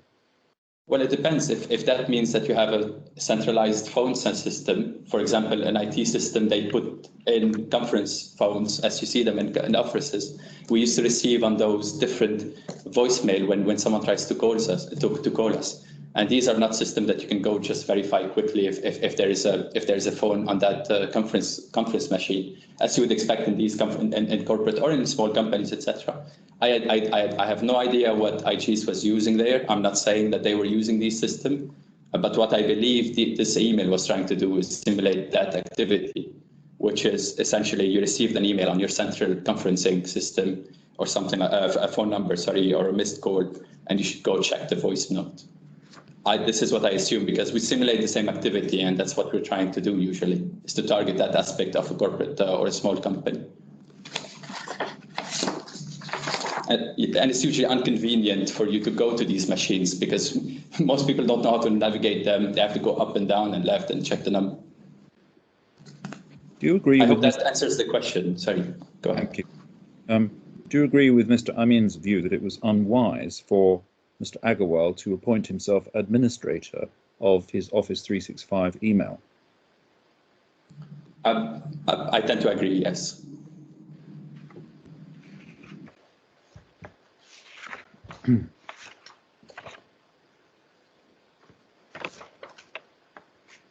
Why is that, Mr. Saman? What are the reasons why you think that is so? In his capacity as not being an administrator, it's just not, he wouldn't need these functionalities really. And usually these accounts have more rights than normal user accounts. So yes, you wouldn't want these accounts to be used very continuously and commonly. You would keep them. You would keep them for specific administrative tasks, and that's really what these accounts are made for. I mean, normally when you have an IT contract, this is outsourced to the IT security firm, isn't it? They are the administrator. Usually they create always account for them, the third party. They leave the admin account for the company, and then they create named account, which they also give themselves admin. But yes, I agree. These are left for the IT administrator, but usually they leave one account for the company owner, not really owner, but someone in the company, in case they break the contract and they need to gain access to the tenant again. Would you agree that a company of this size doing the sort of business it does would normally expect to employ an IT specialist to look after its system? For this size, my view was, as in the report, it is more convenient these days and it's more accessible to outsource it as a managed service. We can see it even in companies that have thousands of people in. Managed services becoming more convenient than paying employees and having them in-house for different reasons. Employees that you have in-house, you can train them and you can provide them proper guidance. When you buy a service, you're expected that managed service, they will train their people and they will continuously keep them up to the task. So I don't agree. I do believe that these days managed service is more common and it's going to continue being more common. The reason I asked that question was not to say that invariably a company wouldn't outsource its IT, but if it doesn't outsource it, its IT, then it needs to have an IT administrator, doesn't it? That's correct. But if it does outsource its IT, then it can allow the third-party company to be the administrator of its email. That's correct. And in those circumstances, you wouldn't expect, would you, the third-party company to leave administrative rights with the business owner? Too risky. They usually leave that specific account, they leave it and they don't use it altogether. But as you said, not to be used by the consumer or by the user themselves on a daily basis. Yes.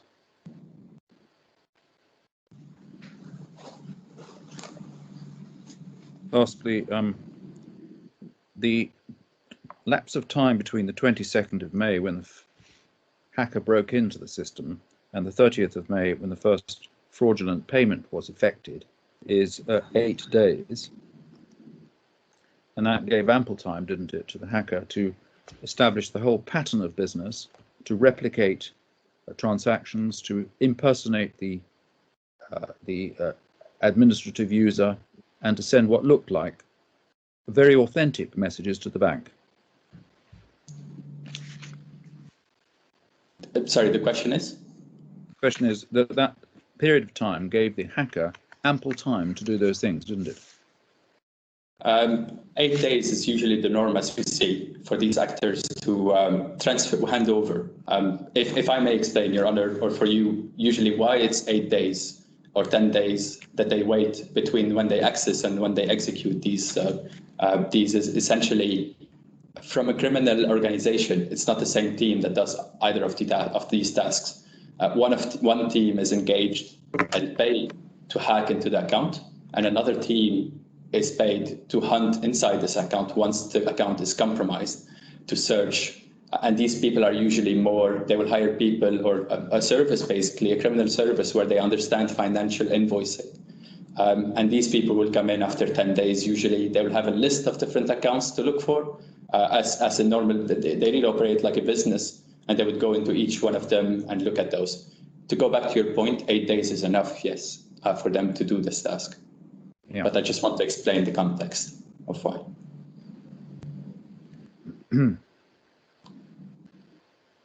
And as you say in paragraph 40 of your report, page D.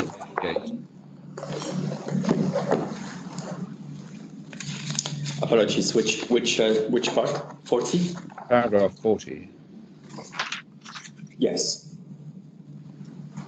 That based on your work, yes, you are of the opinion that business email compromise and email account compromise most commonly involve an actor compromising a Microsoft Office 365 account. That's correct. That's a widely known definition, yes. The actor in this case is Mr. Agarwal himself, isn't it? Apologies, can you ask the question again? Because I think we're confusing actor here. Is the actor compromising a Microsoft Office account? The actor in this instance is Mr. Agarwal, isn't it? Or is that not what you're saying? I thought that was what you were saying. No, not really. The actor means the threat actor. It's the one who's doing the action. Yes. The hacker, I see. The hacker, yes. Yeah, we refer them as the actor as they are doing the actions or the unauthorized action. And in paragraph 36, you describe BEC and EAC as a sophisticated scam targeting businesses and individuals performing a transfer of funds. As per the FBI record, yes. FBI being the Federal Bureau of Investigation, yes. And you've already described quite helpfully the business-like way in which criminal gangs arrange this to make it look completely authentic. Yes. And do you agree that that is what has happened in this case? This is a case of business email compromise and email takeover, which is a BEC and EAC. And to be frank, we myself and my team, we've responded to really a large number of these type of incident on public, etc. So yes, I'm familiar with those. Yes, and so the frauds in this case carry all of the features, don't they, of highly sophisticated operators, looking like the real person sending real documents. In essence, at least they are sophisticated and they operate in a sophisticated and business way. Yes. Yes. Thank you, Your Honor.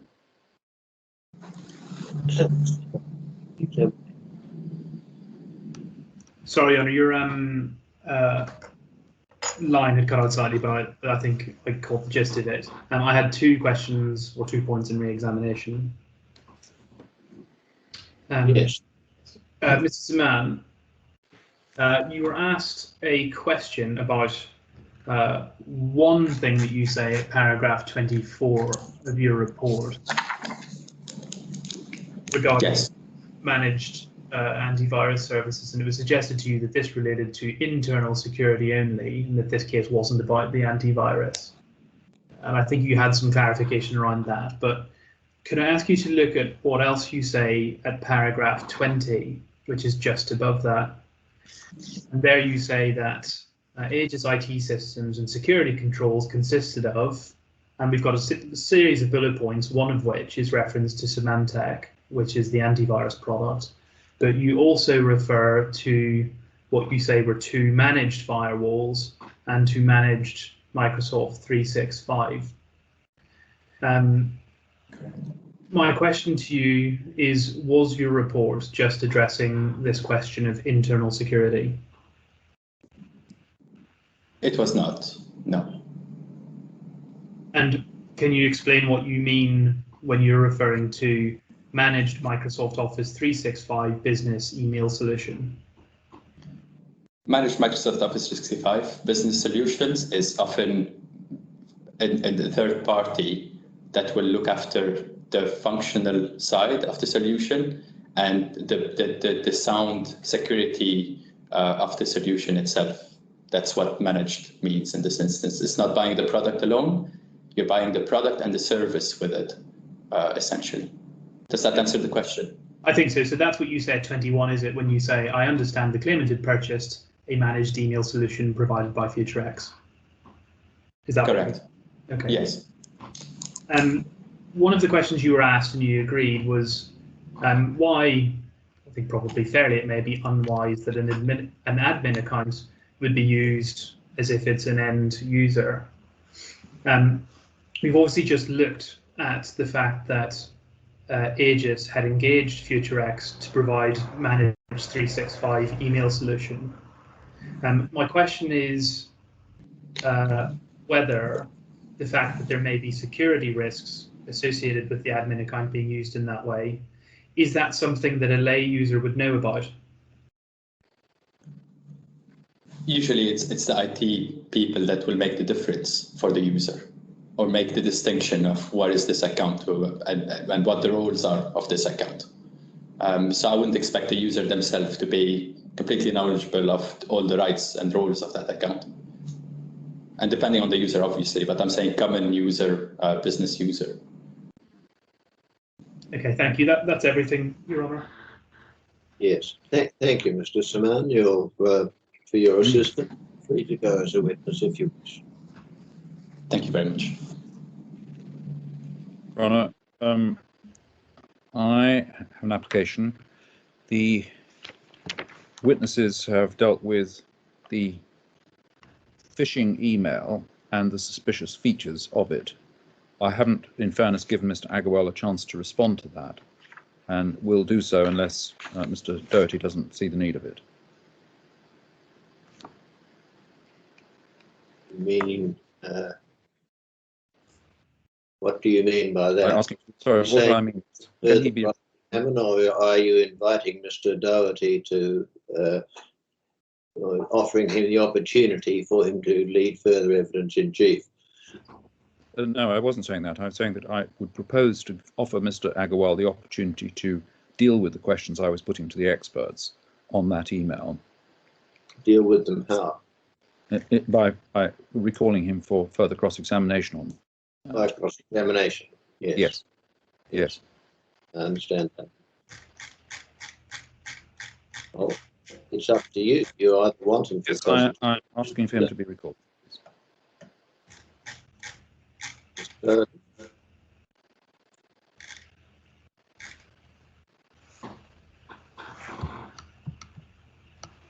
Sorry, Your Honour, I'm looking at Mr. Agarwal. I mean, Mr. Agarwal has dealt with this evidence in his witness statement. I'm not sure why it wasn't put to him initially, or what it is that's proposed that wasn't put to him that now needs to be.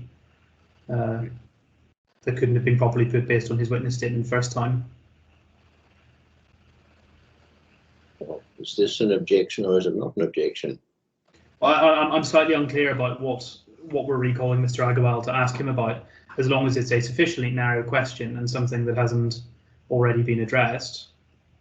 I suspect we wouldn't have an objection, but well, rather than get too technical, would you please indicate, Mr. Duckworth, the area on which you wish to ask some more questions in cross-examination? Yes, of course. I want the witness to E782, the phishing email. And you recall that my expert hadn't had a chance to comment on that because he hadn't seen it before. And it contains what we say are red flags, and it's for Mr. Agarwal to say whether he spotted any of them. That's the opportunity I'm giving him. Right. So it's those matters about the two sources of the email and a couple of other matters you wish to ask him about, Yes. whether he noticed them. And that's the limit of your further cross-examination. That's the only point, yes. Yeah. All right. Well, Mr. Doherty, I'm inclined to allow that. I appreciate that this is something which one can assume that Mr. Duckworth was instructed on at the time of the earlier cross-examination, but nonetheless did not put. However, I think it better to proper exploring of the evidence rather than cut anyone short. Wish to say anything? Yes, Your Honour, that's fine. I think as long as we keep enough of a rein on it to keep it on point, then that's fine. I'm sure that Mr. Agarwal has absolutely no issue giving that evidence. Well, it is a very narrow area, and Mr. Duckworth, I will expect to keep to it. Yes. Is Mr. Agarwal still available? I believe so, and I think that the witness room is already set up, but my instructing solicitors will no doubt confirm that to me by email, or we'll get in touch. Right. Well, now, what's the status of that document? I think it's the Section J document, the $171 million document.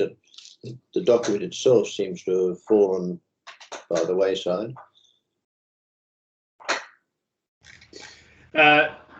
Your Honour, I think the point was put. It's an obvious one. I mean, this is a matter of the public record anyway. If I want to bring it up in submissions, I can. Well, it is objected to it being included in the evidence. Are you, in the old terms, tendering it or not? Well, yes, I'll ask for it to be added to the record. It is a newspaper article. It is not particularly controversial.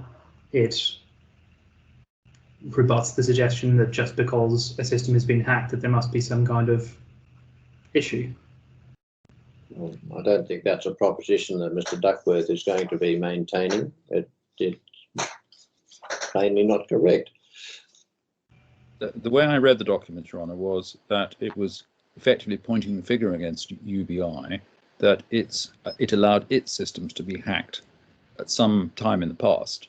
It sounds like about 5 years ago now, thus facilitating a large-scale fraud. Quite what relevance that has to the issues in this case, I can't understand. Well, from what Mr. Doherty has just said, the only relevance seems to be a matter of which is common ground, and so we don't need the document as part of the record. Anything more to say, Mr. Doherty? No, Your Honour, we have the point. The expert witness has confirmed what his evidence was on that. Okay, so that document is not part of the record. Now, about getting Mr. Agarwal back, what's the best course? To take a short adjournment, or have you got a message by now? If I can just go on mute for a second, I'll give my solicitor a call and work it out, because I would imagine we can deal with this quite quickly. Certainly. Bear with me.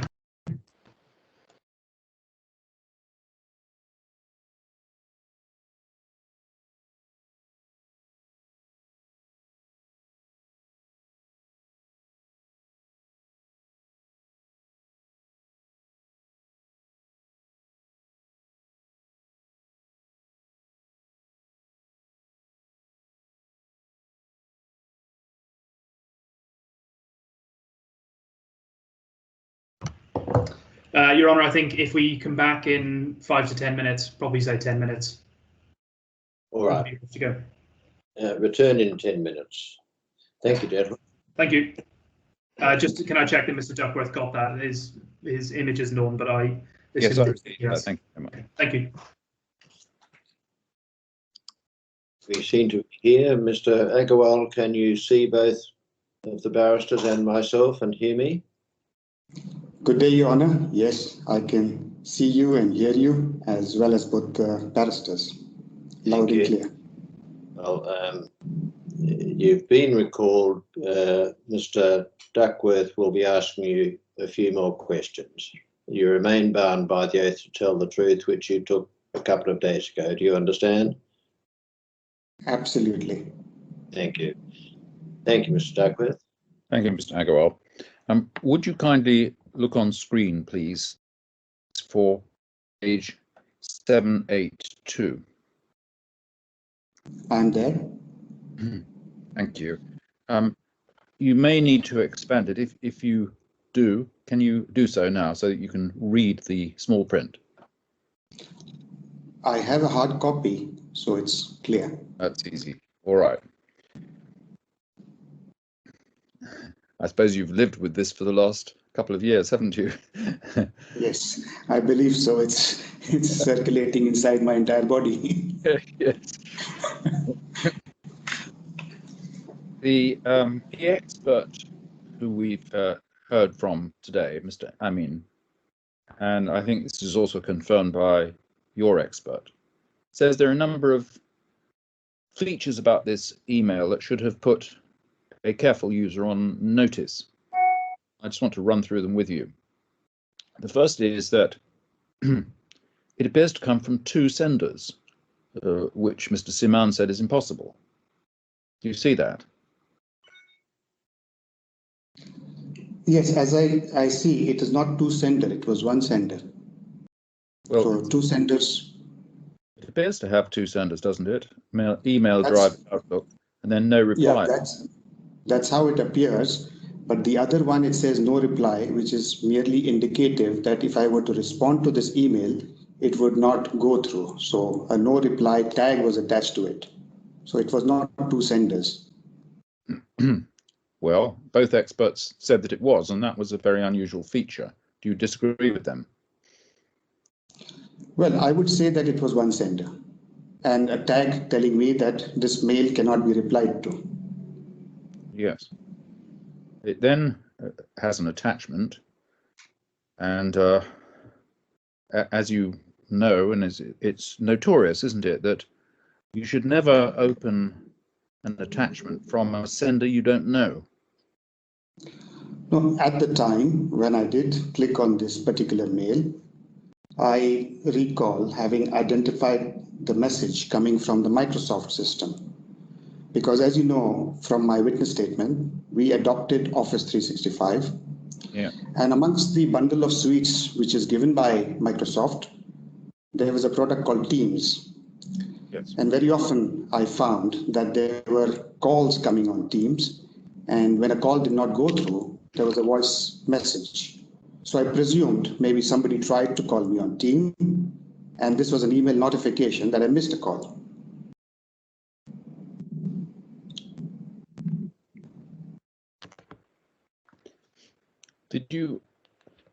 What sort of mobile phone system did you have at the time?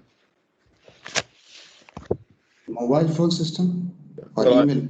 Use the word system. What kind of mobile phone did you have at the time? I used an iPhone. And was it connected to your business so that you could see calls to the business?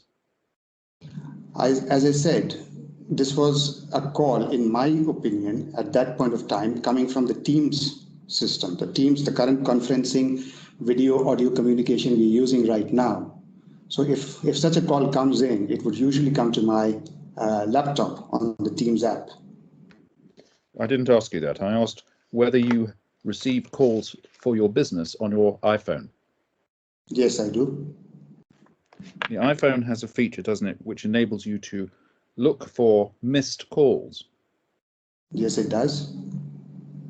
Did you check that on this occasion? No, I did not.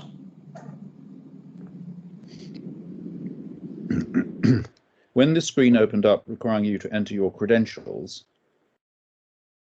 for the Microsoft Office system, did it not occur to you that this was a risky thing to do? No, I did not.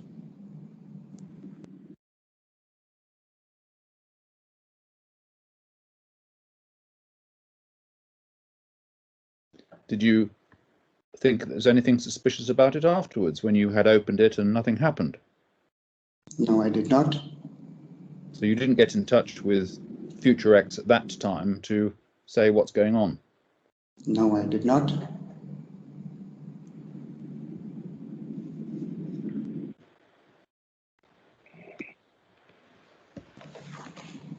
Did you not receive from time to time messages from Microsoft saying somebody had tried to log into your account from a different location? No, I did not.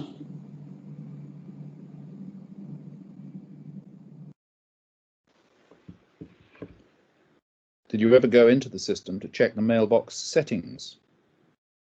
No, I never did.